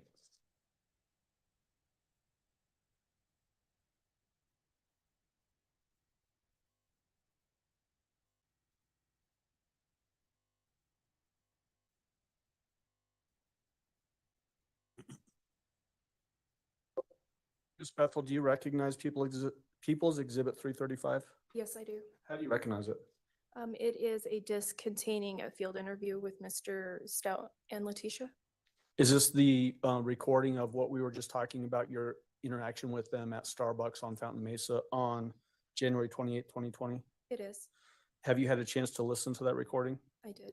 Is it a fair and accurate representation of that interview? Yes. Now, at this time, I'd move for admission of People's 335 and request permission to publish. No objection, Your Honor. All right, exhibit 335 will be admitted. Go ahead.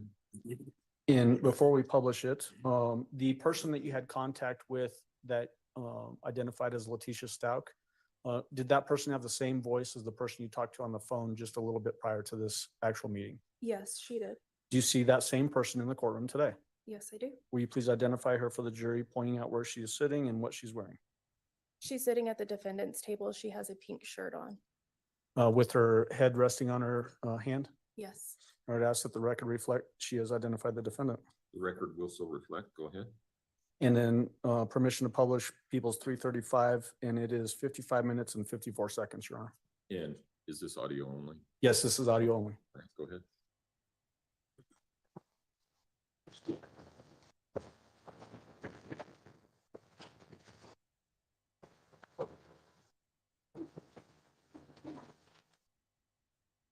I wasn't sure like what you were gonna be in. Yeah. So, do you guys want to stand out here or do you want to go in the? We can go in. Okay.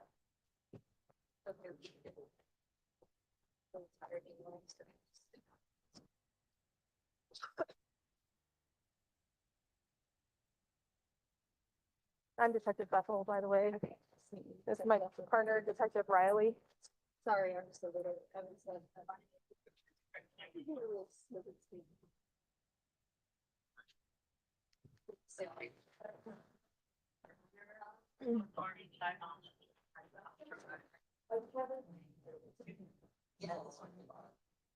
Yeah, I felt that. I guarantee you, I'm halfway down there. So.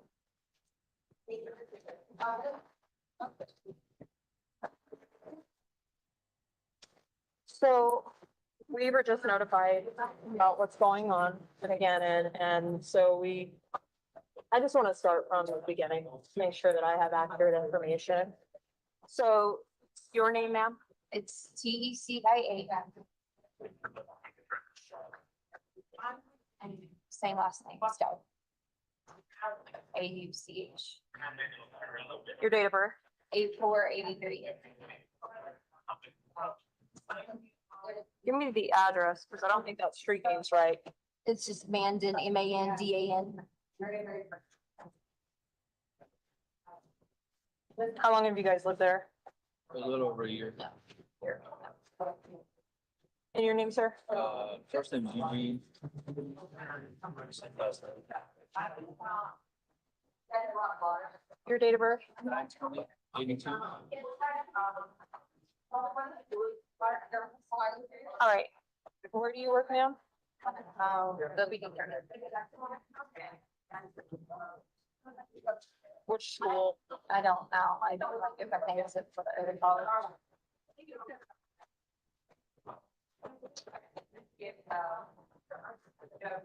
And you, sir? I'm in Ashland. Full time.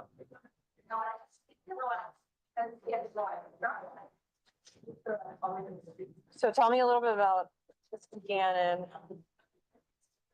How old is he? He's 11? That's what y'all put out. That's, I'm not attention to that's not true. Right. That's what I was told too. So we were like, everything we've been basing the mindset on, based on that. But someone actually texts. Yeah, technically last night he texted me. I was in Oklahoma at Fort Sill for training and I had to come home emergency. But like he texted me last night. He's like, yeah, we saw him on the camera, came in, did not look distressed. Bought some chips, left on foot. I mean, I can show you the text if you can see it. But Sure. When did you go to Fort Sill? when? Yeah, I left Sunday. I've been there one day. What school does Gannon attend? Grand Mountain. Grand Mountain? Yeah, it's in our neighborhood. I was gonna say, I think that's a new one that opened up down there. Tell me about his friends. Most of his friends are right there, like right around our house. Like he has boys that live right at the end of the street. He plays with them most of the time. Braden is his name. What's Braden's last name? I mean, I got all his parents' phone numbers and we talk to him all the time. But If I could get their number too. yeah, So we have Braden. I don't. Braden, so it's they're like two families that live in the same house, but they're like related. So Well, Connor, I know, but Connor is the Webster. there's a Connor, but he goes to the web show actually, like because they rezoned him because of the new school or whatever. So he went there last year. Connor's mom has been with us the past day or two. She works at Yeah, she works at Webster. so this is one of them. That's, Ian, so like I said, I think it's two brothers and their families live in the same house. And they got like 3 or 4 kids. But that's associated to Braden. I think that's Braden's uncle. I got Braden's mom in there too. But you can get to him through this guy. This is him.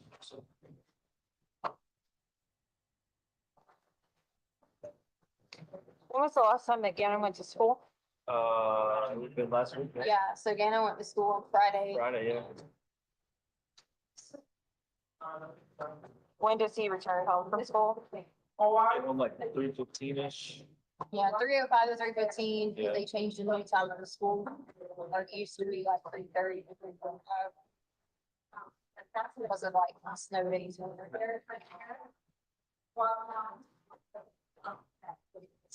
So Braden and Connor, are those the only two friends? I mean, He know, I don't even know any parents. I'm looking. He wants to meet them all on top of home, because he has all their numbers. I don't even, like, I know them from coming to our house. Like, I don't have a lock down. There's one more. This, so Lily is really my daughter's friend, but she has a brother that's Gannon's age as well. And they kind of live like right behind us. What is the brother's name? Reese. Reese. I do know that because I hear playing the sale all the time. So they live on the next street over. And sometimes they'll ride their bikes over there, but they mainly play with these boys, these Braden. And then, right next door to them is a group of girls that my daughter plays with. Okay.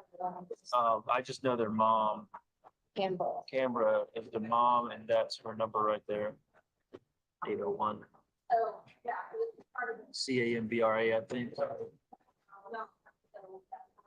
So that's a mom of, My daughter's friends. There's like three girls. Well, one of them is the age of Gannon. Yeah, I mean, they're all, these kids are like they range from like first grade to like they're six. so these are neighbors. Yeah, basically they live 2 or 3 houses down, but they live next door to one another.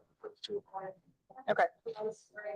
And that's about it. That's all they really play with. Now he's got some other friends at school, but he never really goes to their house and stuff like that. The point of concern was this right here. This is where the concern started. I'll show you the text message he sent me. Okay, so this was, he stayed at home yesterday because his stomach was hurting. So we got hiking on Sunday. Okay, so yeah, I would tell her that part. Yeah, She sees about the stump. And we went to Garden of Gods and we get probably about, I don't know, a few miles out, a few feet in. He's like, oh, my stomach hurts. I'm like, it's probably because you haven't been, like exercising on it. He's had this problem for a while because he gets like really bad constipation. And so his stomach was hurting off the internet. And you were either on the plane, yeah, so that was something, on the way we up. were like texting back and forth. And I was like, should I just stay at home? Because there was like blood and stuff coming out of his butt a little bit. And so I was like, I didn't want him to go to school like that, scared because of like multiple underwear. Okay. And he gets really down and embarrassed about So, that too. yeah, so he gets embarrassed. He's very like emotional about that type of thing because he's sad about it. So he stayed at home. Well, we went and got good dogs, some new outfits. We got 2 new puppies. So we went, got a dog sitting at the outfits at the Petco. He gets on Kohl's, Nevada exit maybe. I don't know the numbers, but I know it's Nevada and the Kohl's right there. And so we went to Nevada and the Kohl's. He sat in the car because he wasn't feeling well, but I wanted to make sure he was gonna eat and I made him some feeding light and stuff like that. I think that's about it. Petco came back, whatever. So when we came back, he was texting you. That's where you. Yeah, so he had spilled a candle in the house, whatever, he was, because he felt like he was smelling bad because of his accident. He lit a candle and was playing. He spilled the candle, so he got really upset because he made a mess with that too. So it turned a big. So then this is where he starts texting me. I'm in Oklahoma, so he told me my tummy hurts, blah blah blah. And I'm just trying to stay positive, So he's worried about. Tisha said he was really worried about getting in trouble not for the accident, but for the candle thing. So then right here, I was like, we'll talk later. And he's like, do we have bath salts? And I'm like, immediately, I know what that's all about. So I'm like, what the hell, what's going on? Or where did he even hear this from? So I immediately texted her. I was like, we have a little bit for baths and stuff. So I was like, put all the stuff we use for our baths and put it away somewhere so he can't access it until we find out what's going on. And then I asked him for what. Yeah. So with that, the day before, when he tells me this, I said, he came in and asked me, did we have any the day before, which was the Sunday? And I gave him a bath bomb because I usually didn't know bath salt. I didn't know. So I gave him a bath bomb and we went to the bath. I still was clueless to the bath salts until we looked it up. So then he tells me this, my friend said if I got some, we could play this weekend. And I told him no. Absolutely not. But we were still talking at this point. And then he was like, it went on a little bit. Then he's like, his brother has a car for a sleepover if I can come over Friday. That's kind of the end of it, though. We need some more haze. So that's where we get the idea that he may have left. Well, no, he told her he was going to play. So which he does, which they do all the time. They walk out and they're like, where you going? Be back at such and such time. And they're always maybe he's 10 minutes late, but nothing like this. So I don't even know who this friend is. That's the biggest concern on the surface. That's why she said I always like to walk over there and meet. Hey, this is blah blah blah. We don't know anyone with a car. Yeah. Yeah, with nobody funny that has an older sibling that drives. None of his friends that we were aware of. So from these other people, we got some names of other kids on the bus that he plays with, and so we kind of hunted them down last night. What they did while I was on the way back. Found one kid named Jimmy, but he wasn't. They hadn't seen him, and then they were like, "Well, this kid has an older brother or whatever." And they went to their house, and they're like, "No, we haven't seen him." So that's when it really was. information that Jimmy had a older sibling. So of course, we all went, I you mean, know, we think it was around. putting people together. Right. So then Jimmy's dad answers the door and they show the picture to Jimmy. Connor's mom, with the one with my daughter, she's a 17-year-old. So he's like, yeah, I think I know that kid. And then they were like, do you know Jimmy? And the guy was like, yeah, that's my son. And then he was like, I'm sorry to tell you guys, but we don't have a older child that died. So I don't know if she said Jimmy was the oldest, but whatever it was, Dad said there was no older boy that was in their home that died. But it was like he said, pieces were coming in from different kids trying to give us information and names. See, the big deal here is it's not like, and I know kids, you know, they get influences, but he's a homebody. I mean, I'm like the same way. He would rather be at home playing his little Nintendo or, you know, watching cartoons. You know, sometimes I gotta make him go ride his bike, that kind of thing. So he's not one just to walk off. And, you know, he's had times where he's been a little embarrassed about his stomach problem, but never anything to drive him to something.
Record should reflect the jury is not present in the courtroom. Is there anything we need to take up outside the presence of the jury at this point in time? Prosecution? No, Your Honor.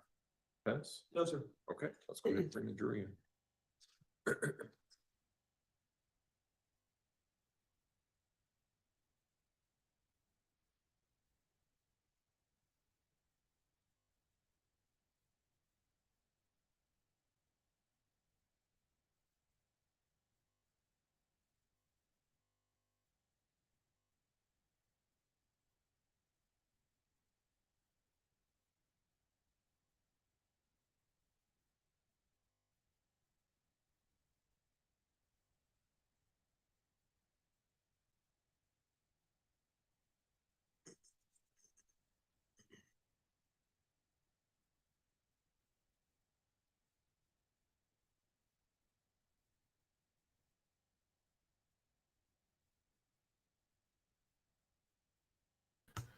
I agree with you, Hope SC. I think that that is an absolute lie. All rise for the jury, please.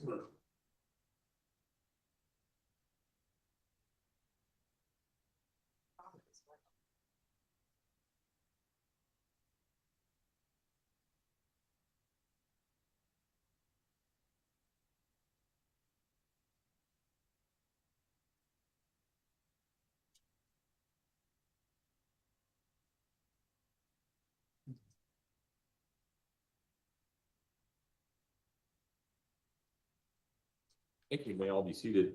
Court will recall 20 CR 1358 People versus Letitia Stauch. Record should reflect the jury. When we took our break, we were in the midst of a video. I think we're going to start it right at that same point. Prosecution.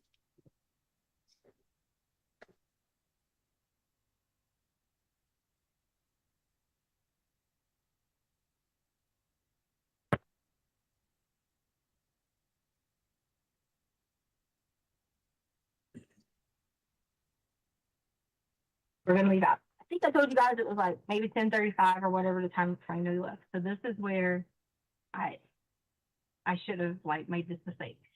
So I drive to the so Larson Ranch. At the end of Larson Ranch is a bunch of new builds, like construction, things like that. I drive to the new builds.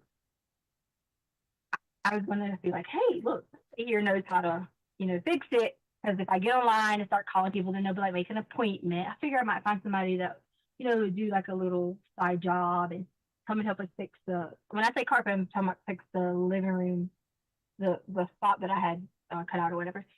So I did. I pulled up. On the back part, there were some new houses being built, and there were some like Hispanic, and I'm not saying that to be like discriminatory. They were Hispanic people that were out there, and I was like, "Hey, do you know where you can get the carpet that is in the Larson Ranch model home?" So I told him the model home, which was the same home that we had. I mean, I don't know if it's the model home, but I gave him the name because I asked, like, I looked online for the company for the name. I said, "It's in this." He's like, "Everybody has that same carpet." Yes. So we got a roll of the carpet. Where'd you get that from? We got it from the guy on the scene. Like I say, on the scene, but the construction area. So we got the carpet from the guy in the construction area. Well, I didn't get it then. He said he was going to bring it to me. So I gave him the address. And this is where I messed up. I gave him, and this is why I couldn't tell you this in front of Albert. I gave him our code to get in. He was going to go fix it. And I just assumed working in the house, he was going to be okay, whatever. And me and Gannon left. I just said, hey, Did you give him the garage door code? Yeah. And what about the alarm? Well, if you go in through, say, like you're walking in through our house, there's no sensor. So we always keep it on our alarm, and you can walk in through the garage and the alarm will never set off or off. Never. Okay. And the reason for that is like there's no door. Like there's nothing that tells that door that it's open. You can send. So you don't have a sensor there. Right. So we just always, and the kids come in every day in the garage and never have to like set, reset, anything like that. Okay. So me and Gannon go on. I don't remember exactly where we went first. I know we rode a little bit because I was looking for different places to buy the dogs some like different cute outfits because sometimes I get them at Ross. But Petco has some really good deals going on right now. So I was like, I'm gonna go to Petco. Gannon was like, at that point, it was like he wanted to lay down because his stomach was hurting. He wasn't complaining about like any like pain on his arms or anything like that. He just said he wanted to lay down because his stomach was hurting. So we were in Albert's truck. So we lay down. I mean, he lays down in the back of the truck. So he's just laying down, whatever. I went to Petco. I can't remember if I went in the store beside Petco. I don't. She's such a know liar. We went to places around town, just different locations. What places did you go to? I know I went to Petco. I know I went to a gas station to get gas. What Petco did you go to? The one at is it Nevada and something? Okay. I don't remember the newer one. Like it's nice. It's a nice area. That's the area I basically was in for. I wasn't gone that long for most of the time frame. That was the area that I was in. And then I made the wrong. When you're coming back and it tells you go this way, I made the wrong exit. Like I got in the wrong one, so I went back. I guess that would be. I went north a little bit before I turned around to come back because I made the wrong one. So I get back and let's see. Did we go eat at that time? Look, I didn't get anything to eat. Maybe I just got Starbucks. I could look at my credit card or something like that. See if you want to look and see where I spent that day. You want me to look? No, but eventually, yes, Okay. that would be helpful. Okay. So I remember what happened. Then I realized I had to go back to Petco. That's why we turned around and came back. Because I started off, I Well, bought 2 that's outfits. her and decay is, I don't think and she then I does came it back in easily. Petco, and I mean, got she does the it rest of the outfits that were on there. 'Cause I was like, oh, effortlessly, I'll go but 2 more for the doesn't price. succeed So to I do did it well. go back to Petco twice.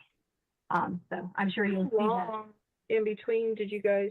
See, if She's we live not at good 10 at it. something, it's like a 30-minute drive from Lorson Ranch. So if I got there, got gas, got Starbucks, maybe I was there at 11-ish. I don't want to say time because So you go to Petco the first time, and then how long in between the first visit and the second visit to Petco?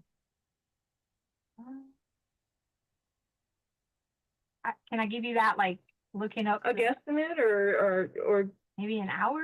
maybe no? Looking up against the Minotaur. Did you Do you see have, like, the captions? Any tracker apps or anything on your phone? Because I know, like, for me, I have that Life 360, and it'll tell me. It'll tell me, what my short trips are. It'll even tell me if I walked somewhere. It's freaking awesome. Okay. Yeah, I just get tracked by Google.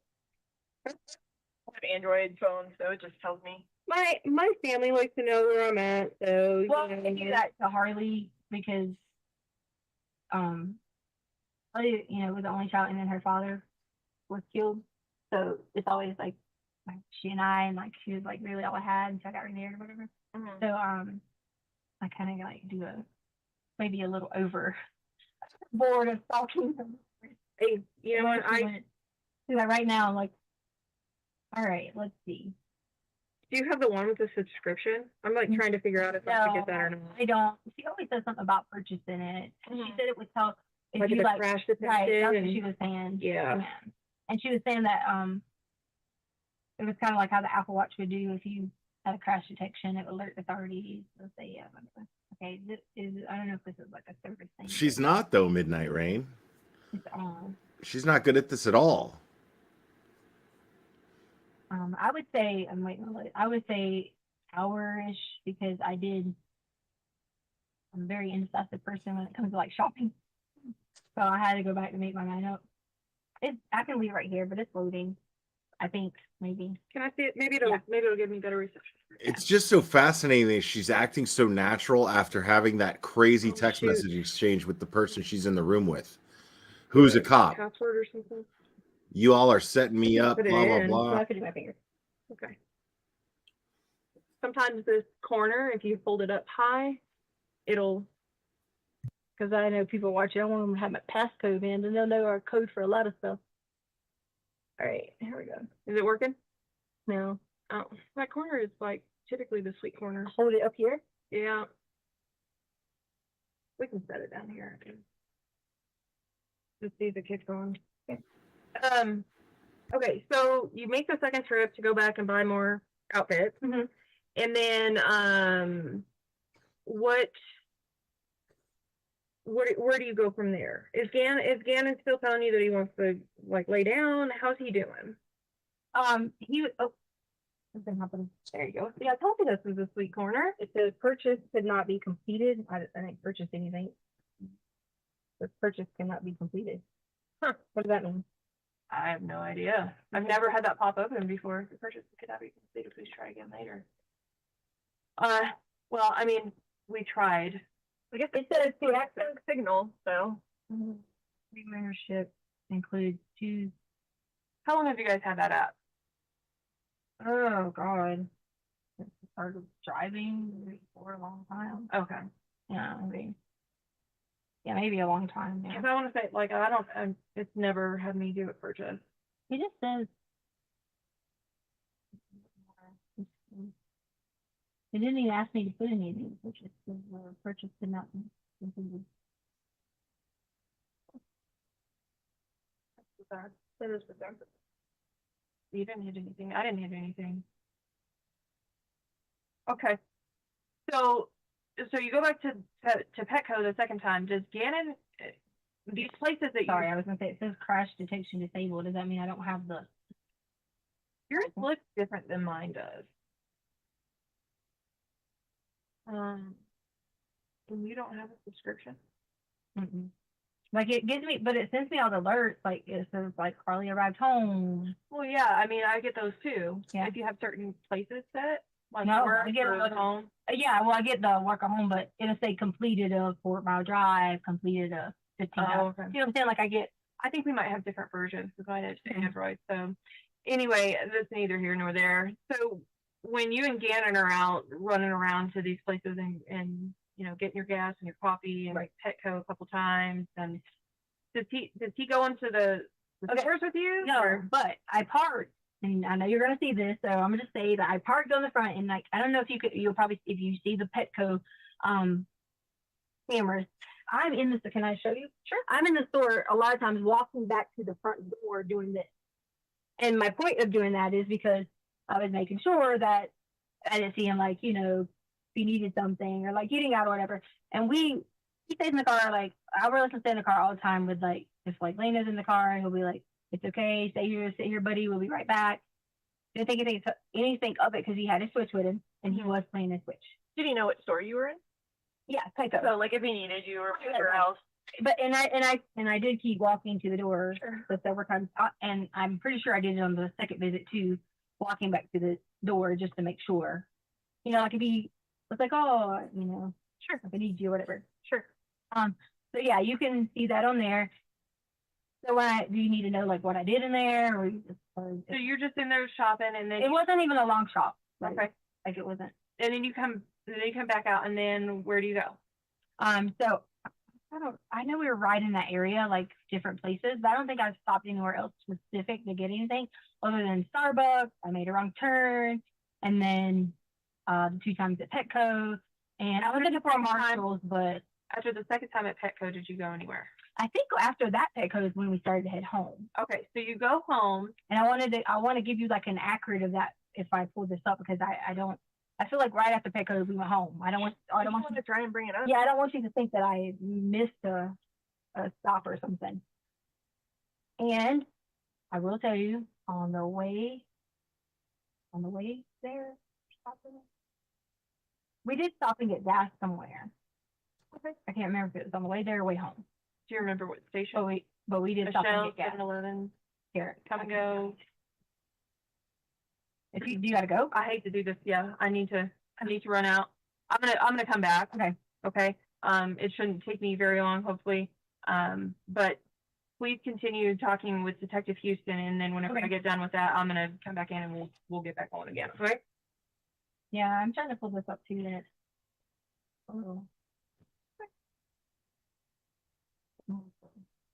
Sure. The USA app is being slow too. Is it my phone? I don't. You can try that corner again. It might. The floor is a little weird.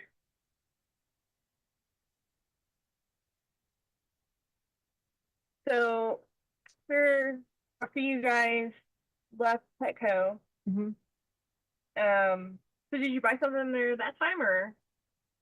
The second time, yes. Okay. And I know she kept asking me about what was Gannon doing, what was he, whatever, blah, blah, blah, blah. So I'm going to say this about getting back. Okay. So everyone has been, like about this whole thing about camera footage and this happened because we didn't see this or didn't see this. So I'm very sorry. What do you mean, everyone? So like my whole family is being harassed. My mom is being threatened to be killed. My daughter is being stalked. It took me a while to get here because I had to put some safety measures in for her own well-being. Okay. And my family from back home is being threatened. People are saying they're sending people after them. Okay. All those things. So, you know, there's always a world of people making situations and saying, let's be a good person, but then threaten someone else. Okay. And so being aware of that's what was going on. So in between all that and all these people were sending me like messages, people were sending them, blah, blah, blah. I didn't respond to any of them. During all that, there was something along the lines Bullshit, you didn't someone respond. said, You were all over social media. neighbors 2 doors down or something, camera footage, and never saw anyone do this or that. Like, I don't know, like specifics.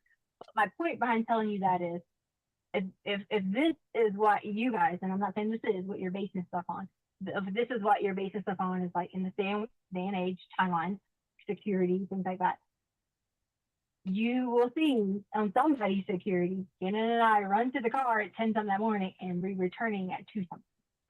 So I remember specifically the truck, I pulled it right in front of the ring. And Our ring? yes, but we don't have a subscription. But Okay. according to these neighbors who can see all the way to the truck every day, Okay. they should be able to show you during those time frames that we run in, we run out, he runs back in, whatever. Okay. And So then you leave around 10 something and then you get back around 2 something. I feel like it was like 2:35, 2:25, 2 something. Okay. Because I knew I had to be back in time to do a couple things, and then I knew Lane would be coming there. I knew Harley would be getting off work, yada, yada, yada. So that was the whole thing. So going on from there, Gannon goes inside, I think first. I don't want to misquote myself, but I'm pretty sure he ran in first. And I had the bag for Petco and all that stuff. I don't want to misquote myself. We always go in through the garage if we like park like on the front part of the yard or things like that. So we go in through the garage. Okay. He goes in through the garage. I go in. I'm getting ready to put up the things, stuff like that. And this is where it got. I made a mistake. This is it. Okay. So as we got inside, I heard something, but I didn't think anything about it because I thought, maybe Gannon was like doing something. Maybe we were like doing whatever. Mm-hmm. The guy was in there. And I gave him the code. The guy from the... Yeah, it's all my fault. I gave him a code to fix the car. And the Oscar doesn't go to...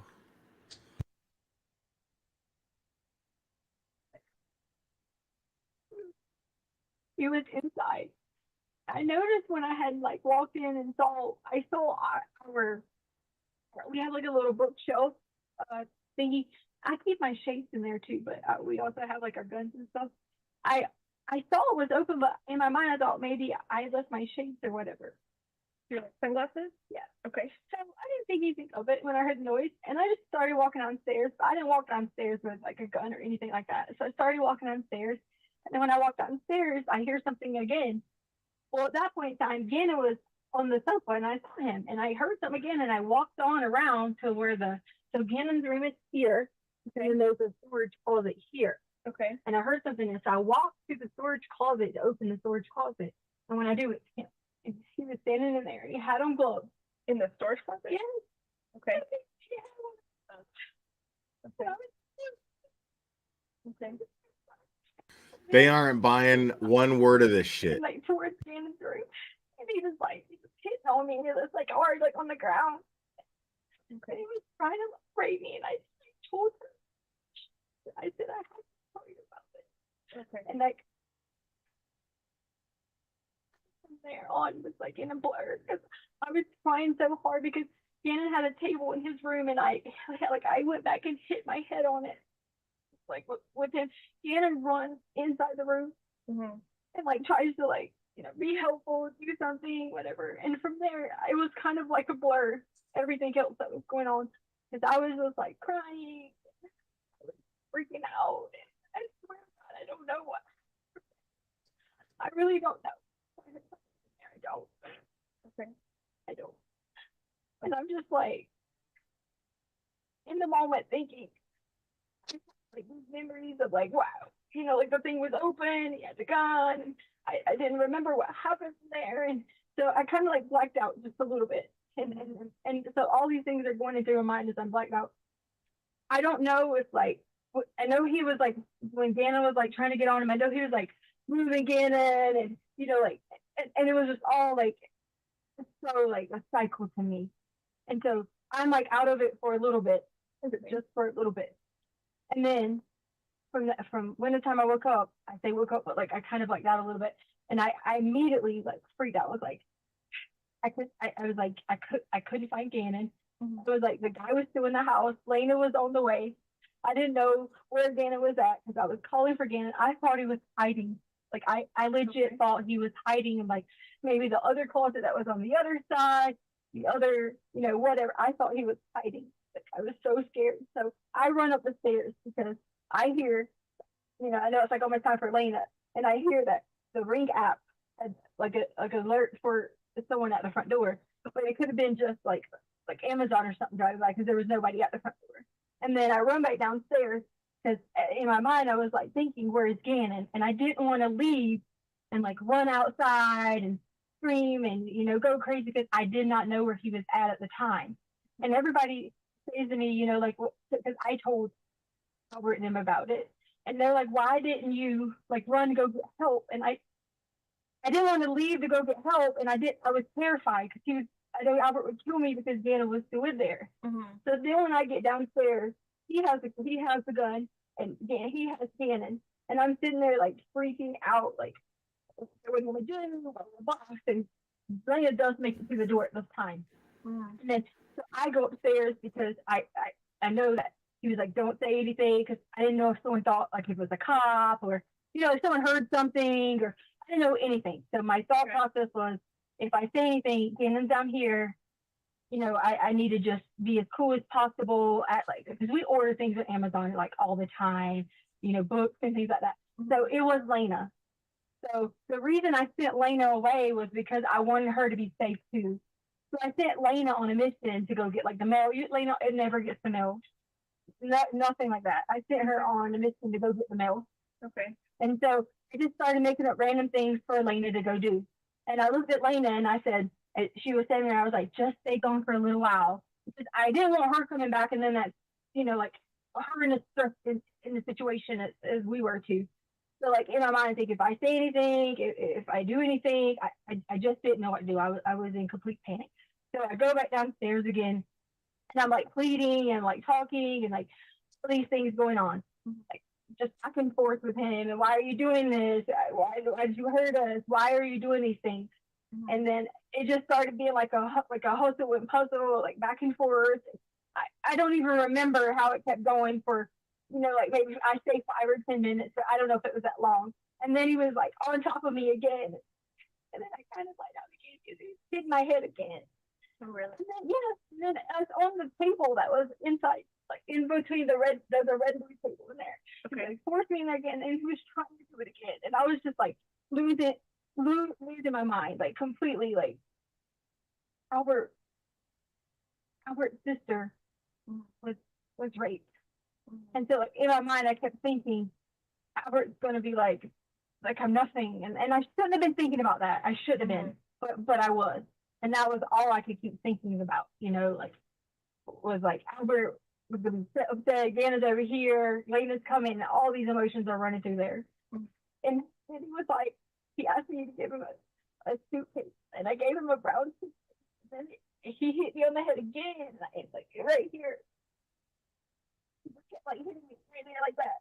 Okay. And so then he did that, and then I blacked out again. I was having a panic attack. And then I don't know what happened. I really don't.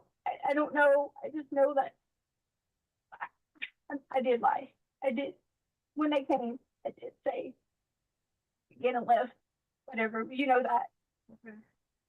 But he never did. He never left to go play. I just didn't know what to do, and I panicked in the moment. And I didn't want Albert to be like trying to hurt us. We're kind of getting a lot of fights. Oh, okay. Yeah. And I just want that's the only reason that I made up the lie, is because I knew that I didn't want to face the consequences of, trying to explain to him all that was going on. Because he was saying to me, you're trying to make this about you. This is not about you. And I knew that's what you're doing right now. So I panicked, and I just told a story, and I was going to try to think of plan. And I'm sorry that it might have delayed, looking for Gannon, but I do not know where Gannon was. I do not know. I do not know his whereabouts from that point on. But it was still in the same time frame that I gave you guys. So there was no contradictory to that same time frame, because it still was about 4 o'clock. Okay, so go over the time frame with me. What was the time frame? It had to be around 4. The Okay. jury does not Harley think gets off this at woman is 4:30. crazy. I promise you that. And so Harley had just gotten home, or no, was on her way home or something. And my phone was like alerting. I knew Harley was on her way home. And I was going to tell Harley when she got there. I was going to be like, look, this is what happened. We need to get help. I need to call 911. And all I kept thinking about was, it's going to be my fault. Because I gave him the code. He brought the carpet. He did all that. Okay. And I Did he fix it? I just, no, I had already cut it. Oh, He okay. brought the big roll of carpet. It's at the house. He brought Oh, that. it is? Yeah. Okay. And Where's that at the house? it's in the back storage room. Okay. Is that the one that he was hiding in? Huh? Is that the storage room that he was in? Yes. Whenever you went down there? Yes, I put the carpet back in the storage room. The reason I put the carpet back in there because it was laying like in the like. So the storage room was right here. It had fallen over at some point when all this was going on. So I picked it up and put it back, like on the thing. I rolled it up. Oh. It wasn't all the way rolled out, but it was like somewhat rolled out through the commotion, and I rolled it back up and put it Okay. on the inside. Okay. Yeah. Okay. Are you doing okay? Yeah. Okay. So the time frame is that 4 o'clock is whenever. I don't want to tell you exactly 4. I don't like saying that because I About don't 4 want you- o'clock was whenever. We can say about. Okay. Okay. Okay. And then what happened after that? So Did Lane they come home or? Yeah, Lane is still out and about. Harley's home, comes home or whatever. I'm pacing the house, like trying to think of a plan of like, what do I do? And I should have like immediately like gotten on the phone, did whatever. But all I kept thinking about was, it's all my fault. It's my fault because Albert's going to say to me, you gave some stranger access to our home. You know, this is all on you. And in my mind, I thought I could fix it. Like in my mind, I thought I could fix this. And I don't know why I thought that. That was horrible decision making problem. But it also was in a very emotional state that in normal situations, people can say all they want. I will call, I would do this, I would do this. But if you're not in a situation, everybody handles things differently. Sure. And I was making an irrational decision in a panic situation when I should have immediately. She got being an real chipper educator, all of a sudden. being all these things. It should have been one of those things where it was immediate, know how to answer. And you might think, this girl's gonna want to be a flight attendant. She's got to be able to think fast. It was not that easy in the moment because my mind was in so many directions that I could fix it. I literally thought I was gonna fix it. Sure. And that was where it went from there. So I was gonna tell Harley. I didn't tell Harley. I paced around the situation and was thinking, okay, if I don't have any kind of like information, like if I don't have a plan in my brain by a certain time, that's when I'm gonna call. Okay. And so that's how.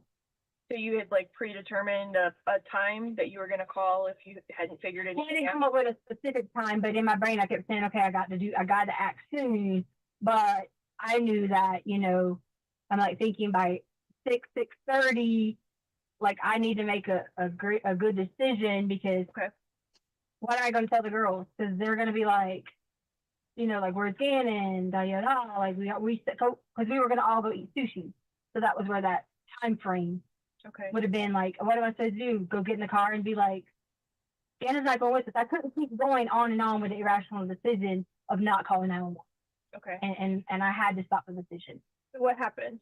So tell me what happened as it went on. So I called 911. Okay. And they said, hey, sorry, you know, this is not an emergency. You have to call this other line. Okay. So I called the other line and it was a 4-hour wait for them to get there. Okay. So 4 hours later, they came. I'm still in a panic set. I'm like, these people are, nothing I say is going to solve this situation. So I did say that can't live at this time. Again, I admitted it's a very rational decision because it could have been more helpful to be honest and say, this is the description, here's who we're looking for, instead of like the situation being like, he was gone. And that was horrible. I should have done that because I panicked. Okay. I need to make a decision. Okay. You know, and so from then on, that's when you guys came. They came through, asked me questions. They searched the house. Every room, flashlight, whatever. They went outside in the garage. They searched my car, blah, blah, blah. Okay. And was Harley there at this time? When they did the searches? Mm-hmm. Yes. Okay. Yeah. Cause it took like 4 hours. So it was like later in the night that this had happened. Okay. So when you say they searched your car, which car did they search? Like my car, like the black car. The black car? Yeah. Okay. Yeah. Okay. Yeah, so there was a deputy, there was like 6 or 7. And then one of those deputies that responded to the scene, he came around with a flashlight and he like searched like everything up and down every room, would ask me questions like, would this wallet be here? Would this be here? Would this be here? Would this be here? Sure, trying to figure out what's normal, what's not normal. And I put everything back in order. Like I told you I moved the carpet, I fixed the situation because I was being stupid. And I should have told them what had really happened. Okay. And so he went through everything. He went through the outside, he went through the car, he went through the trunk, he went through everything. Like he actually got into the car? He wanted my ID. Okay. And he asked me, he said, do you mind if I look around? He was in the garage. He opened my car. In fact, he left my car to open because the next morning the back door was open. Oh, really? Yeah. So he went in the car doors. I'm sure you guys have a record of who was in there. But he opened the car, opened up the trunk. He looked through the bags that were in the truck. He looked through everything in the garage, the bags, whatever over here. Came back in. He did the same thing, and like in different parts. So he's trying to be like really thorough. Yeah, like trying to be really, really thorough. He was going through every part of the house. Okay. And he asked me, was anything missing? And it was the truth. There was nothing missing because I did take the gun that he had. I did put the gun back. Okay. So. Okay. So, The murder weapon. Was there anything else that happened on Monday? Like, did you talk to Harley about it or about what I told you? Mm-hmm. No, I told them the first situation. Like what you told our dispatch? Right. That, and that was that Gannon went to go play at a friend's house? Right. And do you remember the friend's house name? I never gave anyone a name or anything at all. Okay. And also too, like, I didn't want to leave out any key points or whatever. Sure. I had my headphones on because when I was like upstairs when it all started, I had my headphones on, so my headphones were still on through the whole scene. So that's why if you ask me like where, like, did you hear any noises? Did you hear anyone? Because leaving? they weren't suspicious of a murder yet. I had my headphones still on. They were still on. When you came inside the house? Tijana? Yeah. Okay. Yeah, like I had my headphones still on when I came inside the house. Like not coming in the house with them, but like in the house. When I went downstairs, I still had my headphones on. Okay. Yeah, like I did like this. Okay, so help me understand. Yeah. So when you came into the house, you didn't have them on, but then you had them on when you went downstairs? Yeah, because I came in doing like a normal, I would get ready to listen to music. I was going to work out. Oh, okay. So I like, you like move them back and forth. What kind do you have? Like I have Beats audio. Like the ones that go over or like they come in? Yeah, the ones that like they kind of like smash your head in or whatever. Yeah. Yeah. So I always have to I always have to on your head. I always have to like move them, like back and forth and stuff like that. Okay. Yeah. And that's what I was doing, like moving them when I was like, do I hear something? Because it's kind of like I heard something, but I wasn't sure that I heard something at all. And that's when I started when I'm there. Okay. And are they like noise canceling or anything like that, or ambient sound, or do they just do like play regular music? I mean, I think they would be noise canceling, right? Because that would be. I don't know. I think you can get them either way. That would be Beats. I'm not sure. Yeah, I think you can get them either way. Yeah. So I didn't know if you knew. Yeah, I don't know. We have 2 different pairs, and the one we have 2 different, and I know one of them is like the push, like push in kind or whatever, and the other one doesn't push in as much, and I have the ones that like. So Okay. that might. Do you have 2 different pairs? No, Albert. I'm saying like we have 2. As a family. Yeah. Okay. So which ones were you wearing? Mine. Okay. Which color are those? They're like a gold or maybe like a matte gold or. Okay. And what color are Albert? White and red, I think. Okay. I think. Okay. We just want to make sure that, like if we see them or whatever again, then we know which ones are yours, which ones are his. So that it's like, if you said that that your head got hit and stuff like that. And we'll go back to that a little bit, but maybe if he like touched them or something like that, then we want to make sure that we get the right ones. Right. So was there anything else that happened Monday, like after the deputies left or anything like that? No, so I went out to my car that morning because I knew that Albert was going to fly in or whatever. Mm-hmm. And so normal, like routine, you know, like I got up, whatever. I got in my car and I realized that the guy had left the back door open. And then so I was like, oh, my car might not crank. And I, you know, drive out and I drive down the street because I was going to drive my car, blah, blah, blah, to pick it up. And I decided to come back because it was too early. Blah, blah, blah. Until 8:53. Okay. And I was going to like, honestly, just drive. I had to think in my brain, you know, I was like, this is the best thing, but I didn't. I just drove down the street, came back. And that was in your black car? Mm-hmm. Okay. And then you ended up picking him up later? Yeah. And you took your black car to do that? No. So, well, yes. So what happened is I took my black car, but I sent him a message earlier and I said, hey, is it okay if we get a rental car? Okay. And he said, yes. I have a leased vehicle, so you can only put like 1,000 miles on it. And I'm like pretty anal about, you know, like I don't want to go over and that type of thing. Okay. So his car is very expensive on gas. So I was going to get I did get a little economy car, and I knew we'd be driving around everywhere. Everybody was like searching. And in my mind, I was like freaking out because I'm going to be blamed because they someone our codes and our home. And so I was like, I know we're going to drive everywhere all day. So I was like, I'm going to get a rental car. Okay. So I did. And so I got my rental car and I left my black car at the airport. You left it at the airport. Right. Because I had to have a way to, like, I didn't walk. You see what I'm saying? Yeah. So Albert asked me where my car was at, and I told him it was at French. The reason I told him that is because Albert and I get in a lot of fusses about this whole working and changing career thing that you guys, I told you about in the beginning. And that was like a personal situation that I didn't want to fuss with him about, you know, like the working and changing, you're going to give up your career for this, and this. So I just said, he knew I had just worked at French. So he knew that. So I said, it was at French, one of my friends brought me. That's what I told him. Okay. So that's why he thought it was at French, but it was my way of, so he thought that I wanted him, he knew I had to go get my stuff from French because I stopped working there. So, and that's kind of, I wanted it to go with the story because I wasn't ready yet to tell him I wasn't returning at all to education. It just wasn't. Okay, so he doesn't know that yet. Well, he knows that like I'm a be a flight attendant and oh, never mind, I can't do it because I've been back and forth.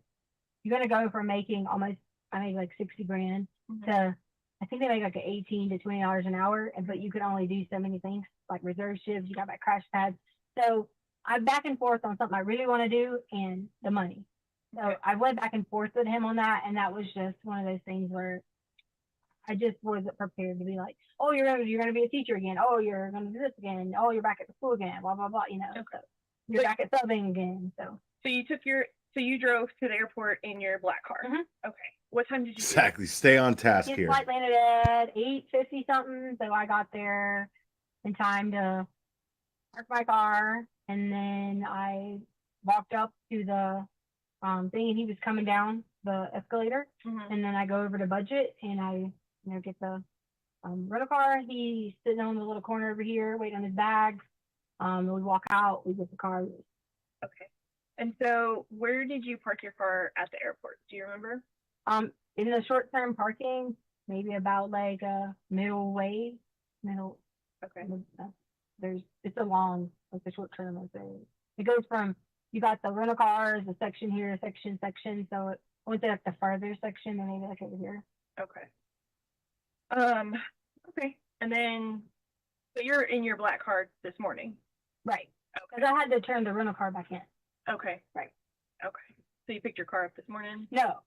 So I took the rental car back last night because I didn't know what time situation, he's upset with me for not telling you guys first, so that, it could have been a quicker search or whatever the case may be.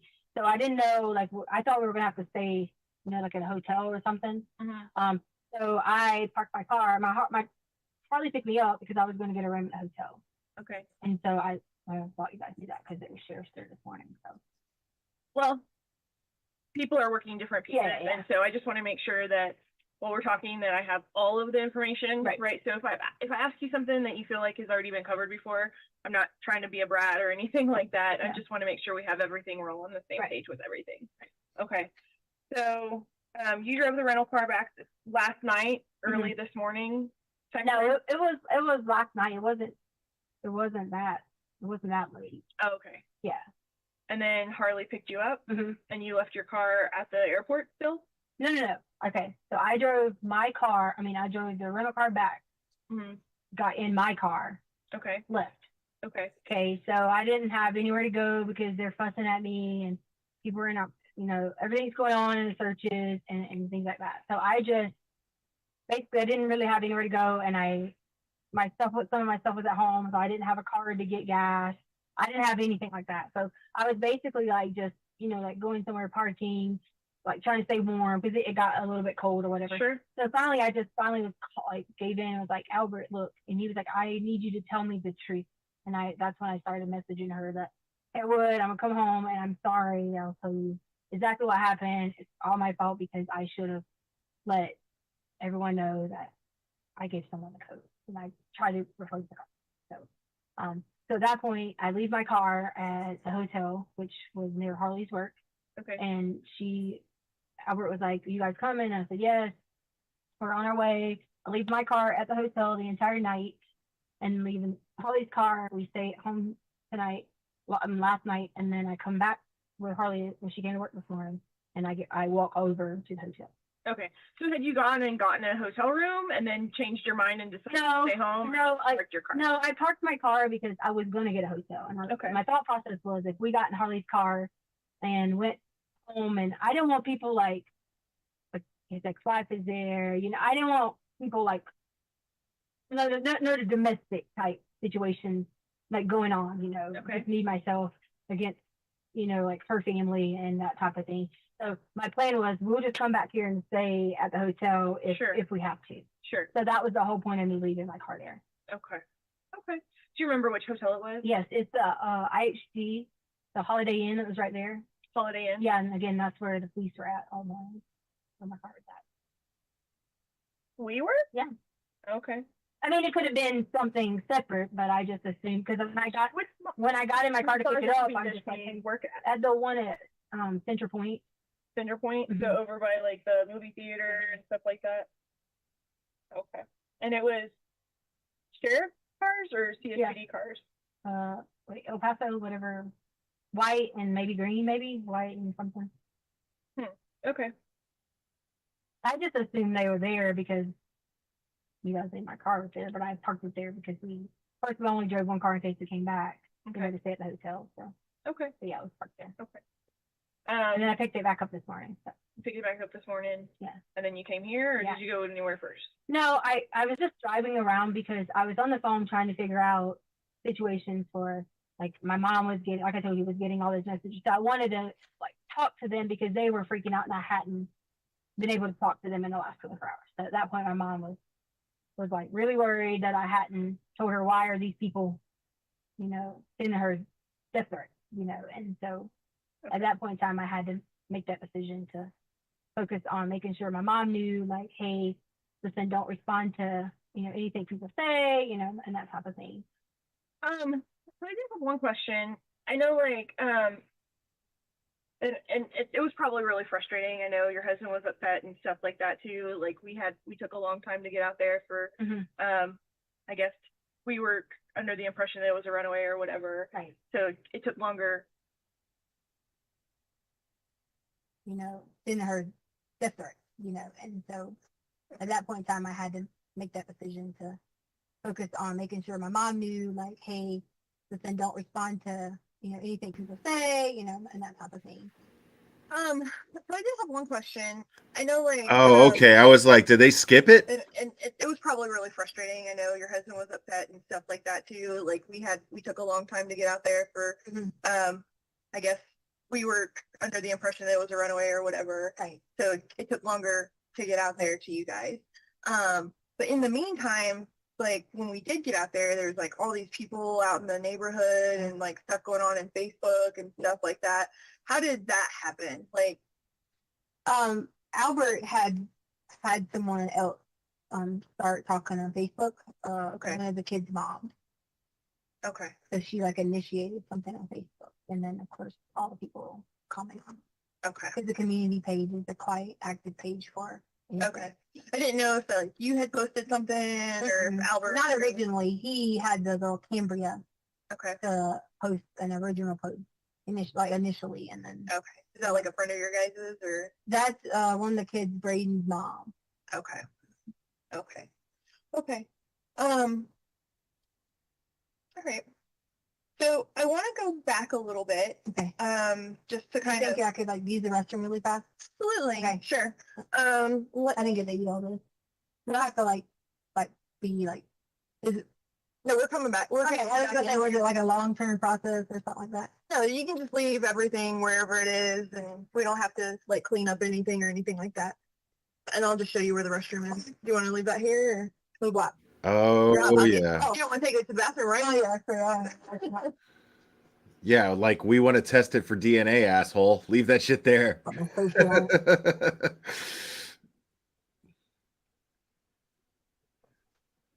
Now remember, in the TV interview, she tried saying that they wouldn't let her use the bathroom. No, that's a good stretch break. That they violated her rights. Stretch break here. Oh no.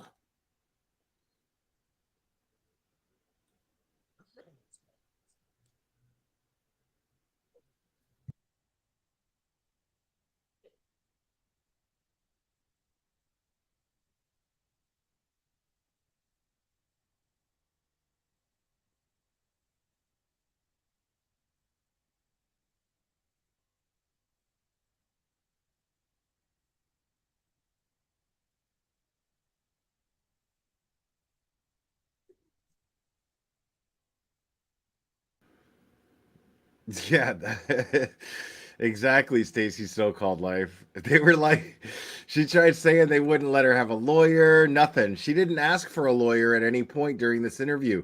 She was recited her Miranda rights, told she could leave whenever she wanted to. Only they had to escort her to the door if that were the case. Her rights were not violated in the slightest bit so far.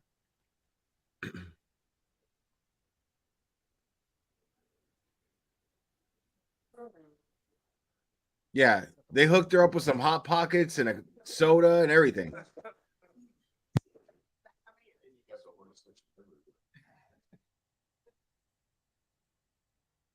We good to go? We are. Okay.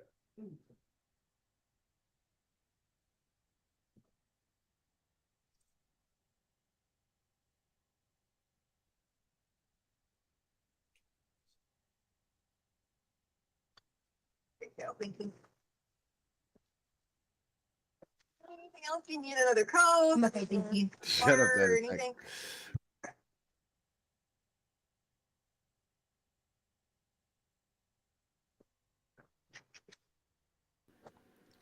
Yeah, take another sip.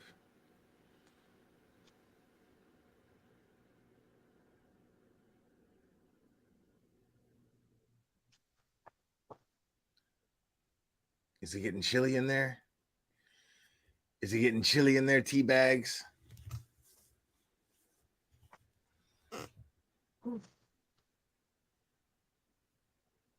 Did you know that the scrotum is the coldest part of the male human anatomy?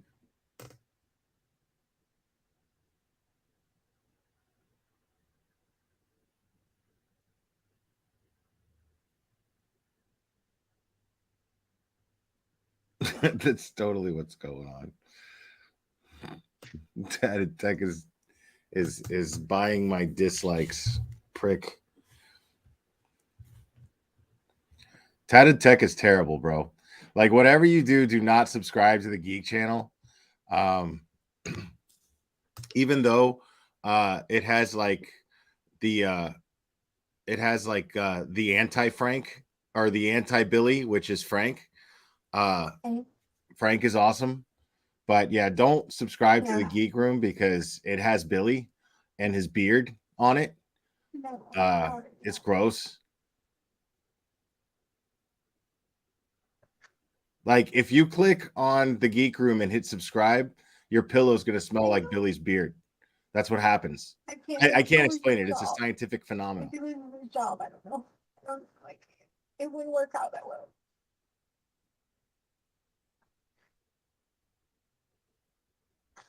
Yeah.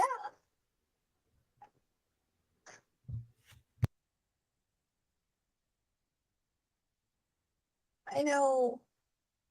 I'm not gonna do that because Albert will lose his job. Okay. All right, let me do. Sorry, I didn't know you were going. It's okay. Sorry, you know, a little caffeine. Oh. Okay. So I just want to back up with you. We kind of have like a good overview of everything. But so we can get really narrowing down to try and find Gannon and everything else like that. I just want to try and get some more specific stuff on everything. Yeah. Hey, So, more and just specifics. write some stuff down. So,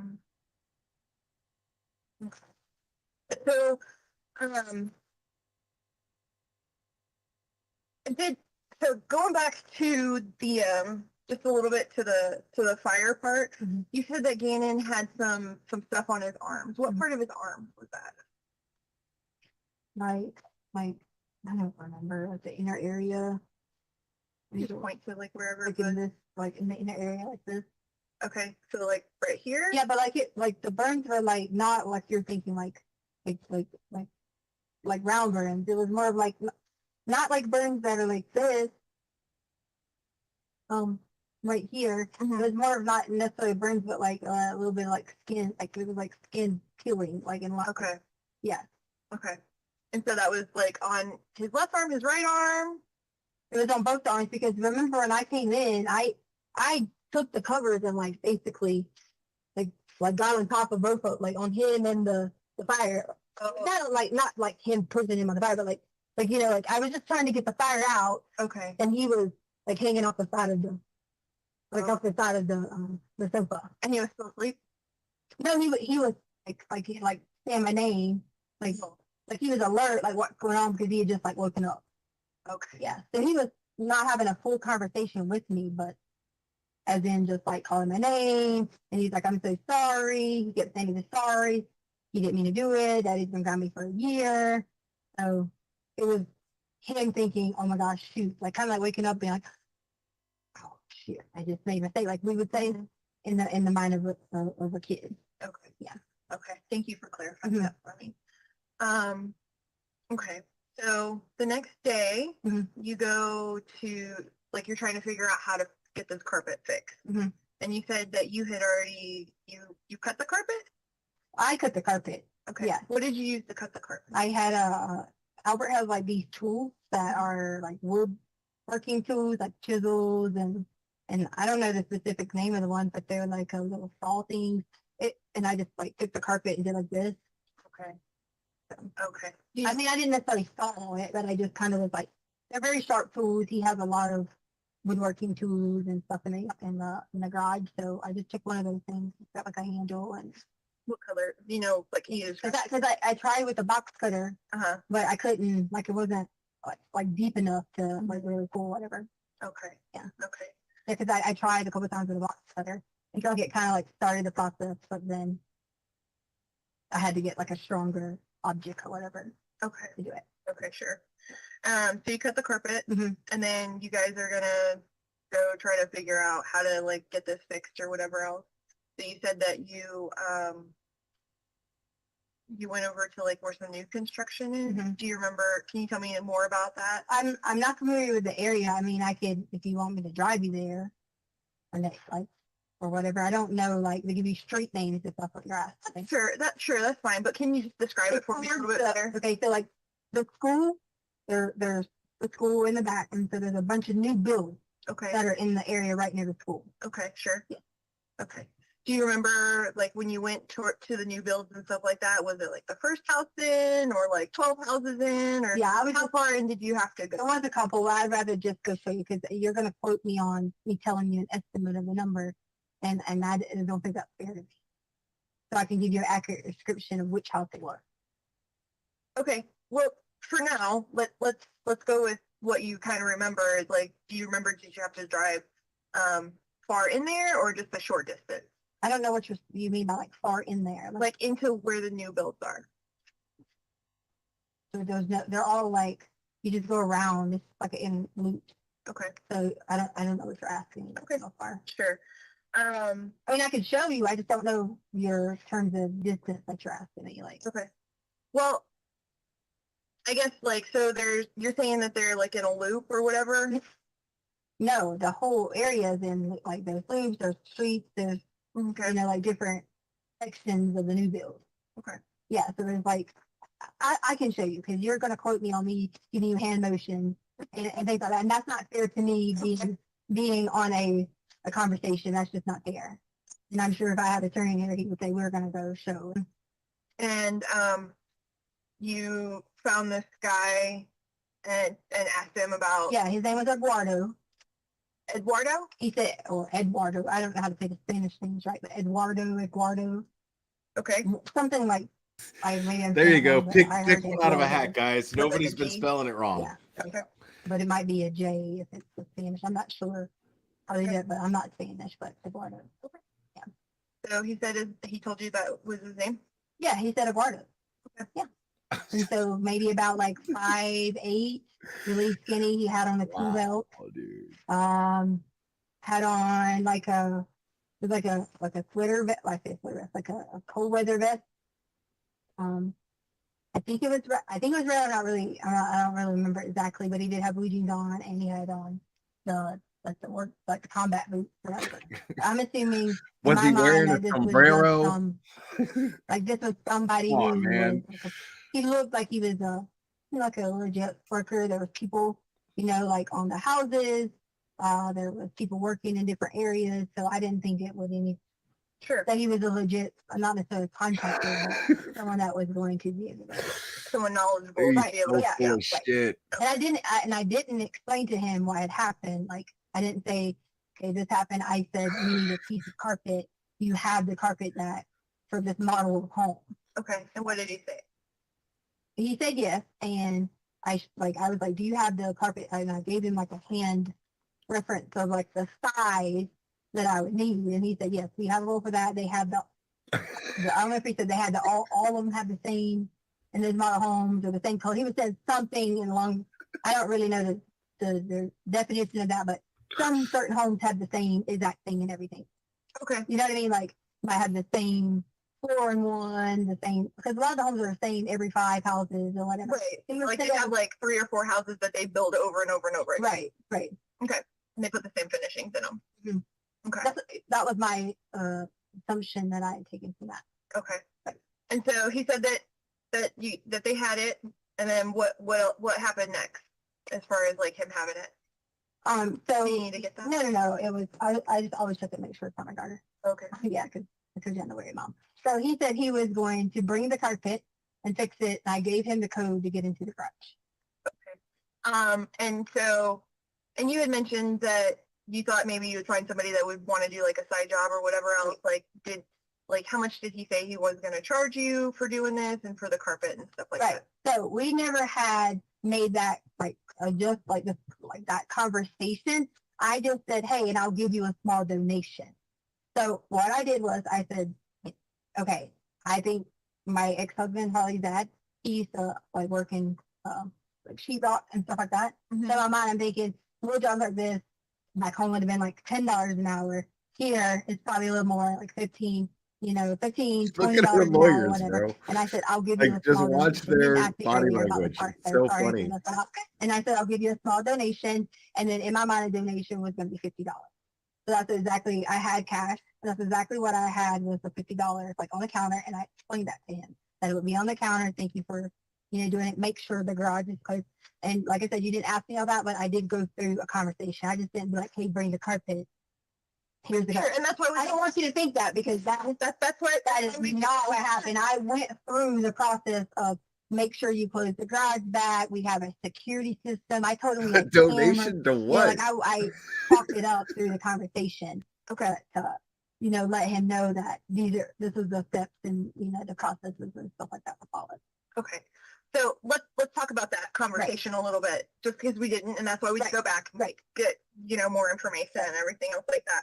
So, he says he has the carpet, and then, did you ask him like, okay, can I just have the carpet, or did you ask him like, can you fix it for me, or did he volunteer to fix it for you? What do you need to have it?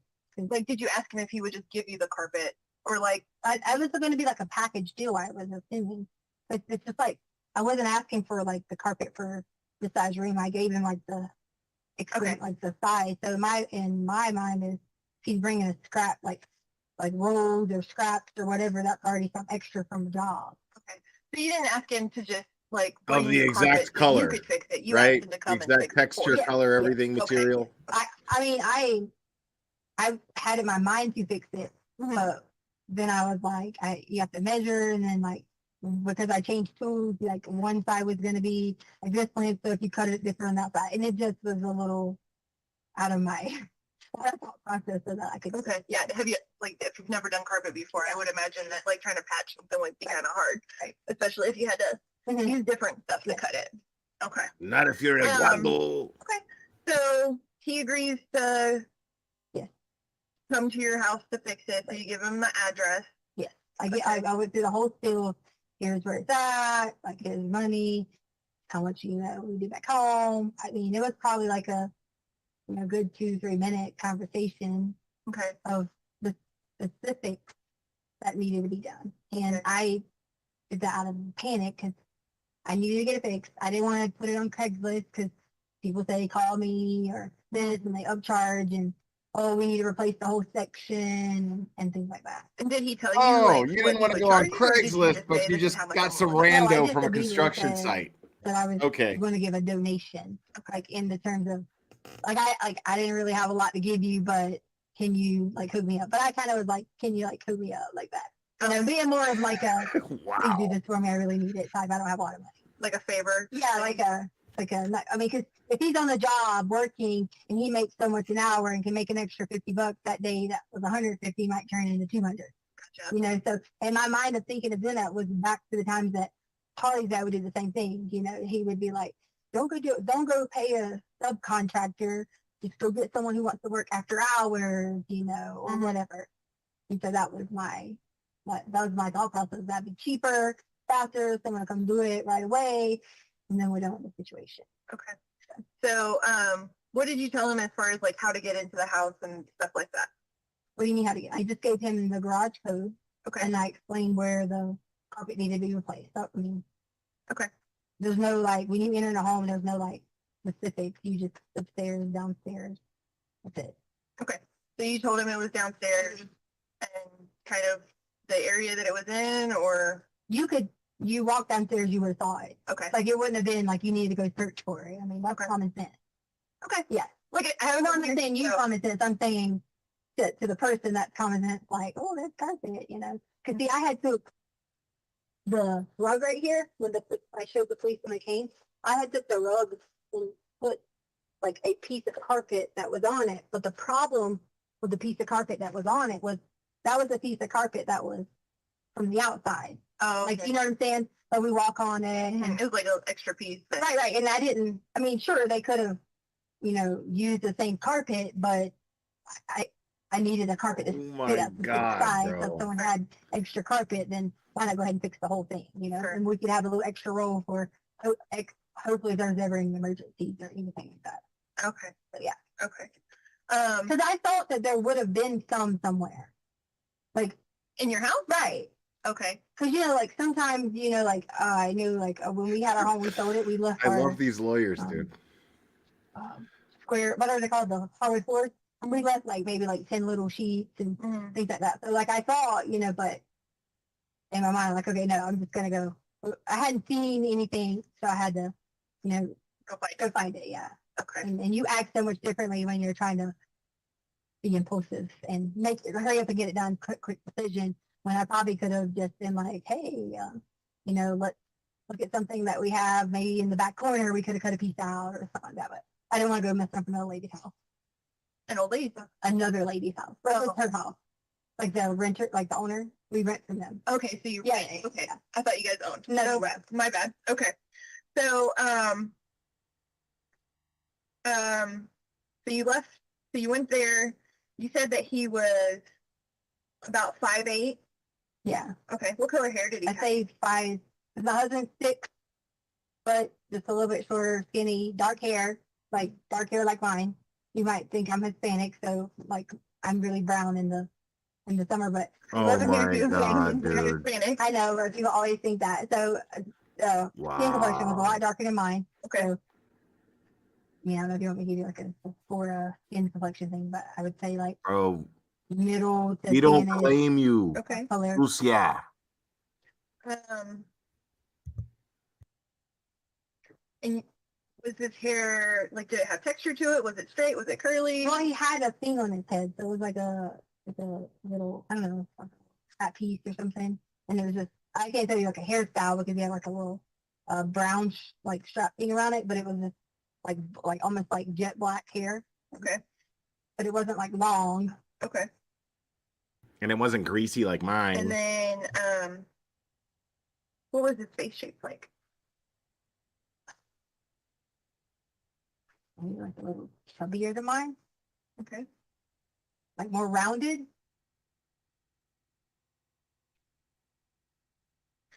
Was there anything about his face that like stands out that would help us be able to find him? Like that would we be able to be like, that's the guy right there? Like, did he have? Well, I would know tattoos there was like or- some bad saying, but like maybe like a little bit of It's a yes or no question, bro. Like, can you identify the guy if you see him? That's craters or, it. like the little holes.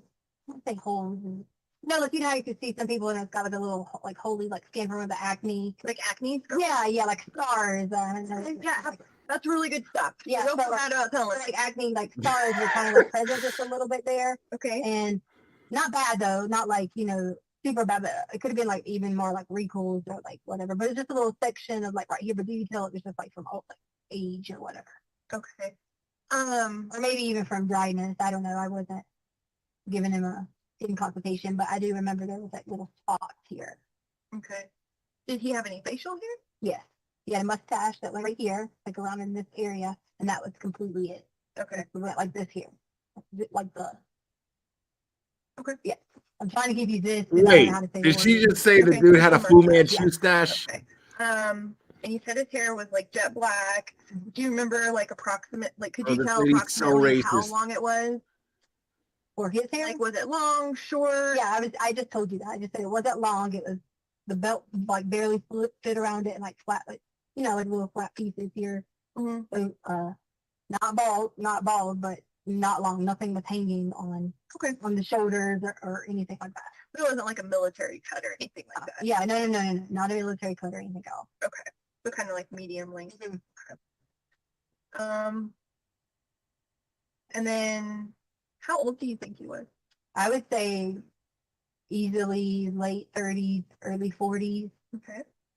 But and based upon me thinking that too about the facial structure, how you can look at some people's skin and the elasticity or whatever it is different. So like those little, you could tell that had been there for a while.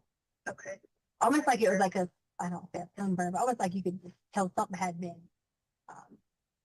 That's a very unique feature I just wanted you to have because that wasn't something that, like, hey, did the person have lipstick? This was, on their face that would be permanent. Sure.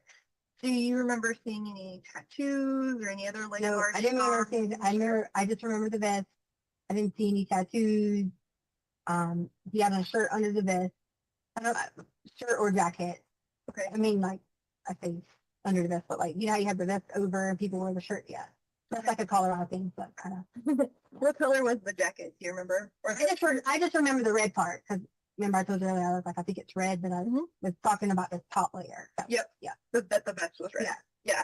And I didn't know if you remembered what color the shirt was that was underneath. No, I or if don't. you- Okay. I don't. And then you said he had boots on. Yeah, he had on like the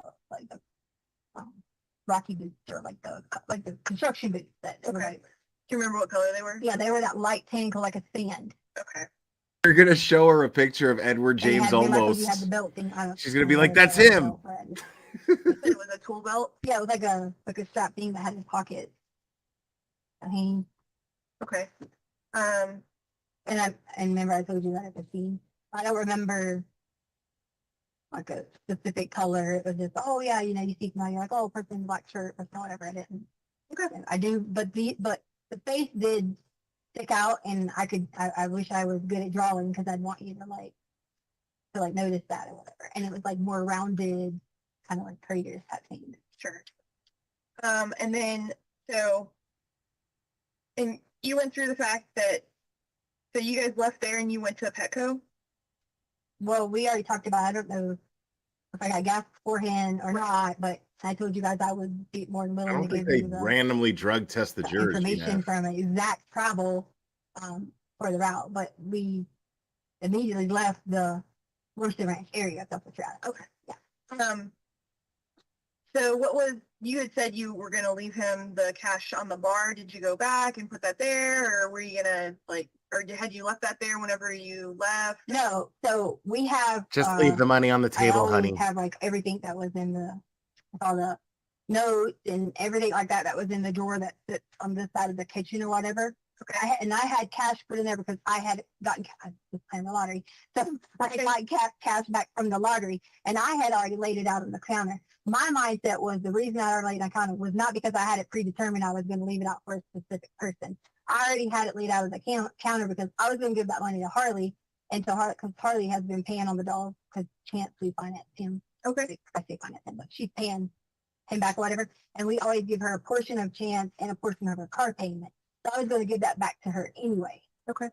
And so in that moment, I don't even remember when I came in that I checked to see that the whole I left her $100, but I didn't check in the moment if that $100. When I walked in, I didn't say, hey, there was only 20 there. And my mind wasn't thinking about, it was gone. So I thought, okay. But in my conversation with him, here's how much you want to do, donation, blah, blah, blah. So when I come in, I didn't think to go look to see if he left the remainder of the $100. Like that just wasn't in my mindset because it was already there on the counter whenever you had left. Right. And that was just because when Holly got in, I was going to tell her that was usually I Zilly her money or, whatever we pay. What? Zilly. Oh, I haven't heard of that one. Yeah, everyone else did Zilly. So it's kind of like Apple Pay or whatever. Okay. They usually I Zilly her money or things like that. But I would know this. I haven't had my USAA credit card in such a while, so I didn't have a way to go get it or whatever. So I had lottery ticket money. Okay. So I was like, I would use the lottery ticket money that I'd been stashing to go buy new lottery tickets. Okay. And do you remember, was that when you put it out there, was it 20? Yeah. So it's always tens. And the reason it's always tens is because I tell myself I'm not playing anything above the 10 amount. Okay. And I go to the Safeway all the time and put it in that machine. Okay. Put more than $10 in that machine, they're going to keep it. You have to. Oh, okay. You have to ask, I put a 20 in there. You got to spend 20 in lottery ticket. Okay. So you had $10 or $100 and $10 bills on the counter when you left. Yes. Okay. So you weren't worried. You didn't have to go back to put that back out for him before you went out. Yeah. No. And I didn't intentionally leave it and say, whatever. In my mind when I left, because I didn't know hey, what time. I didn't have a specific time. I knew I needed to be back before Lena, but usually Holly gets off at 3:15. So I was assuming she might beat me back home. Okay. But she worked. Remember I told you they were having people having to take shifts and all that. So she ended up working till later in the day. Sure. Okay. Nobody was right. raped. So, Sounds like this. And then you come home. Let's talk about what happens when you come home. Okay. And I know that that it can be difficult to talk about. And I didn't want to talk about that part without. I'm one of those people that tries to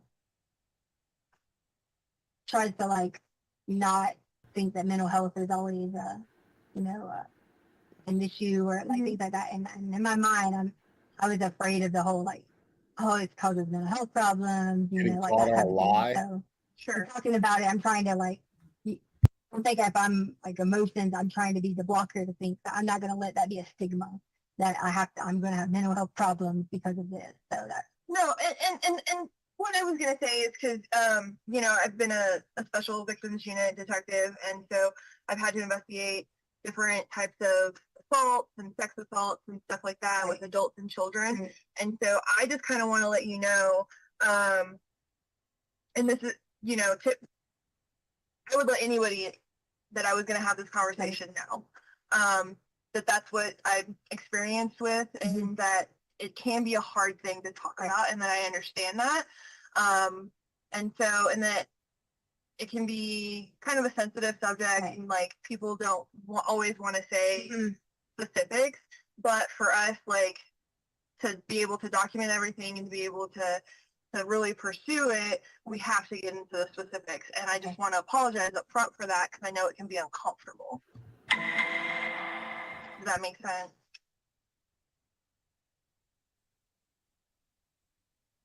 Are you okay? Oh, here come the waterworks. Of course, after she says, I know this can be difficult to talk about.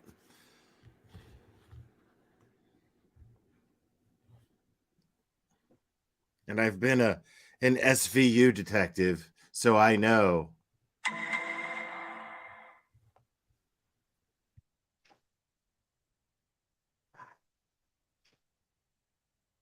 Do I have to talk about that?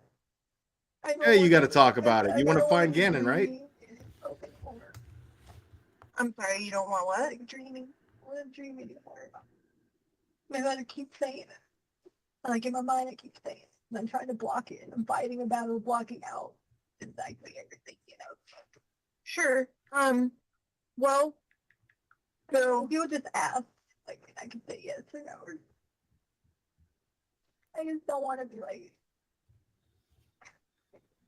really specific in terms of, are you talking about like, you're going to ask me questions about like, so what I'd like you to do is start by telling me what you remember hearing whenever you came in that day. And then, and as you walk me through it, I'll have to ask you some questions. Okay? Yeah. Okay. So you, and correct me if I get anything wrong. Okay? You had said earlier that whenever you came in, that you thought maybe that Gannon had come into the house first. I'm almost positive he went into the house first, because I had to get the bags that we had purchased. Okay. The Petco bag. Sure. And you guys came in through the garage, correct? I want to say the garage. I'm like 80% that it was the garage, because we parked on the front without the shop. Okay. So you come in through the garage. Gannon has already come inside. What's the first thing you remember seeing whenever you come inside? I usually always go in to think about, you know, hey, I need to let the dogs out. Hey, I need to do this. You know, like that is my mentality, is to go in to do that. And the alarm could tell if no, it won't, because I had put those things on there. See, that's where the hard part is, because I can't give you the exact time, because yeah, but it might. And some of the sensors, remember I told you I had the things going on, and we had put the little towel things on them or whatever. Some of the sensors were picking up, but some of them weren't. So I can't give you the like exact time. If I went in, I could tell you if I went in and went upstairs or went downstairs first by the motion.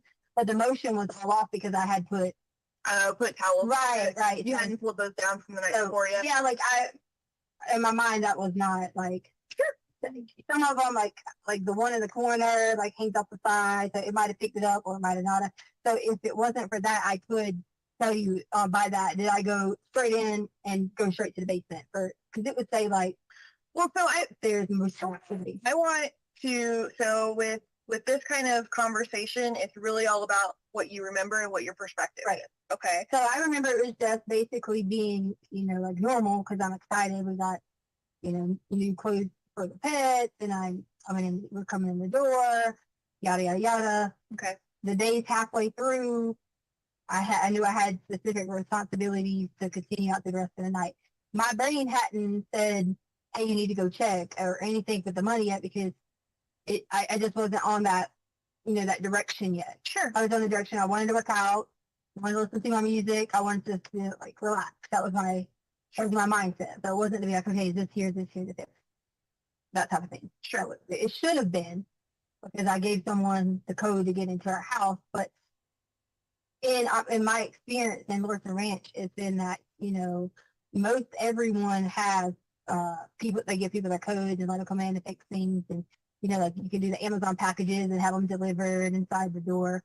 So I wasn't thinking, you know, like I need to run in and check, make sure it's okay. If I felt that I was doing a harmful situation, that would have been my first off, I wouldn't have done it, but second off, I would have went in immediately and been like, did he fix what he's supposed to do? Did he think something from the home? That would have been my initial thing. So it was a normal, I want to listen to music, I want to work out. I don't know, I might have got something to drink. I don't, up and down dogs, that type of thing. That would have been my, you know, mentality. But what I didn't hear anything until I had my headphones on, and I thought, like, it's one of those things where you thought you heard something, because like the downstairs, if anybody makes any kind of noise like a boing, it's like it echoes really loud. Oh, really? Like it has like a loud echo through the vent.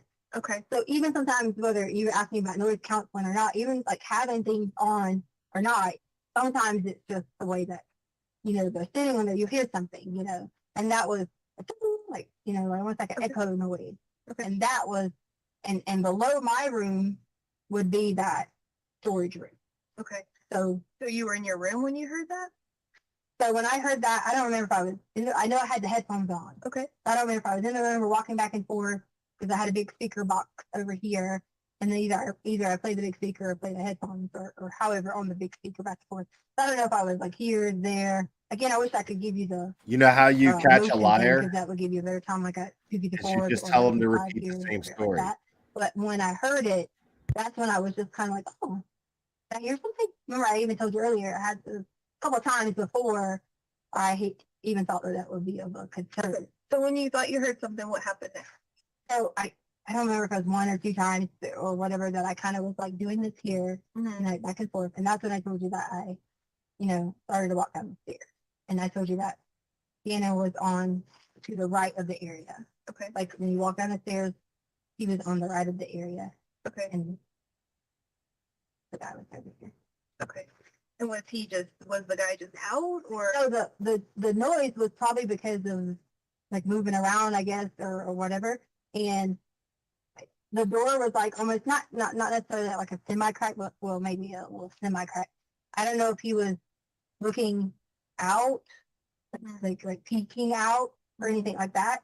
And so I noticed that someone was right there. And that's when immediately it was just, there was no, it wasn't like, hey, how are you? It was, if someone's in your home, they're not there to, when they're not supposed to be doing whatever, they're not there to like talk to you. It was immediate from then on that it went to that. Gannon came in. Okay. Tried to get on. So let's slow all that part down. Okay. Okay. Mm-hmm. So you go downstairs, you notice somebody's there. What's the next thing that happened? So I noticed that he was there. And he had, I told you when I went in my room earlier, one of the things that I remember triggered, not the triggered, but I thought was odd, but I had my shades and I remember I told you my doors were open to the cabinet in the room. Okay. So I noticed that they were open. So that kind of in my mind was like, did I leave that open? But that also set off the fact of when your brain runs rapidly and you're looking, you're like, gosh, that's why that door was open. That so like you put it together. Right. I put it together very, very quickly. And so that part ran back in my mind. And so immediately when he saw that, he saw me, I don't know if the intentions was to come in that soon. I don't know the intentions if it was to do anything, because I don't think the intentions was going to be like taking anything from him, because it was he already had on gloves. He already had obtained a gun from our home, like had already, you know, done those things, and immediately it was an attack mode for me.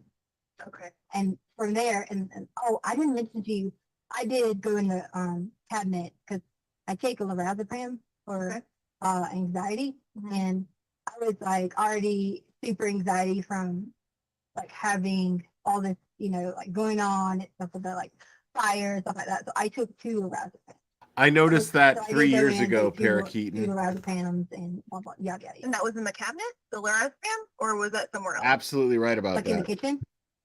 No, you said that you went in Where was? I'm sorry, like in the kitchen, we have a kitchen cabinet, I have to say that to you. Okay. The cabinet that I'm talking about, that the doors are, is a bedroom, cabinet, I say cabinet, it's like a armoire, like a smaller one, has doors that open. Okay. Armwire.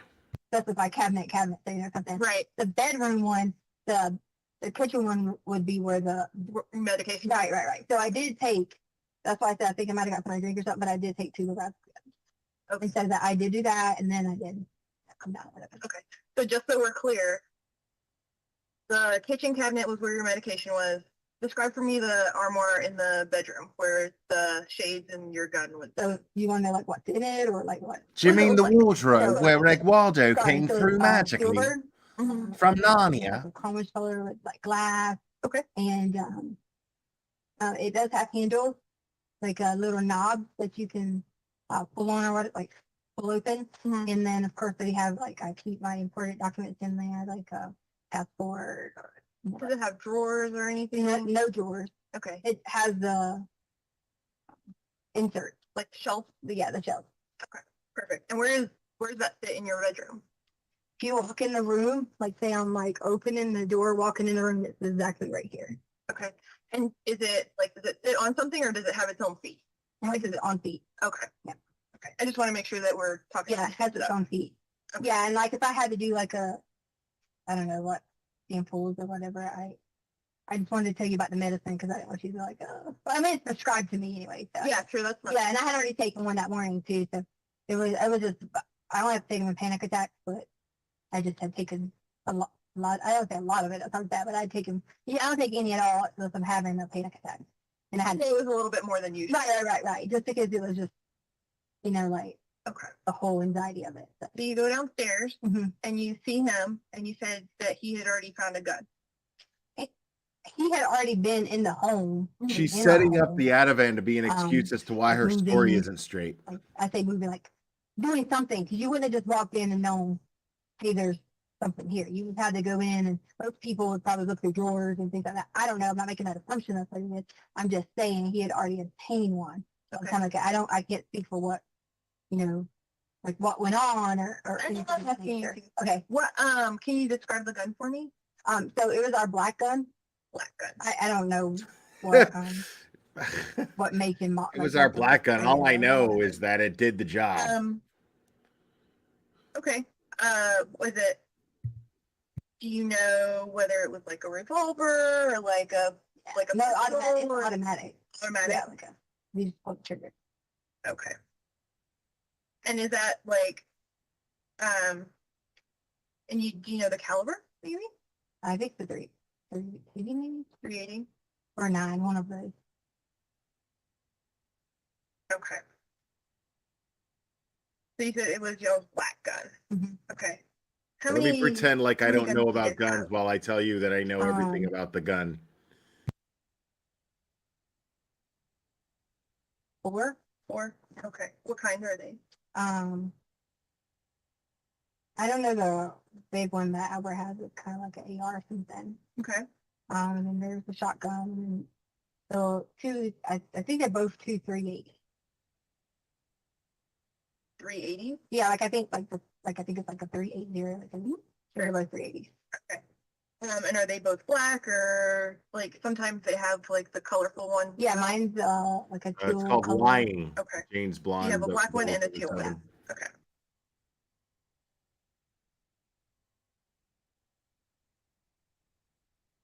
Okay. Okay. I just wanted to cover that really quick. Okay. So you go downstairs. You've already obtained a gun. You think it's your black gun. Right, no, I don't think I saw the color black. Okay. So I was assuming where I told you that my mind went through that was like That it was our black gun. right. Now at that time I wasn't 100% if it was or not because there's plenty of black guns. Sure. So tell me what happens next. So do you want me to go through the whole like it's all again?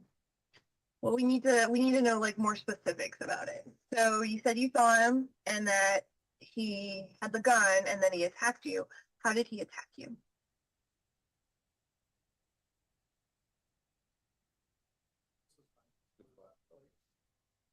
right, ladies and gentlemen, we will take a recess until 3:15. Again, don't discuss the case among yourself. Don't discuss the case with anyone else. Don't do any research about any aspect of the case. With that, if we can have everyone back in the jury room at 3:15, it would be I'll rise for the jury, please.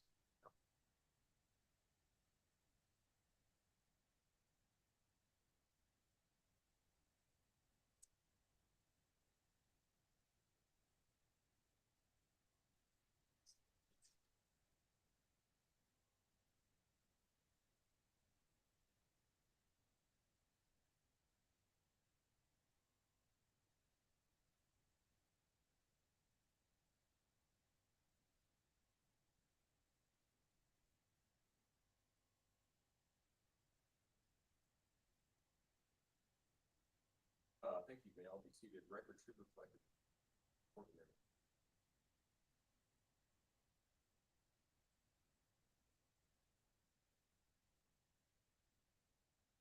It's like, that's about right. No, because I know there's another video that's, I don't think, it'll probably be mid-morning Friday where they get to me, so. Not sure we're gonna finish this one today. Yeah, we may, there will be some empty time, I think, in the room that we'll just push through, but when I mean empty, nobody's in the room. Right. Yeah. But it's not gonna be like 30 minutes, right? I can't remember. Honestly, there's a chunk though. Okay, well, we'll just, if we get it finished today, great. If we don't, we'll finish it up on Friday. And my docket tomorrow is virtual, so you can leave everything here. Okay. You don't have to clean off tables, you don't have to do anything. Good. Thank you. All right. All right, thank you, Court being in recess then. All right. Oh, right on. Good for him. So he's saying that now they're going to be back at 5:15 Eastern. So just 20 minutes from now. But in the meantime, how about that shit show? Because I mean, listen, people, you gotta laugh at how she thinks that she's smarter than trained detectives. If you guys, if for those of you that have been with my channel for a long enough time, then you know that I find that shit hilarious. That's one of my most fascinating. That's one of the most fascinating things that I find is when you have idiots who think that they're smarter than everyone else, especially trained professionals. I'm a big fan of that. And the reason why is because science dictates that this is going to catch up to them. It's always the stupidest people that think that they're smarter than trained professionals. And this is what these people do. This is what Detective Bethel does. Okay. Doesn't matter how many high profile cases she's worked on. Doesn't matter anything of that nature. One day after the other, a case comes across her desk where she has to figure out if someone is lying. Always. Like, no matter what. It doesn't matter what type of case it is. It doesn't matter if it's a missing kid. It doesn't matter if it's a stolen car. It doesn't matter if it is a murder. It doesn't matter if it is a cheating on your taxes. I mean, she is trained to figure out who's lying in order to get to the truth. You have to know how to do that. Letitia is sick in the sense, now I'm not a mental health professional, regardless of the name that you see here. Okay. I am not a mental health professional. Okay. I am a doctor of stuff. Esquire, meaning that I'm a lawyer of stuff too. Okay. So you know. All right. But one thing I am not is definitely smarter than an actual mental health professional. Definitely not smarter than a trained detective who is trained in the profession of detecting. Okay. I call bullshit on her PhD, her doctorate. I love how she said that shit out loud with a straight face. She tried to say, Dr. Stauch. I go by Tisha. I go by Letitia. Tea bags. Dr. Stauch. Whatever's more comfortable for you. No, bro, we're not buying it, lady. We're not buying it. I find it hilarious that she thinks that she is because she even tried to use that as a flex too. You know what I mean? Like you all don't intimidate me, because you know that in her mind she's playing a mind game of chess, but she's not even on the same board as the detectives. She's not even on the same board, right? These detectives are getting her to do exactly what they want her to do, which is sit there and talk and talk and talk and talk so that it can be used against her here in court, where we're at right now, 3 years later. But this is what that was only prelude to, was this moment where she is sitting in a courtroom, hiding in her greasy ass hair, the cochina that she is, and law enforcement is like, well, yeah, we interviewed her. She gave us different stories. Really? She gave you just different stories? Yeah. I have a video of it right here. It's 4 hours long. I mean, you guys got anything better to do today? No? Okay. We're going to go over that 4-hour video of her lying constantly, nonstop. Now, one might think, okay, well, why is law enforcement playing these games with her? Well, it's because at this point, they believe that Letitia knows what happened to Gannon. And with the mention of blood, with the mention of not the mention, but the story of Eduardo and her giving him I mean, and there's so many things about that story that just don't make sense. All red flags, right? So Eduardo, here she is. She says, I didn't want to go on Craigslist because I hear all these stories about these dangerous people on Craigslist and these scams and whatnot. So what I did was I went and stopped at a construction site where this rando Mexican guy named Eduardo or Eduardo, whatever you want to call him. I'm not Spanish. I don't know. Well, I asked him to come help me with the carpet, and I gave him, a total random guy, my garage code to get into the house.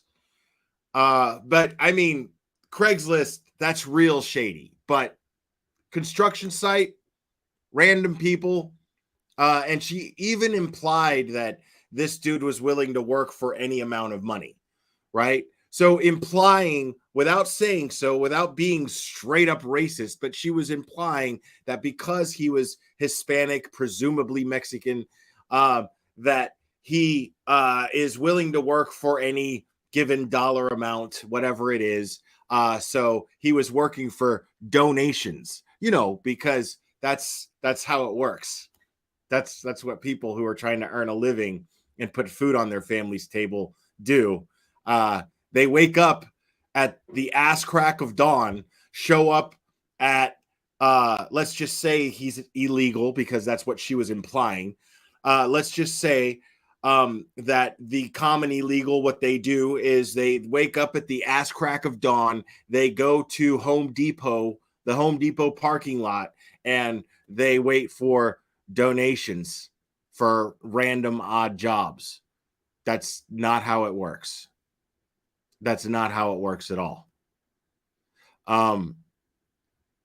And so her just having this racist assumption made her story not believable, because just being that racist made her so ignorant to where she could not even come up with a believable scenario to make up involving this fictional man. And then the details that she goes into, which I find really, really interesting, the details that she goes into are that he had acne scars on his face and a mustache that starts here and goes here. Okay? Like, really, bro?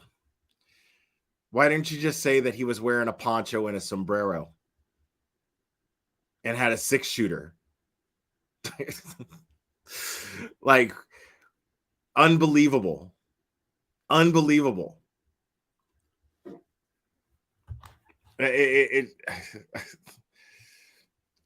Yeah, he had one of these mustaches.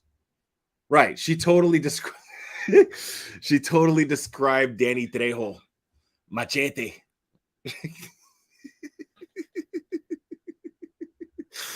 She absolutely described Danny Trejo or what's his name? Edward James Olmos, Lieutenant Castillo from Miami Vice. Yeah, he was really soft-spoken. And I you know, I don't know Spanish all that well or nothing, but for some reason, you know, he asked me where Gannon was, and I told him Gannon was probably upstairs, and then he just leaned into me and he went like this. Find him. Bring him back.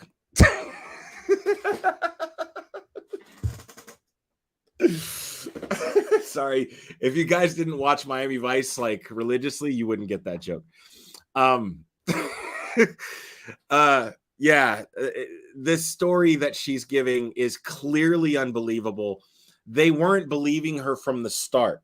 They know that sitting down with her is going to get them closer to getting whatever evidence they need to convict her in a crime, whatever the crime is. So of course the main goal is to find out what happened to Gannon.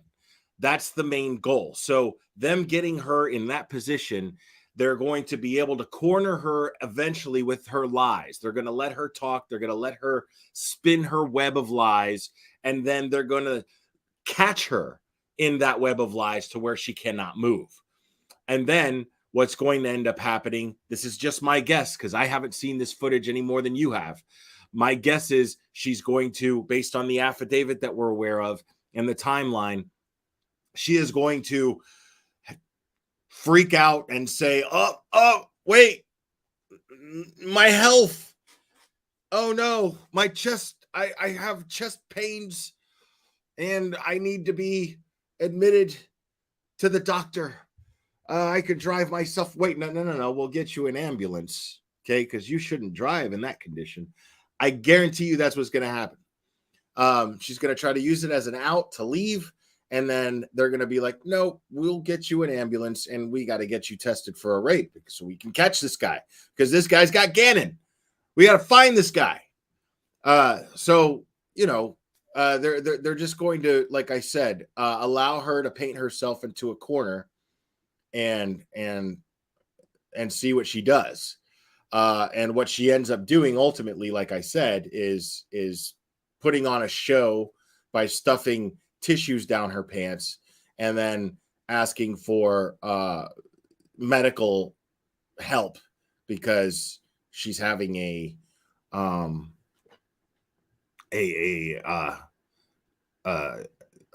heart problem because her chest hurts.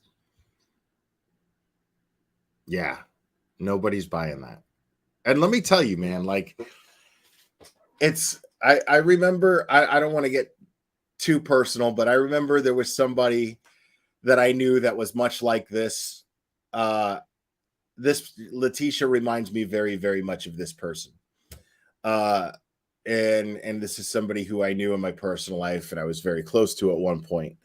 And I had to face this person in court, and I'll never forget. I will never forget sitting there with another person who knows this person very well.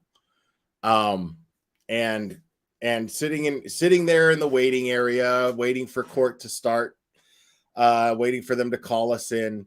And then sure enough comes this person in a wheelchair, pre-COVID, mind you, pre-COVID, like pre-COVID. Okay. Pre-COVID, wearing a mask, a COVID mask, in a wheelchair, and like, and her simp husband pushing her in the wheelchair, and we were just like, wow, like there's no way a judge isn't going to see right through that. You know what I mean? Me and this person I was sitting with were just like, because it was just exactly what we expected this person to do.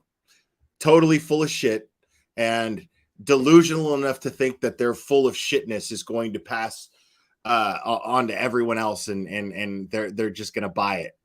And that type of narcissism was way more apparent than the bullshit that they were trying to project and display. It was just really, really funny. But yeah, I did my best not to bust out laughing as hard as I could when I saw this. Unbelievable. And they always do this too. It's always people who can't help but do fucked up shit, then lie about it. And then when they're cornered with they're cornered by their own lies. Oh wait, I think something's happening to me, to my physical health. Hold, stop. Wait. I know that's what I said, but wait. I know I said that first, and I know I'm saying something different now, but wait. My chest hurts. You're overwhelming me. Always happens. Always happens. You can always count on these shitbags to do that. Never fails. Never, ever fails. And to assume that a detective has never seen this routine before, a detective whose job it is to get to the truth has never seen this routine from a guilty person before, is hilarious. It's just hilarious. So, and I realize that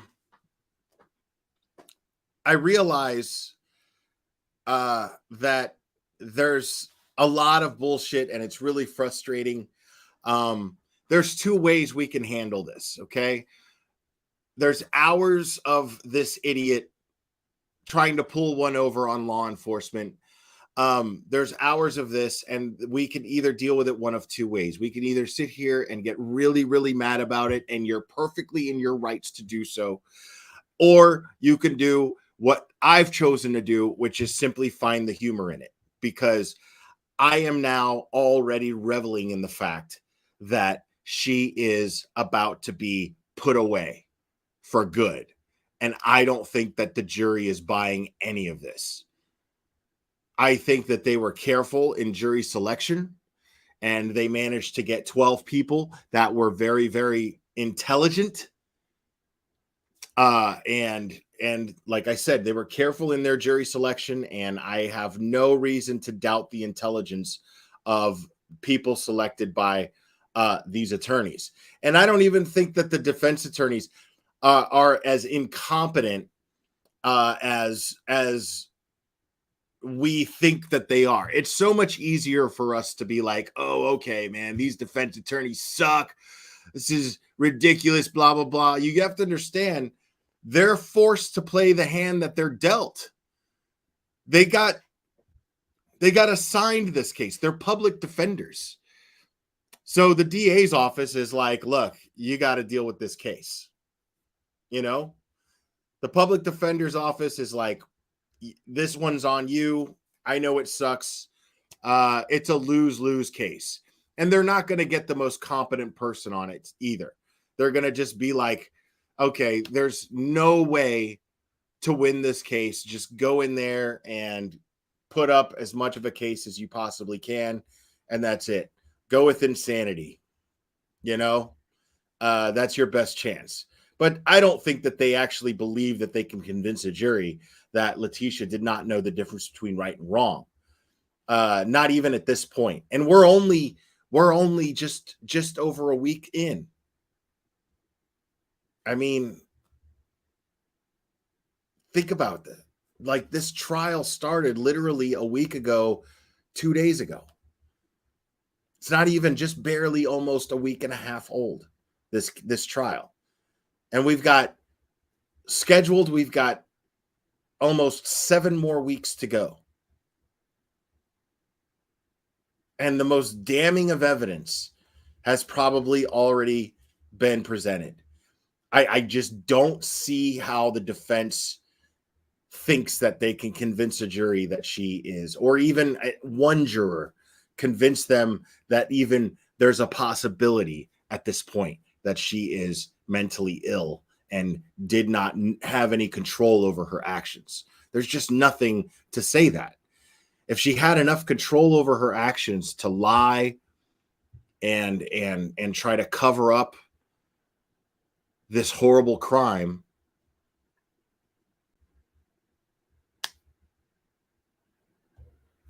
I just don't see. I just don't see.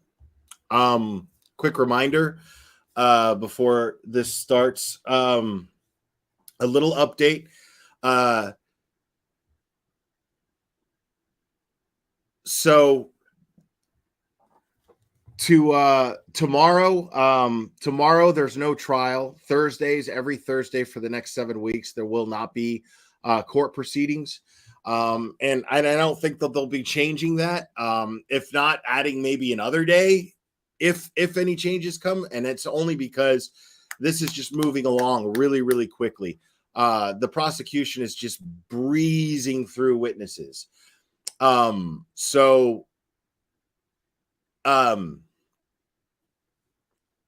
What I'm trying to do on Thursdays is something a little different, because I want to still be able to talk about this. I don't want to take a day off from you guys during this trial throughout the week.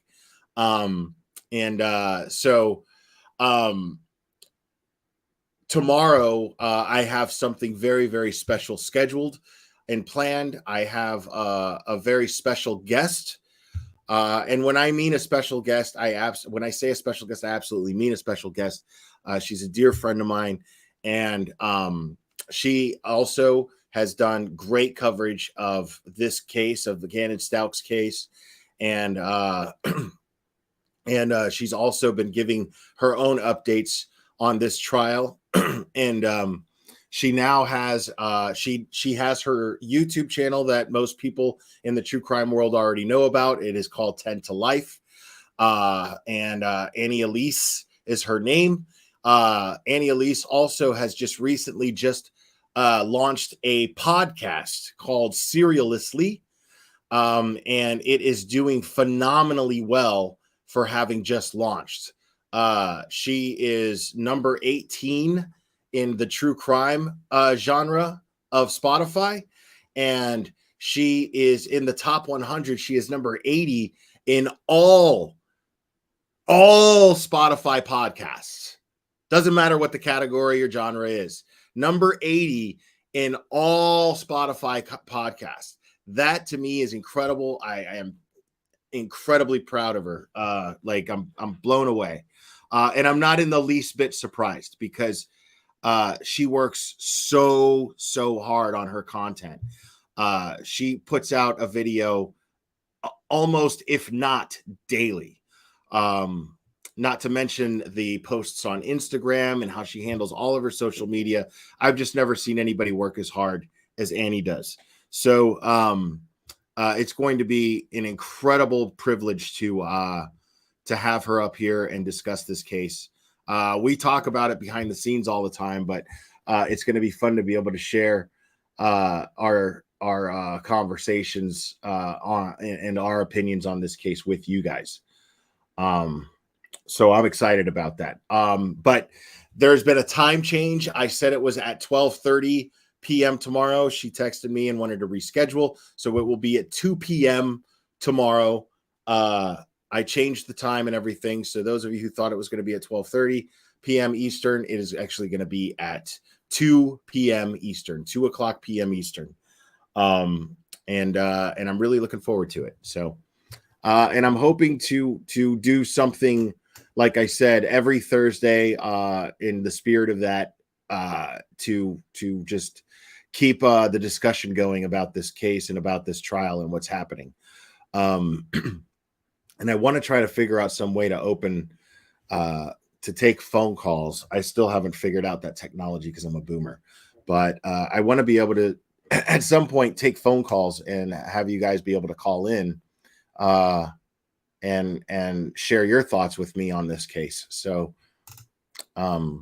yeah. And let's see. They should be coming back any second now. Oh, she's very thorough. Yes, she's very thorough.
Yeah, if you guys missed the first part of the trial today, yeah, you can go back and watch. And you may not even have to go back that far. I haven't stopped my stream today, so you don't have to go back to a past live. You could just go to you could just rewind a little bit and you'll see the banner at the bottom that says it's a replay. I made sure to put that up there so that you know that it's a replay. So just you know, you don't, like I said, you don't have to go back all the way to the beginning of the trial. You could just go that far.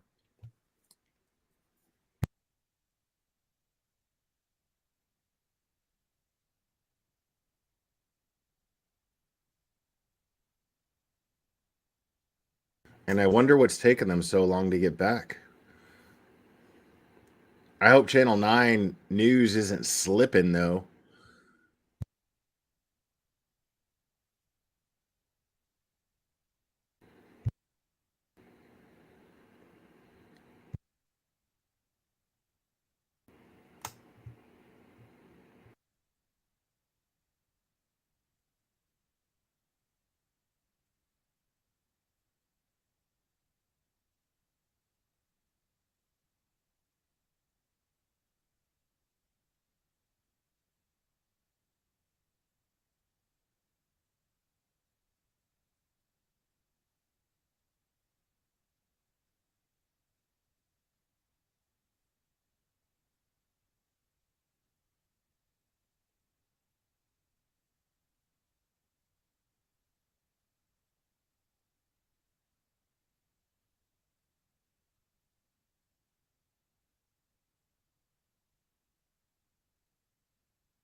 Oh my God, that's so annoying.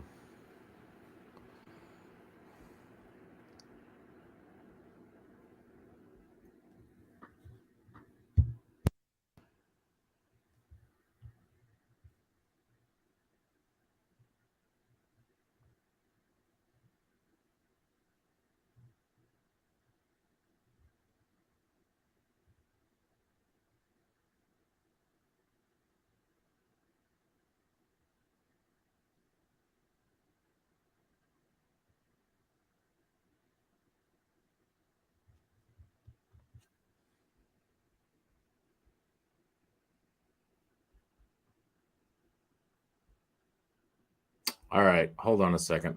Let me see what I can do here.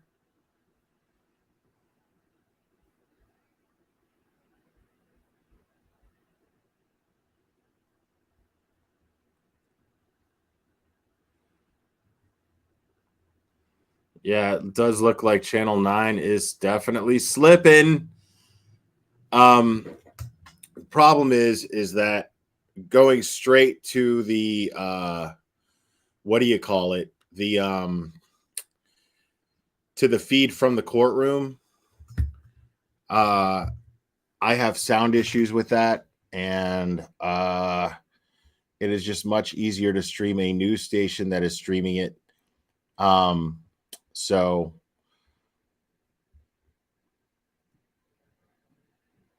but I doubt that we'll miss anything. I'm pretty sure that they are going to just simply have a they're probably going through some setting up coming back from the recess, hopefully.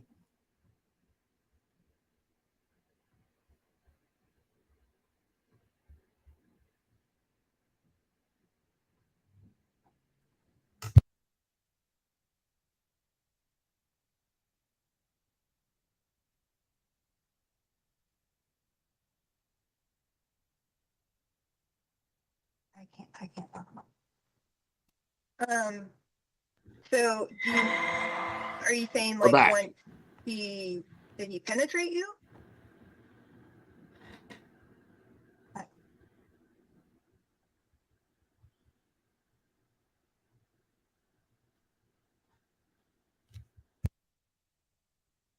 remember my clothes coming off. Not my top part. Okay. Remember the bottom part, and I don't remember if this was the first time or on the second time, which wasn't a successful time. I remember my clothes coming off like on the bottom, and I remember having my top on. Okay. And I remember I was pushing like pushing back. Sure. And then I like out of my mind, it was almost like a little blur because I hit the head again. Like you know, how you're like trying to push up, like to push somebody off, and you get pushed back down and hit your head. Okay. And then it's kind of like, yeah, we did it. Like, I'm not gonna.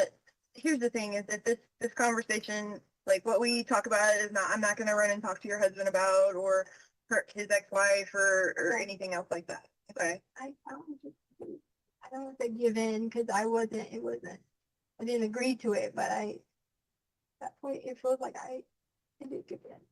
Okay. And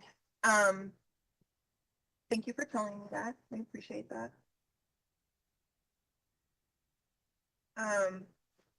When you say that you gave in and that he completed it,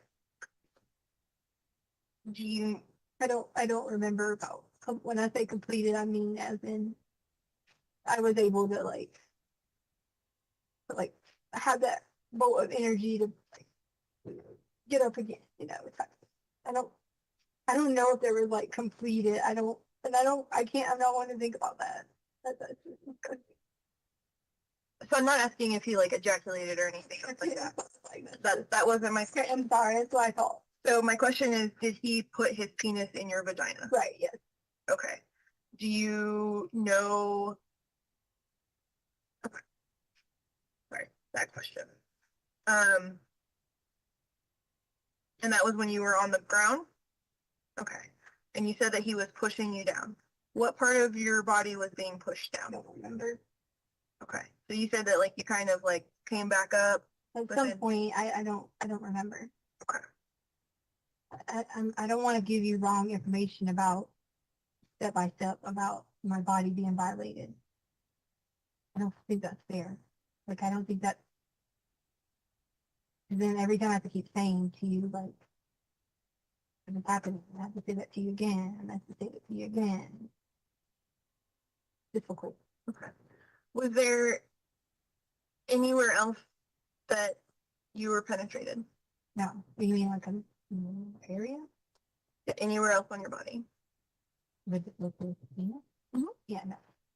Okay. And then at some point it ended. Okay. What happened next after it ended? But it didn't end at that direct moment because remember Gannon comes in. Okay. Like tell me about that. Gannon comes in to like jump on him. Okay. Like, to like kind of help me out. Okay.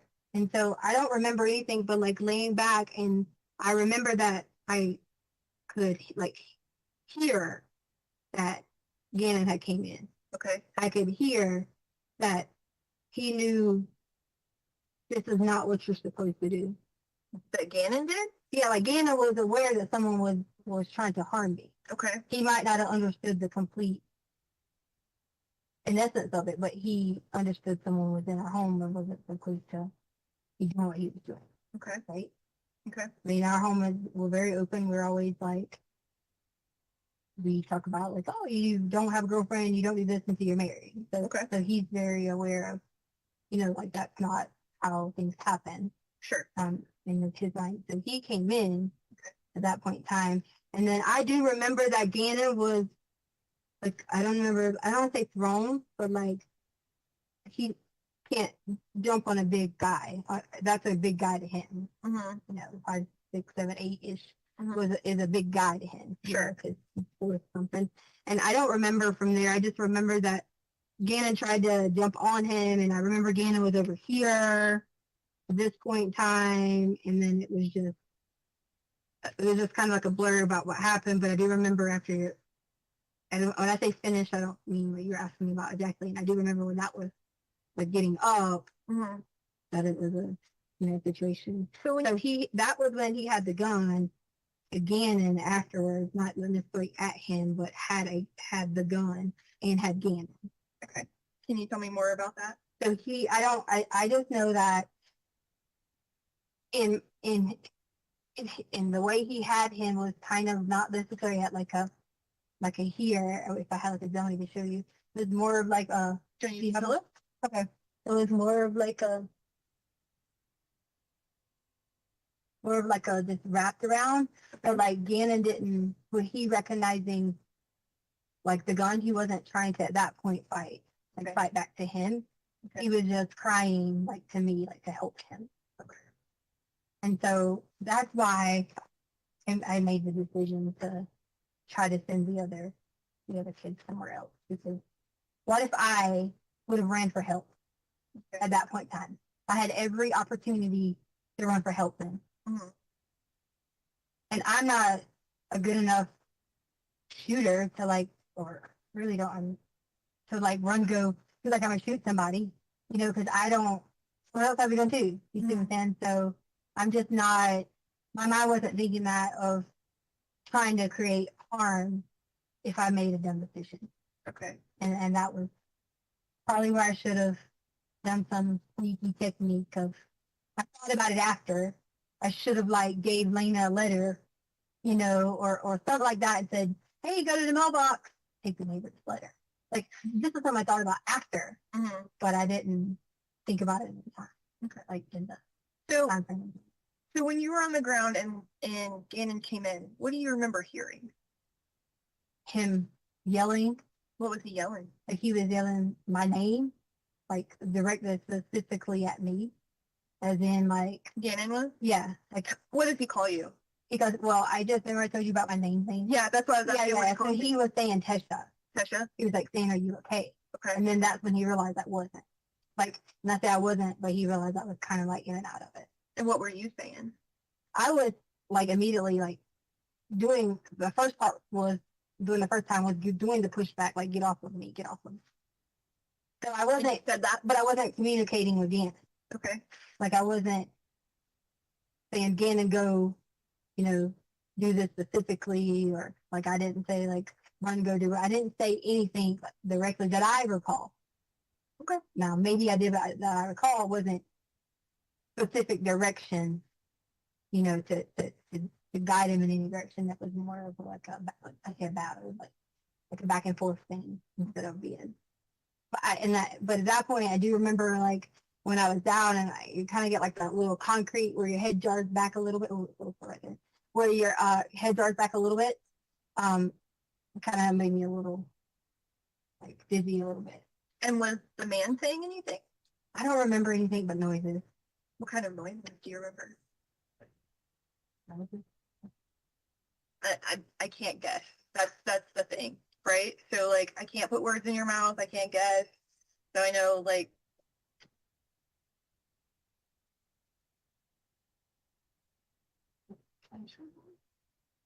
I'm sorry, pleasure noises.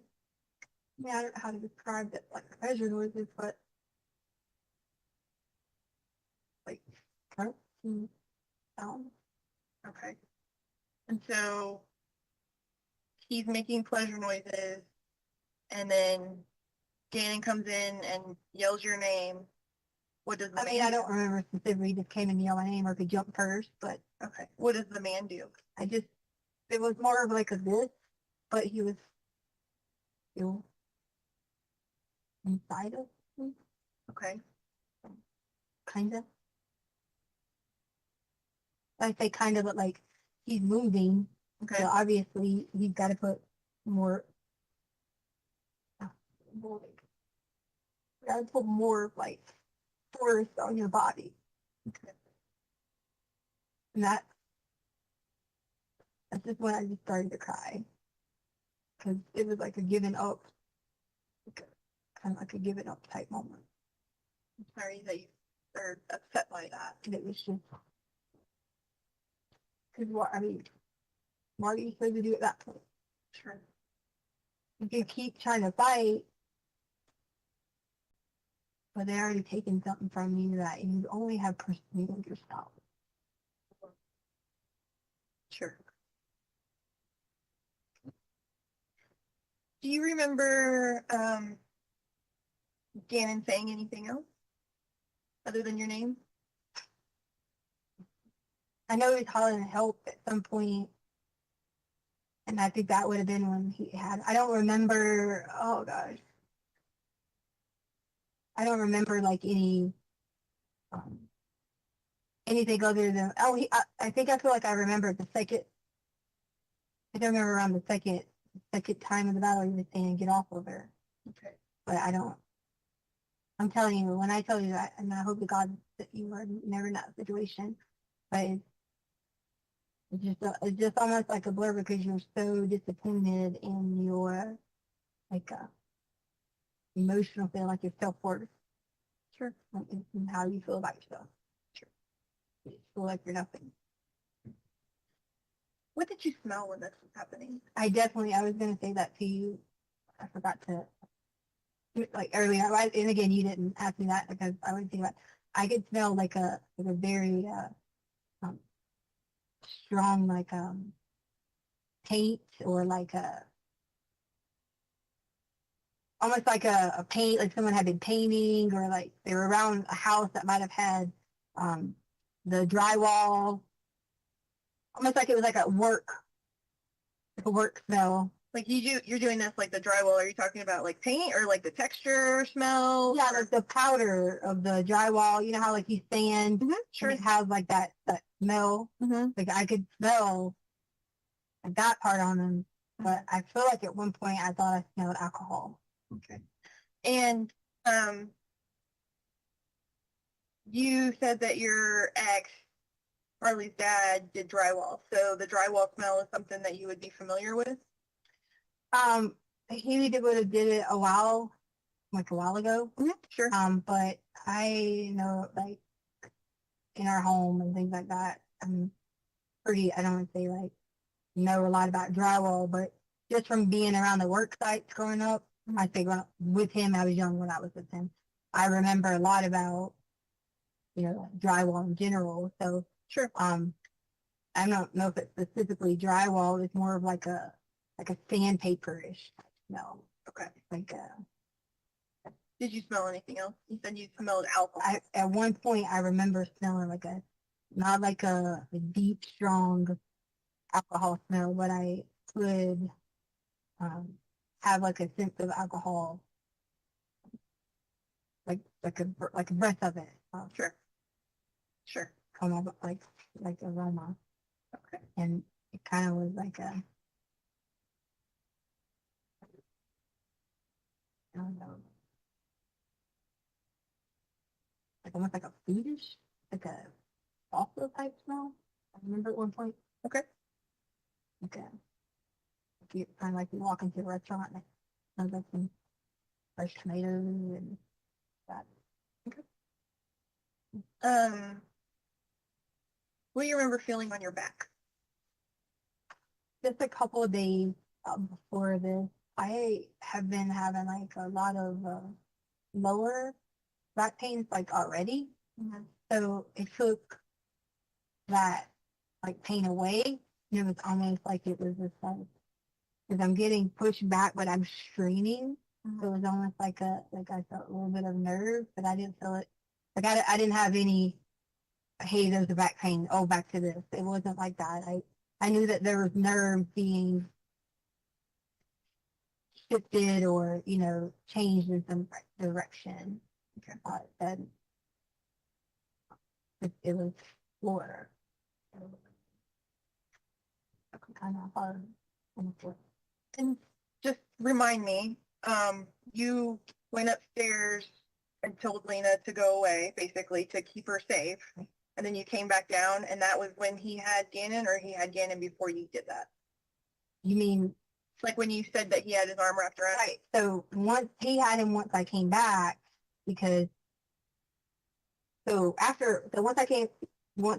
got up and whatever, there was the ring. Remember I told you about the motion and so he grabbed him then. He had him still when I came down, but You grabbed him then? right, remember the ring is what triggered, because there was the first ring that wasn't, there wasn't anybody on the ring, or there was no one there. Because I think I went up and down, or maybe, I don't remember if I went up one time and down, or up one time twice. I don't remember exactly, but I remember there was two alerts. Sure. Or two triggers to the door. Okay. You know, and I was like, yeah, so two triggers. I feel maybe it was two times, because the first time there was nobody there. Okay. There was no, something must have set it off. Yeah, so, and then there was Lena was the next trigger. Okay. But I knew the next one was Lena, because I knew the timing always perfect, and you can hear from our house when the bus hits its brake. Okay. So I didn't have to go look at an app or anything with that, because I knew that, you know, timing was just the same as normal. You know, that you can hear the bus is right there. You can hear, you know, kids are on the way, like that type of thing. And Sure. I knew it was Lena, and that was my first thing I open up, I let Lena in, you know, I had a conversation with her just like it was a normal day. But then that's when because I didn't want to be like, here, go. I did quickly say, here, go, whatever, but I wanted to not just open the door like, here, go right now. Okay. I had to at least make a 30-second, 1 minute, you know, maybe I'm exaggerating 1 minute, but 30-second dialogue of, here, I need you to go get milk. Okay. Or here, go, you know, Daddy said go ride your bike, or Sure. that type of thing. Because later on, you know, I knew she was going to have to eat snack at some point, and I figured just that later on she was eating. I figured out another time she eat snack. I was worried about getting her like, out and about that time. When I'm sorry, I should have given her a note. I should have given her a note. we don't, you know, we don't need to go into like what you should have done or shouldn't have done or anything else like that, you know. Things are never perfect, and we can beat ourselves up for 100 years about things we should have done. Right. Okay. So that's not, I'm not here to judge you or anything else like that. I'm here to understand what happened. Right. And try and gather as much as we can so that we can help you and we can help find Gannon. Okay. When the attack was going on downstairs, you said your head got hit a couple of times. Were you hit anywhere else? Probably, yeah. Are you asking like about like punch or like? Yeah, were you punched, slapped, kicked? I don't remember. I don't remember being hit anywhere else. Okay. Do you have any injuries? I don't have like any specific injuries here, because I was grabbing like this, like like pushing up. Most of it was just like head, I don't say trauma, but head force on my head, and then the nerve in my maybe spine for that part. Okay. And then I did like have like a little like this, that little part like right there was like bleeding. Okay. And then my nails, I know they look crazy now, but they were, and then of course that was the burn mark, so that was so my nails were like that, because when I get nervous, you know, like I don't know, whatever. But that would have been from me. Okay. Yeah. So you go upstairs, tell Lena to go, and then you go back downstairs, like, and he still has Gannon. What happens next? So he still has Gannon. Hold on. Can I like be and try to read? Yeah, do what you need to do. So It's funny because she's even helping her keep her story straight. he was the first time my body, and then he has Gannon, and I don't want to make sure he's not hurt, so I go upstairs, come back down. Oh, that's when he was asking. Well, he wasn't asking me; he was demanding. And she's getting worn down too. You can tell. You know, he was demanding like. I probably didn't tell you that earlier, but I do remember that now. She's exhausting like herself. demanding things from me. He was demanding me that I was not to say anything, that there would be consequences. He didn't say the word, there would be consequences, but it was in a a louder tone or direction of saying. What exactly did he say? I don't remember exactly. I just remember there was some sort of, you gotta make sure you don't tell anyone at the door, you know, and I had common sense enough to know if he had Gannon and has a gun, that I'm not gonna, sure, make a stupid decision. So coming back down, at that point in time, I remember being like, what, like, I don't remember if I was necessarily pleading or asking, Gannon was saying help. I didn't have a weapon. I couldn't just go grab and hurt him. So somehow, I don't remember exactly what, we end up being in it again, like being in a commotion again. And that's the second time that he was attempting to try. And that's when I kind of went completely a blackout, and I don't remember, you know, oh yeah, I remember I told you I blacked out. I don't remember. different things, and I gave him a brown suitcase. I gave him a box that was in the room. He asked me, he demanded the brown suitcase. Well, he didn't demand the brown one. He demanded a suitcase, and I just gave him the brown suitcase. Okay. And in my mind, I didn't. You know, I didn't know. Can you describe the suitcase for me? I don't remember. I just remember we have like 10. Okay. I just remember it's a brown. Is it like a check bag, a carry-on bag? Yeah, maybe like, maybe like 27 inches, maybe. Okay. Like, so it's like one you would check, not one you carry on. You can't check 27. You can only check 20, 21. So check is the ones that like you give to them, like that. It can't be over 21. Spinners or whatever can't be over 20. It has to be over 21. It doesn't have to be over 21 check, but if it's over 21, it can't be a carry. Right. So the bigger.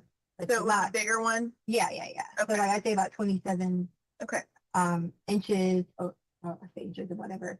And I thought he was gonna put things in our home, like take all of our stuff and like our, you know, anything that needed. I thought he was gonna like take the gun.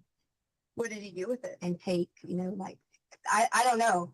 I provided what he asked for or demanded, and then we got into it again because there was yelling, and I don't remember what we were yelling about, but it was just anything I could do. If I give you this, take everything. And we just whatever, you know. And okay.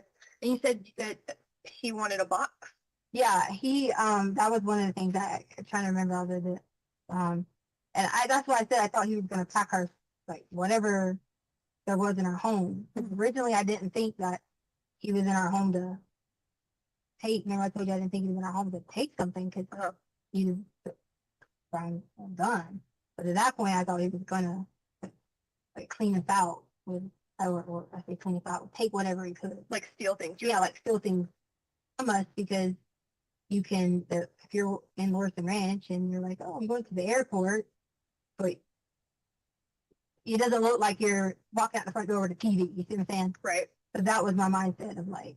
Oh, so you think that he was gonna, correct me if I'm wrong, but it sounds like what you're telling me is you thought he was gonna take stuff from your house and put it in the suitcase in the box. Right. It looked like he was going to the airport. Yeah, not like he was stealing. Yeah, and I don't want to say specifically the airport, but like it looked like to make it travel. Yeah, so like in my mind, I'm just thinking he's about to clean this out, but I don't really care. Take everything. Sure. That he wants to take. That was like in my mindset, and then I remember there was like talking or yelling, or I don't remember how we got to hurt. You know, the second part, but I remember he wasn't able to, you know. And of course, between all that, I mean, I wasn't running around naked. I had to put my pants back on. Sure. And you know, and that was a awful feeling. Like, I mean, it wasn't like, you know, I just ran upstairs and I had to, you know, like put myself back together.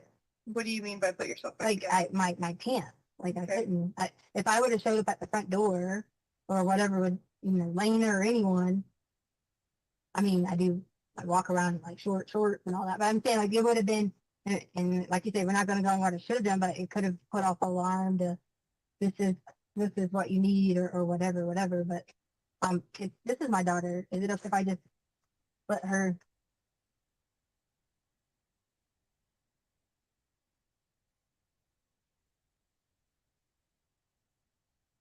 Uncle, okay.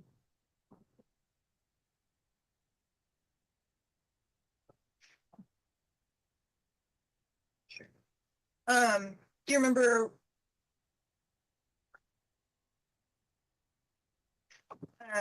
So can you describe the box for me? Brown box. Was it like a cardboard box? Yeah, like a wooden box. Yeah, like a metal. Like, did it have stuff in it? Yeah. No, like there was nothing in it, but it was just a regular like shipping boxes. Like that's why, I mean, that makes common sense of I'm putting stuff in there but he could have easily have gotten that himself, but he would have had to have let him again and go, but that, that was his way to have control of the situation. Sure. And where was that box at before you got it? Wow. In our storage room. Okay. Yeah. And is that where the suitcase was as well, or? Yeah, I got the suitcase and the box, and I was saying things because I did think he was going to rob us. Like I say, like take all of our stuff, and I started out with being like, upset about being robbed, and then Let me get a like, anything you box. think you want. What? No That sounds fucking really robber scary. does Yeah, that. it definitely is. Because in my mind, I'm like, but I knew if I am giving into the situation, then I can get what, like what I would expect the result out of it, which would have been everybody would have been safe, and he's going to get what he wants. And Oh, shut the fuck up. his intentions was he saw someone that he wanted to take advantage of. Right, because They Eduardo give him the stuff, wants to walk out of fill their there application, carrying a and box said like he just couldn't- got fired from and an he said, office job, "Drive right? off." Yeah, like he couldn't at that point in time, like take my pants back off. Was it never like the first time? Because I was more of in a like lackadaisical thing at that point, because once we were like, when I hit my head the next time on the thing, I think that hit some sort of spot that I don't really remember after that. Like, Where was Gannon when that? I don't really remember altercation after happened? that. That's where it kind of was. Everything from then was a blur, and so it was me telling you that was like, what do you mean you don't know what happened after that? And no one's going to, understand that unless they're there in that moment that I don't remember. That's not what I'm saying at all. I have to ask the questions, right? And Because if I don't ask the questions, then somebody later is going to be like, well, what happened? What happened next? Where was he? And I can't say, well, I didn't ask, right? Like, I have to ask No, the Noah question. Hammonds. I Actually, was just saying, it actually I takes a think while in for that them to actually specific arrest Right. her. So if I ask the question, The I'm not trying entire to like time they're investigating and make you collecting feel bad evidence. or anything else like that. I'm just trying to understand and make sure that we cover everything. Right. Okay. So you say that you hit your head again. You kind of don't know what happened next. Do you remember, or I guess you tell me how this ended? I just remember like being out of it, but I could also, like in my mind, like I could hear, like loud banging, but I don't remember, I couldn't see, like what was going on or anything like that. I just, almost like I could hear a little bit of a struggle, but I don't know what was going on. Okay. And that for me is hard because I need to know, like, and I hope that cause like dreams, I'm like, maybe I'll dream and remember what was going on, or maybe I'll have like a recollection later of, oh yeah, I remember this, but I clearly have been pounding my brain to give it to you about like exactly what was happening. Sure. At that. Sure. That point.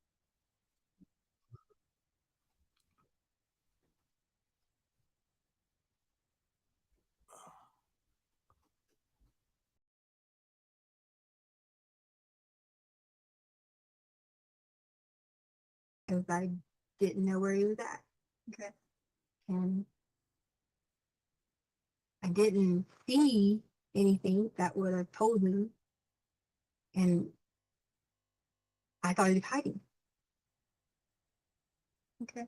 Like I thought maybe he was in the closet or, you know, somewhere hiding so that he knew, you know, like he would be okay, like away or whatever. I thought he was hiding. Okay.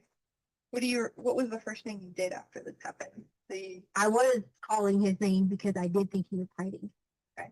And at that point in time, once I realized that he wasn't hiding, I went into that mode of like, okay, I'm fixing this. Help me understand how you understood that he wasn't hiding. Well, because if I am saying to him that everything that I assumed that everything was, I didn't see the guy in my like sight. I'm assuming that he was hiding, you know, like in my mind. So like I didn't see the guy, so I'm assuming he's hiding. So then I'm asking him, you know, like Gannon, where are you? Gannon, I'm assuming he's hiding. So then I'm asking him, you know, like Gannon, where are you? Gannon, or maybe he was in the closet or, you know, somewhere hiding so that he knew, you know, like he would be okay, like away or whatever. I thought he was hiding. Okay. What was the first thing you did after this happened? I was calling his name because I did think he was hiding. Okay. And at that point in time, once I realized that he wasn't hiding, I went into that mode of like, okay, I'm fixing. Help me understand how you understood that he wasn't hiding. Well, because if I am saying to him that everything that I assumed that everything was, I didn't see the guy in my like sight. I'm assuming that he was hiding, you know, like in my mind. So like, I didn't see the guy, so I'm assuming he's hiding. So then I'm asking him, you know, like Gannon, where are you? Gannon, where are you? Okay. So then I realized Gannon would come out. Or again, I can't say we do different things at different times, but if Gannon thought it was safe, he'd come out. So then, in my mind, to be honest with you, when I said I'm gonna fix this, I thought Gannon was still hiding. So when the detective like searched the home, I really was hoping that that's what was going to happen, and he had been scared to come out because he didn't know if it was safe. Or maybe if he was like, wow, you know, had hit his head or something after what I don't remember, he could have been, you know, hiding and maybe got, I don't know. I don't want to make assumption of how he could have not, like, you know, there's body cam footage, right? Alert. But I think my thought process was when the guy said he was going to search the house, that I was going to find him, like we'd find him. That's when it really set in that I didn't know where he was at. Has Gannon ever hid in the house before? Not that I'm aware of. I mean, they play little like back and forth of like, you know, like hide behind the sofa or like boom. But it's only like, you know, a little bit of time. But but we don't have like a violence of, you know, him seeing another man hurting someone. So I would think in that moment he would have been hiding. Okay. But he wasn't, you know, prone to be like, I'm gonna hide out. But his personality is very in like actually getting along with people and that type of thing. So yeah, I think that somebody talked to the school and like they said that he was pretty laid back and quiet. Right. And that would have been, you know, my thought. Again, Gannon wasn't on his medicine. Mm-hmm. So he has a different, the way he acts is differently than when he isn't. Sure. So he would be a more hyper, you know, so that's why I would have expected, you know, that he would have come right out. But then on his medicine, he'd been like zoned out, how to make decisions correctly, because he would have been, he's just like that when he takes it, give it to him, he can't do any sport like he has about it. Okay. Like, I mean, reading off everywhere, so my mind was thinking, he didn't take his medicine, you know, so. What's his behavior like when he doesn't take his medicine? It's not bad. Like, it used to be where you couldn't get him to focus on anything. Like, if you went to church, you could not sit in church without electronics. And I know that might have been a little bit willful, but it was, you needed something to have that attention for ADHD. You needed something to have that on. So without his medicine, he could, and like on the hike, he might run way up there, and then we catch up. You know, because like that much energy. Okay. And is that what it was like on Sunday? You mean at the hike? Yeah. It was like he had the burst of energy, but then his stomach was, when his stomach got hurt, and he didn't stand. That's when he took more of he was able to control it because he was focusing on his obsessions on cleaning his body. Because I mean, imagine like walking around. Sure. That would be uncomfortable for pretty much anybody, I think. Okay. What happened to the gun? So the gun, this is how I knew. I didn't know in the time that the gun was out. I didn't know the time of the gun. I just assumed with the black colors that it was. You know. So remember I said that I put the stuff back in the closet. I put everything back the way it was because obviously at that time I had told them what had happened because I was in that mentality of I'm going to fix it. So I put everything back in the position that it was, and he did not take the gun. Or he couldn't have because the gun when I left it would have been upstairs. But I didn't bring it downstairs, but that was our gun. So that's how I knew for a fact that he had to have our gun, or either he had it in the process of stealing it and somehow it fell and he maybe had another gun. I'm not sure about that part, but I do know that I put it back in it. So where did you find your gun? Correct. My gun or after it was over, and you said you were putting everything back where it belonged. Yeah. Where was it whenever you found it to put it away? So like at the carpet, because the carpet roll piece had like fallen off, so it was at the carpet. Okay. And and you said the carpet was kind of like leaned in, but kind of had fell over coming out of that storage area. Right. Because it was like, I want to say it was in like pieces. I want to say it was the carpet or the gun? No. I want to say that the carpet had like, not necessarily multiple pieces, but I remember like maybe different directions. I don't remember, but I feel like I saw different directions. Okay. But yeah, it had fallen over, but the gun was there. I didn't see where Gannon was at. That's why I assumed in the situation that he was hiding. Okay. I didn't think that there was a concern, you know, at the time that, you know. Okay. Describe for me what Gannon's room looked like after this happened. I just remember putting things back together. Like I say back together, but like I remember I had already like straightened out his room from before because when he had the like burns and stuff. And I do remember Gannon was I do remember Gannon was bleeding. And I think from the hospital could have been something with his arm. Okay. But I do remember he did have like blood and stuff like that. I do remember at some point that he was bleeding. I want to say I remember he was not just on me.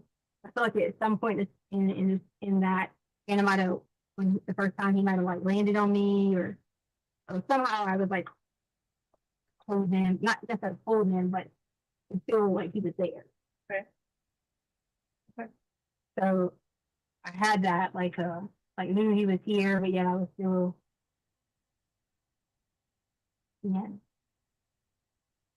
taken advantage of. Okay. And but yeah, back to what you said about the ring. So I put like everything, you know, back in its order. You know, I want to say that it might have been 15 minutes or 20 minutes. I don't know. It would have had to been. So it probably would have gotten off at 4:30. It might have even been. Sorry. it might have even been a little bit longer that I remember being out of it. And the reason why is because just the time frame. Okay. And this all happened on Monday, right? Yes. I just wanted to make sure that I had it all right. So you put this stuff back together, you found the gun on the floor next to the carpet that had fallen over. Where did you put the gun? I took everything and put it back because when I had to tell like Albert, that was the first question that he asked was like, where are all the guns? Are they all here? That type of thing. So I put them all back together. Okay. And I don't live in your house, so I don't know where it all back together is. So where are the guns typically stored? Either in that shelf that I was telling you about. The silver one? Right. Or in the closet. Okay. And so I put the other guns were never had never been touched until you guys. I haven't touched any. Well, you're the person. So they were already in the closet, but the handguns usually are in different sections, which would be accessible in case of emergency.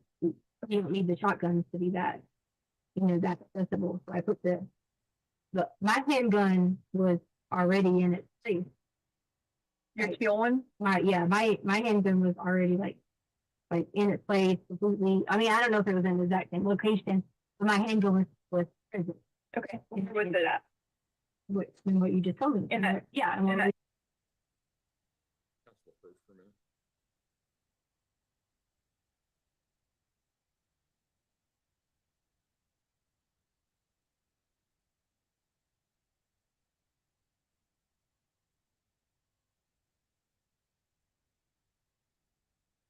Ladies and gentlemen, we're going to take about a 10-minute recess. So if I can have all of you head back to the jury room, we'll be back in 10 minutes. Don't discuss the case among yourself. Don't discuss the case with anyone else. With that, all rise for the jury, please.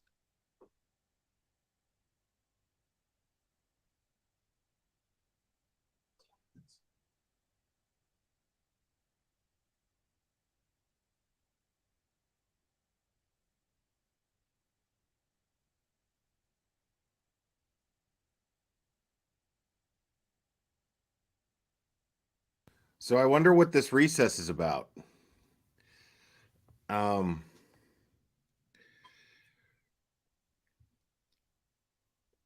mean, could be anything. Somebody could have just needed a break. Let's see if we can listen in. Oh, never mind. Wait, there's still sound. There was anyway. All right. Yeah, this whole this whole Eduardo thing just doesn't add up.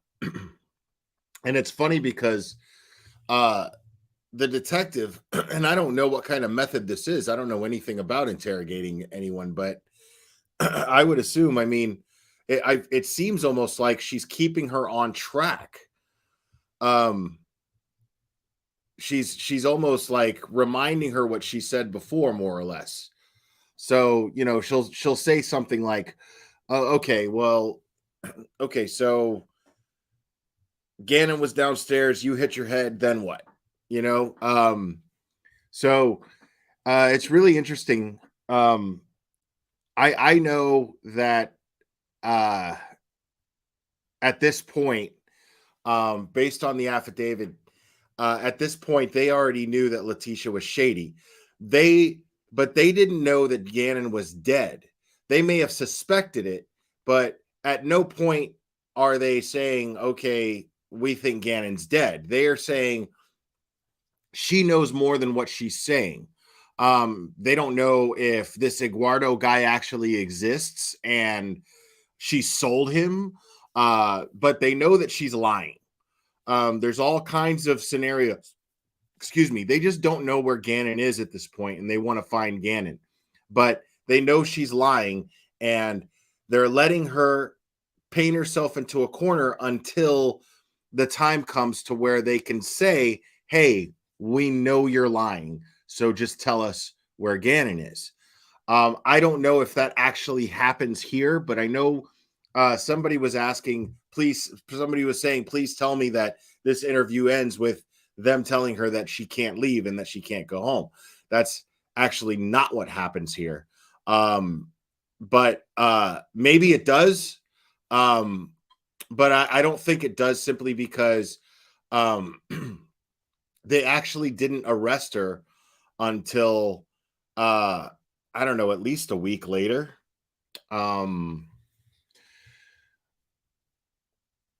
Maybe not a week later. I think it was February 3rd, if I'm not mistaken. Let me refer back to my notes here.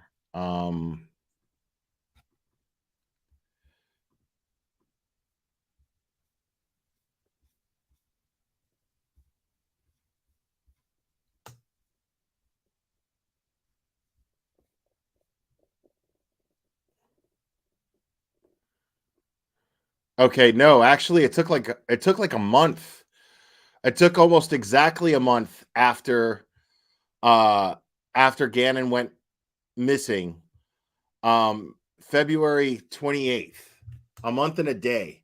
So February 28th is when they realized when they decided to publicly state that they believe Gannon to be deceased and that Letitia is responsible, and they place her under arrest. So he goes missing Monday, January 27th. And then on February 28th is when they actually, at this time, they're tracking all of her movements. They're basically, as said before, building a case. Now, those of you who follow all of my content, those of you who follow me and all of the things that I tend to discuss, last night I was live after the trial. I went live again to discuss Bullhorn Betty, who is sticking her nose in yet another case, and what she's doing. And I want to be clear: the only reason that I talk about people like this are when it pertains to crime cases. What she's doing is obviously showing up to the Glynn County Police Department claiming that law enforcement is not doing enough to find the assailants who assaulted Trenton. I can't remember his last name. It's a hard last name to remember. I'm not covering that case because it's a very touchy subject. Every one of the suspects or people of interest are minors. So it's a very touchy subject because there was a lot of innocent bystanders who are also minors that could be linked to that scene. And I just won't touch that with a 10-foot pole. So her showing up there, one of the things that she said last when I was going over the stream, she was saying that 3 weeks is way too long to place the people under arrest who are responsible for Trenton's assault. It's not, actually, because at this point, we're talking by the 29th, investigators know that Letitia's shady. Okay? She's already lied to law enforcement. They know that she's lied to law enforcement. That's a crime. They could absolutely place her under arrest, but they don't want to place her under arrest for a charge that could easily just get thrown out. That's not good police work, and that's not smart on the DA's end. The DA's job is to make sure that they get a conviction. They want her for Gannon's murder. So at one point after, I mean, it's basically, I mean, let me refer back to my notes here and find out when they found the blood.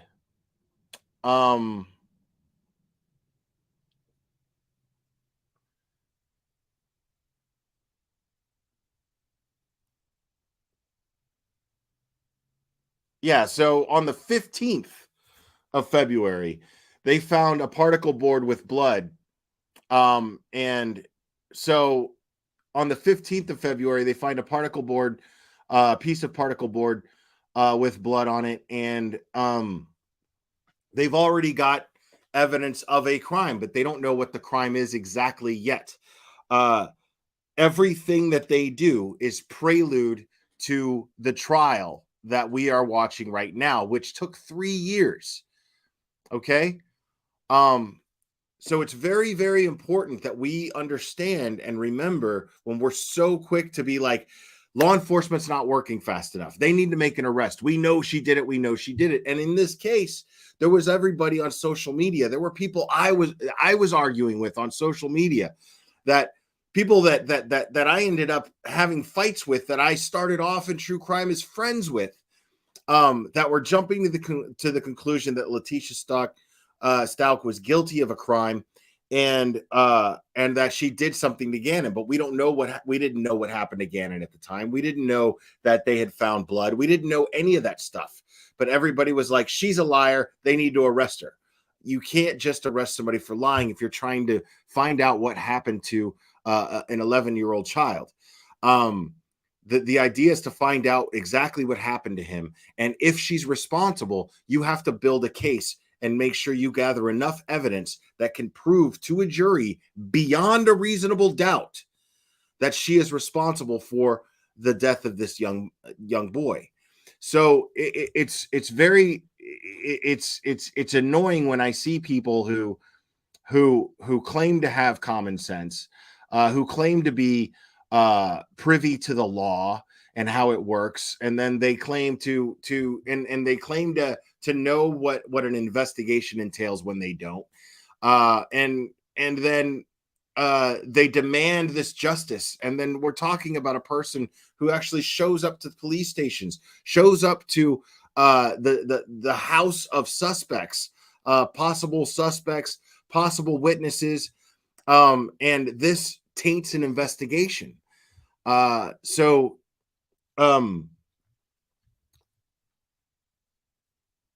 was reminded of the Bullhorn Betty thing simply because she was saying 3 weeks is too long. But we're talking about a number of people of interest and minors, okay? A number of people of interest. And she's saying that it's taking 3 weeks and it's too long. And here we have one suspect, and they actually know what happened, and it took a month to make an arrest. So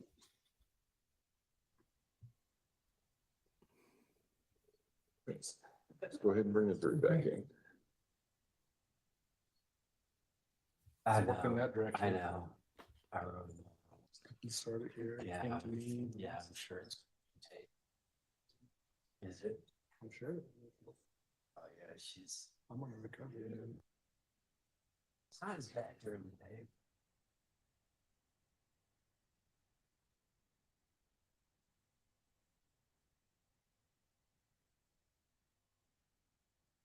On openings, I did too. That was my work. I felt awful the night before. I was like, are you freaking kidding? I don't even know. Nobody's done it. I felt pretty bad. No. exactly, Jerry. All right. It's insane to think that these things happen just like that. They just slap handcuffs on somebody and then hope to build a case. Doesn't work that way. They have to build the case first, and they have to ensure conviction, or at least ensure themselves that they're going to have a conviction before they make an arrest. And that means collecting enough evidence to present to a jury. Thank you. May all be seated. Court will recall CR 1358 versus Letitia Stauch. Record to reflect the jury is present back in the courtroom. Sorry for the interruption, ladies and gentlemen. That was an emergency I had to deal with unrelated to this case. With that, go ahead and start with the word. And then just as far as timing goes, Judge, do you want us to just play it right up till 5 and then About 5 till. 5 till? Okay. Yeah, so everything was already there. I just put, I say gun, when I tell you put the guns back in their place, there wasn't multiple out in different places. I just want to make sure you know that it was. Sure. It was, I put that gun back with its partner gun. Okay. To make sure it was in the same place. So you put the black handgun into the silver armoire thing, chest thing with your teal handgun. Right, in the same chest. Okay. And have they been moved since then? Well, Albert took them. Albert took both of them? He made me give him mine too. When was that? Today. Today? Yeah. So like he took all of them when you guys, I guess you guys, I'm sorry, when in your department, I guess they went through my closet or whatever. Okay. They still left the guns in the closet, but you know, they weren't in the same place that they were. Sure. And so Albert took all them too because he was like, oh, well, I don't want you to harm yourself and things like that. He was saying those things to me, so he took them all and made me give him mine as well. And that was today? Yes. Okay. Do you have a history of trying to harm yourself? No. Say things like, he tried to say something about like, I'll grab a knife. That is not true. I do not do that. Like, I have never done anything like that in my entire life. Never have received any kind of counseling or anything prior to anything like that, disturbing somebody, nothing like that. So there would be no, like reason. And right there in the beginning, that mental health thing, I've always tried to put a blocker up because I know that, things in your life can cause those problems. And I just never, I never did anything like that. Like, I might be like, 'cause I was raised in the country, so it might be like someone says something, and that's a funny thing, like, you ever was out, like that type. Sure, yeah. But not anything that would have been like, I'm going to cut myself and harm myself. He was, like in his military mode, protection mode. And, well, he cares about you. That's good, right? He wanted to just take everything away. Okay. From there, so. Okay. He was like, I don't want you to hurt yourself. And I was like, what? So I just want to kind of like sum up what I think about, or what I kind of know generally about what happened on Monday. Okay. So Albert didn't go to school that day, or not Albert. I apologize. Gannon didn't go to school that day because he was not feeling well and because you guys wanted to get the carpet fixed. Yeah, you faked the You went to pregnancy the as well. Newville area. Twins. You met Eduardo. And you arranged for him to come over to your house while you were gone to work on replacing that piece of carpet for you. He said, come over to my house while I was going to work on replacing that carpet. Yeah. You gave him the garage code and stuff so he could come in and But she said I was gone when we replaced the carpet. I was on shopping while he was gonna do the carpet. I got you. I thought you said it. I was making sure that you hadn't twisted the way I said it. And that's exactly right. I want to make sure that nothing's twisted. Yeah. Okay. So you were gonna go to Petco, do some running. I didn't start to go Petco. I started to go shopping to get dogs some new. Yeah. Just have to do that. Yeah. So you were gonna go do some shopping, and he was gonna go fix the carpet. You left the house around 10:30-ish, 10:30-ish, and then you go. At some point you got gas. You went to Petco twice. And I think Starbucks earlier, but it was actually Dunkin' Donuts. Okay. Coffee? Yeah. Dunkin' Donuts, maybe? Okay. And then you get home about 2:30, 2:30. You come in and you said you wanted to listen to your music and work out. Yeah, I was in the kind of like donut mode, not in the remembering, oh my gosh, it's gonna fix something. Okay. And then sometime between that 2:30 or after you got home at that 2:30 time frame, you were getting your headphones, putting your headphones on, music, zone out, whatever else, you thought you heard something. You went downstairs, and that was when this attack happened. And then what time does Lena come home from the school bus? It depends. They change the school hours. It could be anywhere between 3:15 and 3:30. Okay. Depending on. So 3:15, 3:30 is the typical time Lena comes home. You don't want her to be in danger, so you send her out to go ride her bike and check the mail. And you go back down, another altercation happens, and whenever the next thing you remember is that you kind of come to and Gannon is missing. Right. Okay. So, and that was probably like around 4 o'clock. Rough estimate. Yeah, because it would have been, or it could have been 4:30, but it wouldn't have been after 4:45, 5, because let's see, Hollywood took 30 minutes to get home. So she hadn't got home. Lena was still riding the bike or out and about.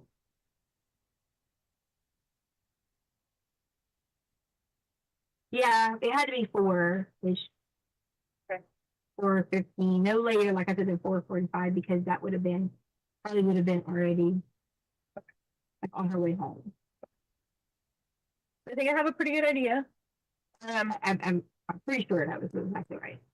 Okay. Because I think I told, yeah, because then I sent Harley and Lena to Dot Street. Yeah. Yeah, because Harley would have a drive Lena. What is the, you have an alarm on your house? What company do you use for that? ADT. ADT? Okay, let's write that down. And you have the same, is the passcode for the ADT stuff the same as like your garage door code and stuff like that, or? Like, you mean like the login? Like when you go in to disarm the. Oh, yeah. No. It's different because, the alarm is Gannon's birthday. Jan's birthday? Yeah. Okay.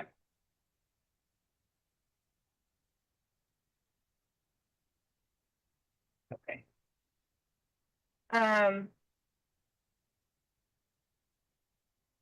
Okay. I'm gonna take a break. You need to use the restroom. No, but I really need to, I haven't showered and haven't eaten, and I'm just getting tired. Okay. So, Okay. All right.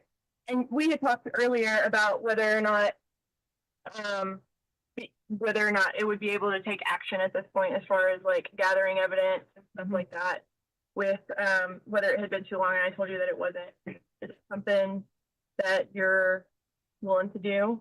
right, yes, that's why I would do anything for you to figure out who Eduardo is and make sure that. Okay. And it's perfect. I found me to say to make sure that I could just like. Okay. What pants were you wearing when all this happened? There was a set of like clothing, I had like washed the stuff like you and I Sure. I get it. I taken some of the stuff out or whatever, but I put it with all the stuff that like I had washed and stuff like that. I don't remember if it was the black and purple or the black and blue, but it was like sporting athletic pants. They were on my stairs when I went home last night. Were they like leggings or joggers or? Yeah, they were like kind of like this. Like yeah, well, but more of the nylon-ish material. Okay.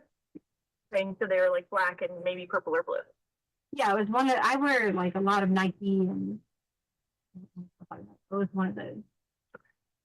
And you didn't give them the alarm code, right? You just gave them the garage code. Yeah, because you don't have to have like the alarm code to come in the house. Okay. You have to have, and that's assuming that I even set the alarm. I mean, I may or may have not. I mean, typically I try to log into my phone and do it if I forget. That's just assuming if I had, whether I had or not set the alarm, but I'm pretty positive. I don't say positive. I'm certain that I set the alarm. Sure. But it doesn't have a sensor on the door. Like Are you able to see if you log into your alarm account whether or not it was alarmed at that time? Yeah, that's what I was trying to show you, but I couldn't serve it. Okay. You might need to like plug into the Wi-Fi or something like that. Yeah. To do that. And there's open Wi-Fi. It's like EPC. Yeah. It doesn't require a password or anything. Okay. If you want to do that, can you use the restroom or anything like that? No, I'm actually, I mean, am I like free to leave or? We're not holding you here. We'd like to get you over to the hospital for that. I would totally do that, but I really am. I just want to get some food and take a minute and I can drive myself to the hospital. I don't want to feel like I'm some, person they're going to look at differently because I am showing up with, decent people. And that's why I asked you where the secret, like where people would know, because I understand you have a goal and a purpose, and that is our common purpose to have done here. But I also am thinking about how emotionally. Yeah, and I get that. And so I will tell you that if we drive you over there, we don't go in the front. We go in a back way. So you wouldn't be seen by the general public or anything like that. And obviously we're not in like uniforms. Everything is Thank you, concealed Savvy and all Alley. that other That means a stuff. lot. So it's not like we walk in with a scarlet letter or anything else like that. So, okay. Let me go check on a couple of things really quick and then be right back. Okay. Okay, you said I was free to go. Are you wanting to leave right now? I'm really hungry. I'm thirsty. Look at my lips. They're chapped. Okay. They're like really bad. Okay. I mean, you guys know it's not like I don't answer or talk to you or anything. Yeah, I don't want to come off like I'm being uncooperative, but fuck off with your questions. Can you give me just a few minutes to just check to make sure that I've covered everything that I need to cover, and then I'll come back in? You said that I would be able to go. Like, she didn't say I would be. Like, I mean, I'm sure I've been here hours. Here we go. And she said specifically that I would be able to go. And I'm not saying that you can't. I'm asking if you can give me a few minutes. I think if you can just call me, or I mean, I still have like, I have to maintain my mental health in this situation, and that's really important. And I just want to go. My lips are burning, and he's very I want to get a important. shower. I mean, look at my fingers and all that things. All right. So it would be better to get the forensic exam done over there like before you not shower. not like I've things. been I'm not disposing of a body all night. like, Can you as give in me a food and break? things like that. I'm not doing that. I haven't showered in 2 days. I like that. That's disgusting. I'm not doing that. But I will gladly go. Well, I mean, if you're saying you want to go take a shower before you go get the No, exam I done? didn't say I was going to go take a shower. I said I need some time to like. I love how the rest. detective's playing dumb. I'm exhausted. I want to take a shower. My hair is nasty, and I'm not going over there like dirty, smelly for someone to. But you realize that's how we gather evidence, right? So if you go take a shower right now, and I understand that you're like uncomfortable, right? And that you want to take a shower, right? So that's why I would like to get you over to the hospital to get the exam done. Okay, well, then I'm driving myself there because I'm not getting escorted to an exam when I'm already going through a difficult time with having. Why was that even an issue right there? My body to whether you go in the front or the back. I mean, am I not allowed to take myself there? I didn't say that at all. I'm trying to figure out, and I'm trying to impress upon you, like, if you go take a shower, then you wash away the evidence. I don't understand. I just said. And you said you weren't going to go over there while you're. Yeah, I don't want to get dirty. I can at least go freshen up or something. Like I'm. Okay. All right. I'll be right back. Okay, so you tell me how to leave? Please. I have to go over here. Let me get somebody to escort you out. Okay. Wow. Yeah, this is what you call, folks, uncooperative. Oh, hi. Said that I could go. Well, can you talk to me about what? You told me I could. I know, but I'm left. I understand that. I'm left, and I just want to get the fill in. So I have a couple questions about Sunday, if you're okay filling that in. I know you're tired. I'm tired. I said that I could. So I just want to take a break. That's all I'm asking for. Where do you want to? That means I want to go to rest. Like she said, I could drive myself to the hospital, so I just don't want. What do we need to go? Am I able to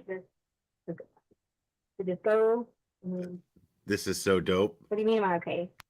But if I'm hearing about a hospital, I mean, what's going on with that?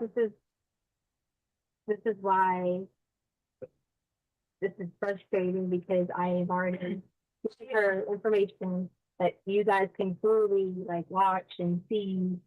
And you can know why I'm going to the hospital because she wants to get DNA, or to have your body checked. Right. So. Were you supposed to report this? Did that happen? It happened on Monday. On Monday? What? I can't right now go through it again. I can't. Okay. So let me make sure that we've got everything lined up for a singing exam. That's what you're talking about. Okay, she's gonna do that and I'm gonna just take a break. I wanna get food. Look at my lips. The chat. I haven't. You want some food? I know. What do you want to eat? Okay, she just said I could be escorted out. Okay. I'm giving you every opportunity to come off like you care about your son. I haven't not communicated with you. I have been. Are you done with that Coke? Nothing, but can I not take it? You can if you want. I just didn't know if you were done with it. We recycle them too. So okay. Okay. Yeah, we recycle. I got it. Let me make sure that she doesn't have any other questions because she just said I get that. Let me double check with her. She said I could go. That she. Oh, she's getting loud. Finished up the interview. I don't know. I'm not holding you. So can someone lock me out? You want to leave? I will clearly answer your questions. I just want to take a break. Like I've literally done followed all your. Where do you want to go for your break? I want to see my child.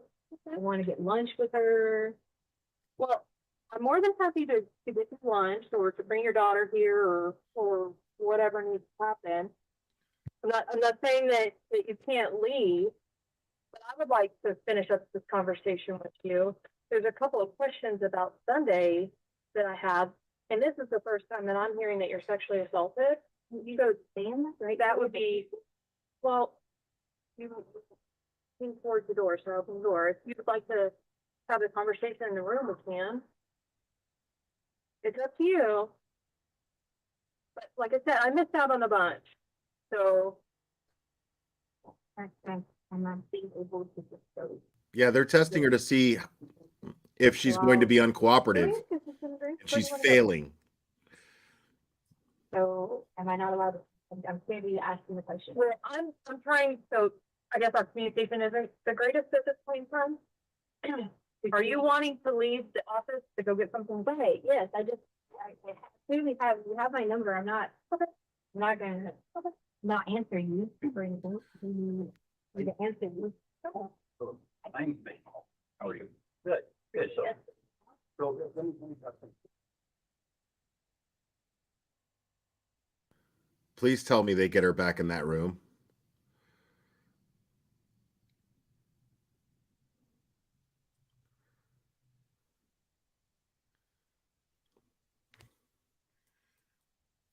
Okay, it looks like they're skipping through some stuff here.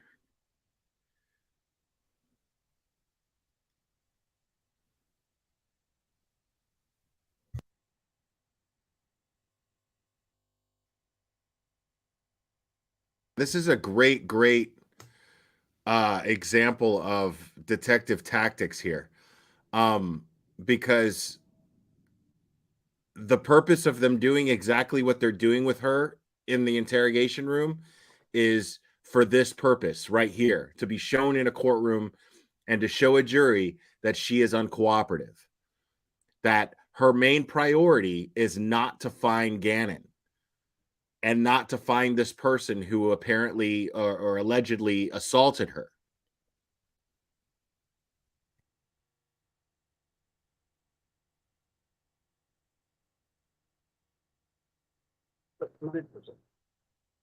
Okay, here we go. I did.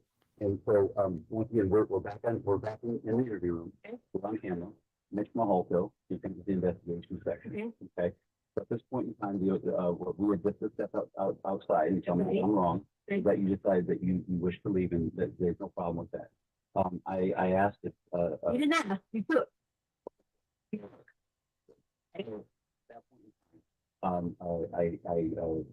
really, me, I You didn't release the party, you took. I took the phone and and I told you that we would be applying for a search warrant. Okay, you said applying. I'm not going anywhere. I literally just need directions. I mean, I have family numbers in there I don't have. That's it, buddy. Stall while that warrant clears, buddy. Stall while the warrant clears. I'm gonna ask you one favor. I love it. You let me find out, or you show me something that you can legally take my phone and you don't have a search warrant. You show me that. Can you show me that?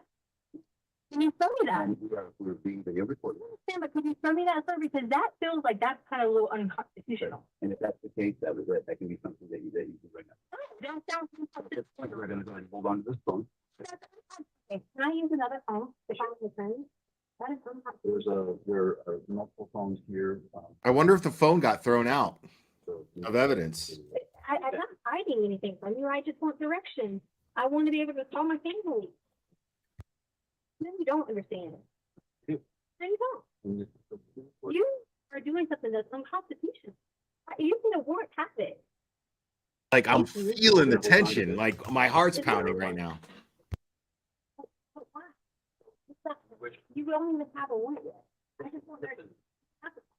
I want directions. I don't know. I want to get. That's all. That's all I want. That's the call. You can. It's not about the phone or the number. That's the call. So teacher, at this point.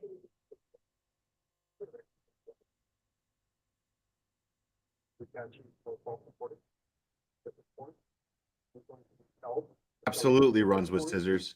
Anybody who wants the well-being of this child preserved would volunteer their phone or anything else.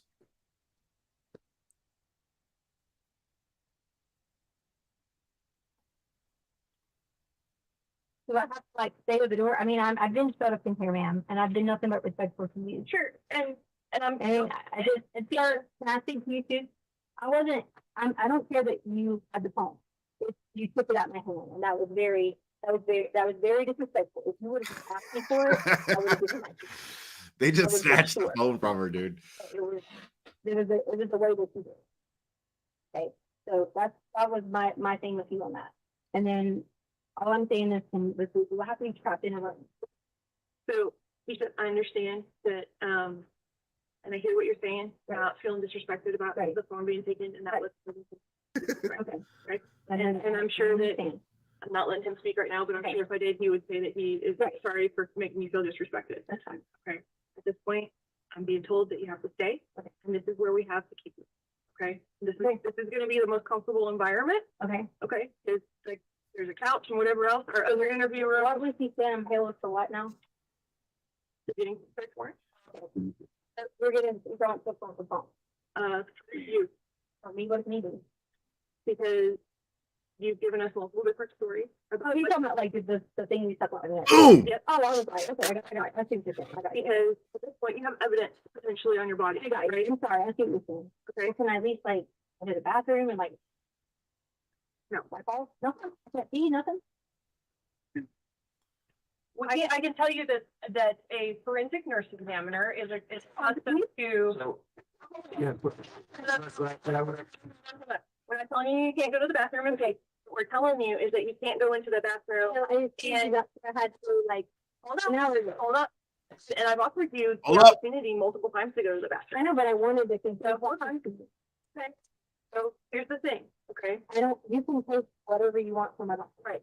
We're not saying that you can't go urinate or defecate if that's what you need to do. Okay. What we're telling you that you can't allow to have happen is you go in there and get paper towels and begin wiping possible evidence off of your body. Do you want to watch me? We will get back with you and we'll get you to the bathroom here in just a minute. Okay. Okay. So just have a seat for us and we'll be back with you. You just watch me. What about like a older drinks or something? I don't know. Hot meal? Mm-hmm.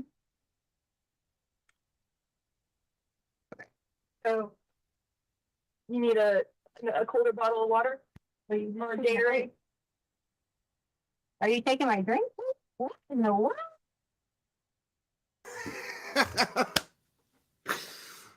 Wow. Yeah, she's in panic mode now.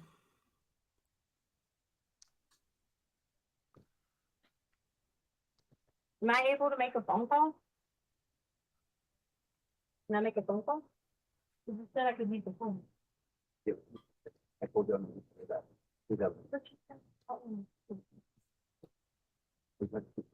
We're not asking for, we're not asking you a question. I'm not allowed to make a phone call. I have a right to. Tisha, okay, so things have changed This since I is made that tricky, statement. man, because Okay, and so that is, at this point in time, I just wanna you're, know why you're I'm- no lo- You're being- please let me explain to Okay, you. I'm sorry, I'm sorry. Things have changed. Initially, you were free to leave. Right. And, you know, you could stop answering questions. Right. Whenever you wish, et cetera, et cetera.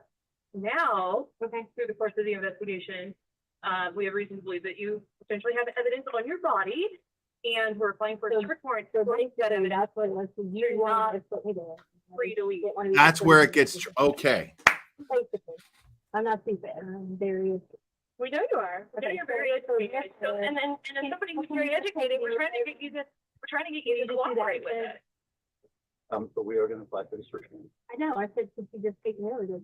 Here's the thing, because you've already said that you didn't want us to do that, now we have to go through the process of getting a search warrant because you've already declined that I option. understand, They have the right to A little bit preserve longer, but evidence. Right now, I need you to have a seat on the couch. but I cannot call him back. I can't call him back. Right now, you're being held. Okay.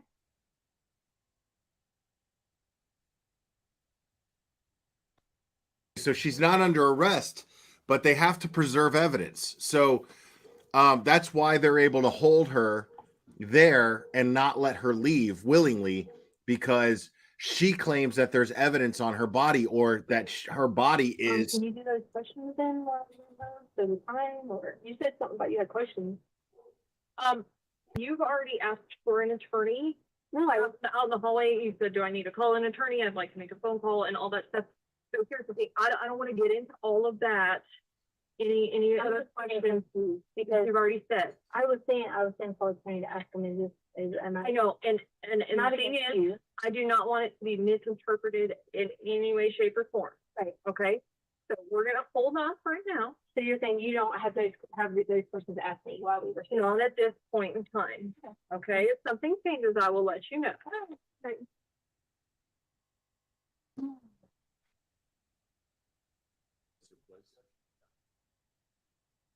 All right, we'll take our evening break. If we can have all of you, where you need to be on Friday morning, we should be able to start on time at that point. Again, don't discuss the case among yourself, don't discuss the case with anyone else. And research about any aspect of this case. Enjoy tomorrow, see if you can get some sunshine, and then we'll see you on Friday morning, 9 o'clock. All right, for the jury.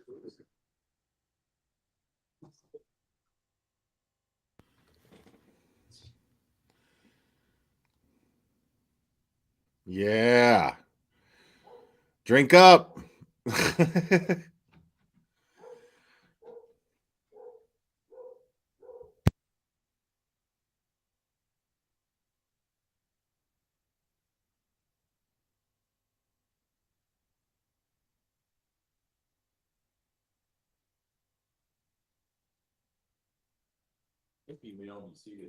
Record should Hippie reflect Chick that 74, 8 weeks total. Pick up outside the presence of the jury at this point in time. No, Your Honor. Defense? Okay. All right, as I said, my docket tomorrow is virtual, so you can leave everything here. There's not going to be anybody else here except for myself and Mr. Sproul. So you can leave everything here if you want. It's up to you. If there's something that you want to lock up, let us know. We can put it in the evidence closet. Thank you, Judge. I really wish they'd gotten through the entire day. All right. They would have completed the day with the entire video. But that's just because you and I are so entertained by the madness. So that was really intense. The fact that she was completely uncooperative, she seemed to be doing everything that she could to avoid evidence being collected. She didn't want them to take her phone. She should have volunteered her phone if she was worried about Gannon and his whereabouts. She should have easily volunteered her phone. She failed to do that. She claimed to have been raped. and she hasn't been able to shower, right? She says her hair's greasy. Even the nurse who actually started the SANE exam before she left the hospital without anyone knowing, before she even left the hospital, the nurse even noticed that her hair was greasy and smelled bad. So it makes you wonder. She's like, I haven't showered or cleaned up in 2 days. So it makes you wonder what kind of behavior she was engaging in. Now, we all know what kind of behavior she was engaged in. What she was doing was disposing of a body. And then at one point later on, once the heat is on her, after this even takes place, once the heat is on her and they've already decided to track her, because that's just where the warrants start. The warrants also continue to get Haley's phone, to get the cars searched. There's warrants for everything. Law enforcement in this case did a very good job of making sure that they got warrants for everything to cover their asses when it came to this trial. So it's really fascinating to me because later on, she's even tracked going to a place where law enforcement believes she initially dumped Gannon's body. She goes back, picks it up, and then somehow ends up taking it to Florida. They tracked her movements going to Florida because there was somebody from the rental car agency who testified and showed all of the GPS tracking of the vehicle that she rented while she had it rented under her name. So, I mean, they've got trails for everything. There's a digital footprint for every single move that she made. And it's just fascinating because at this point here, this is really early into the investigation. She's already in a panic mode, and this is where she says that her rights were violated. And this gets interesting. Now, I'm not an attorney, regardless of my name that you see displayed right here. I'm not an attorney, but I understand that, or at least I theorize that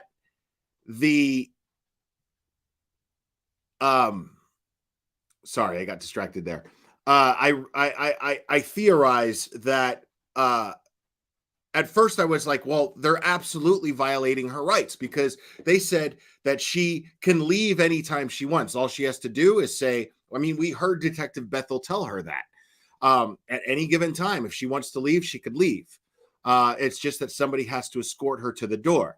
But at this point, towards the end of this interview, and I don't think that's the end of that video, but at that point, towards the end of the proceedings today, the video that they're showing shows where they're not letting her leave.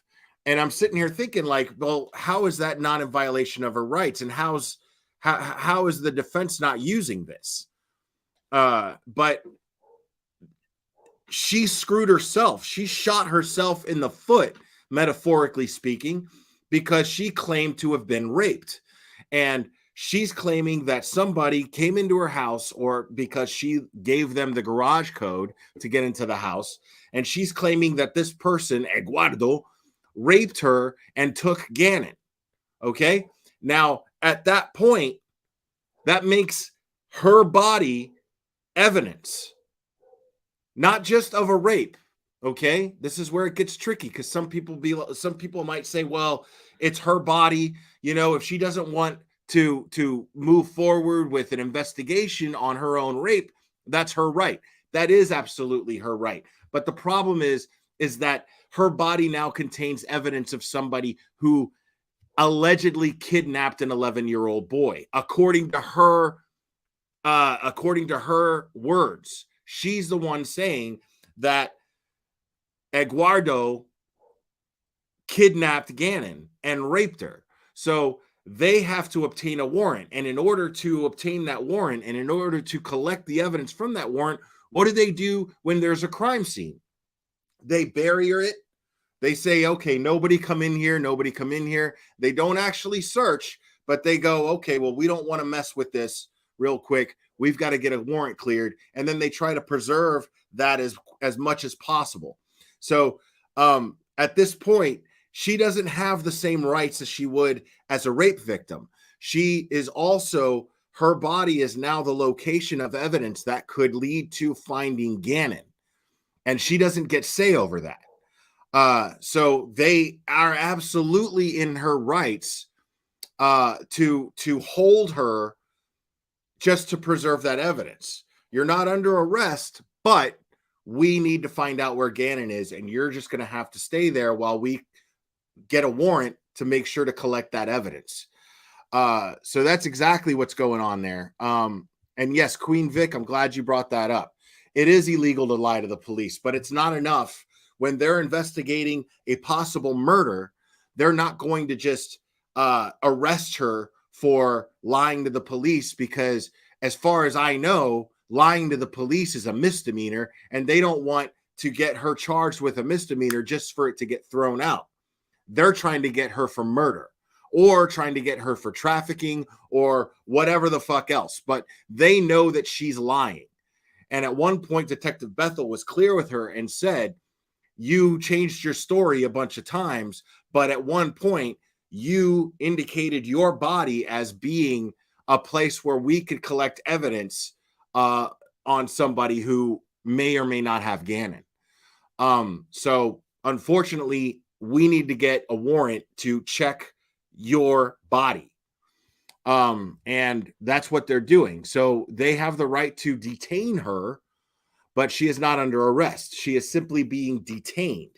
And so they're telling her, I mean, you could do it here in this room. And they're trying to keep her in that room because that's where the recording is taking place.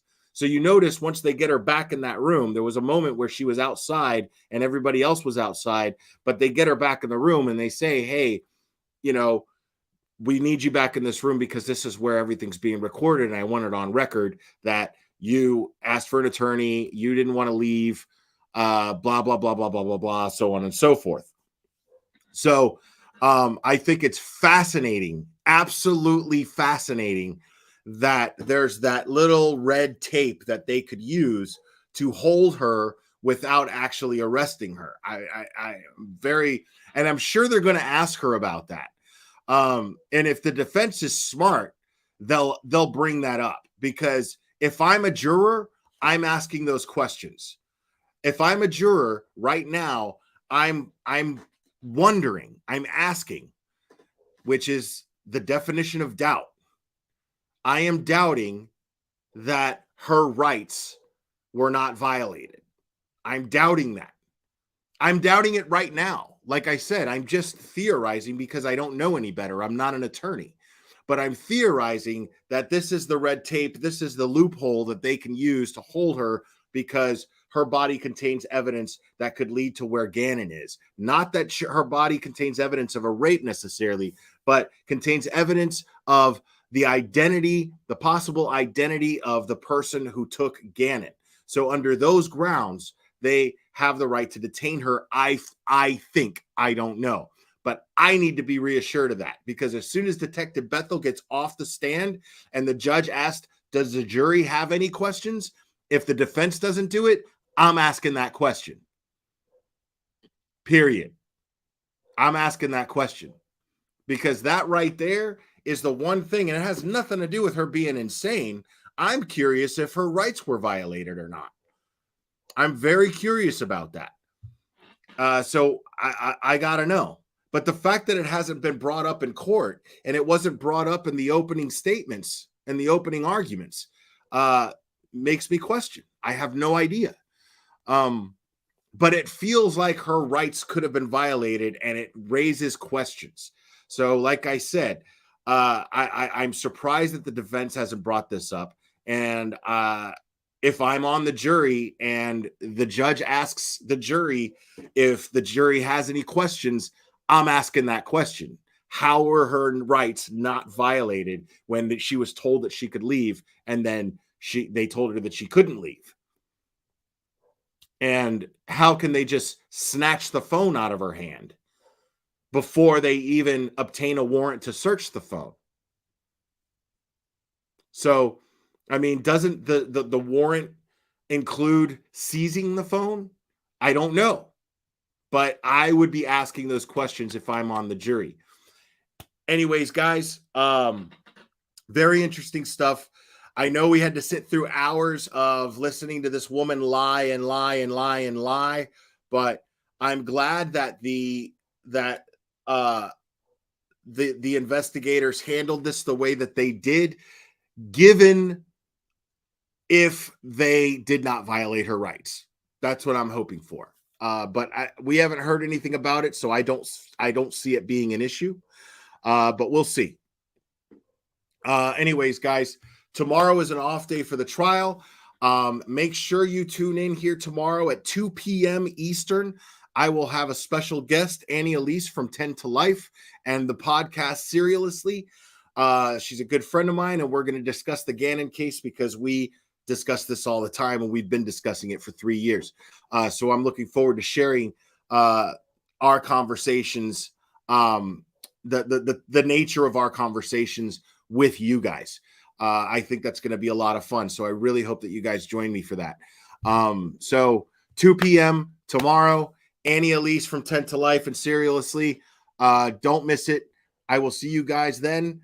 I love you very much, and we will do this again very soon, my friends.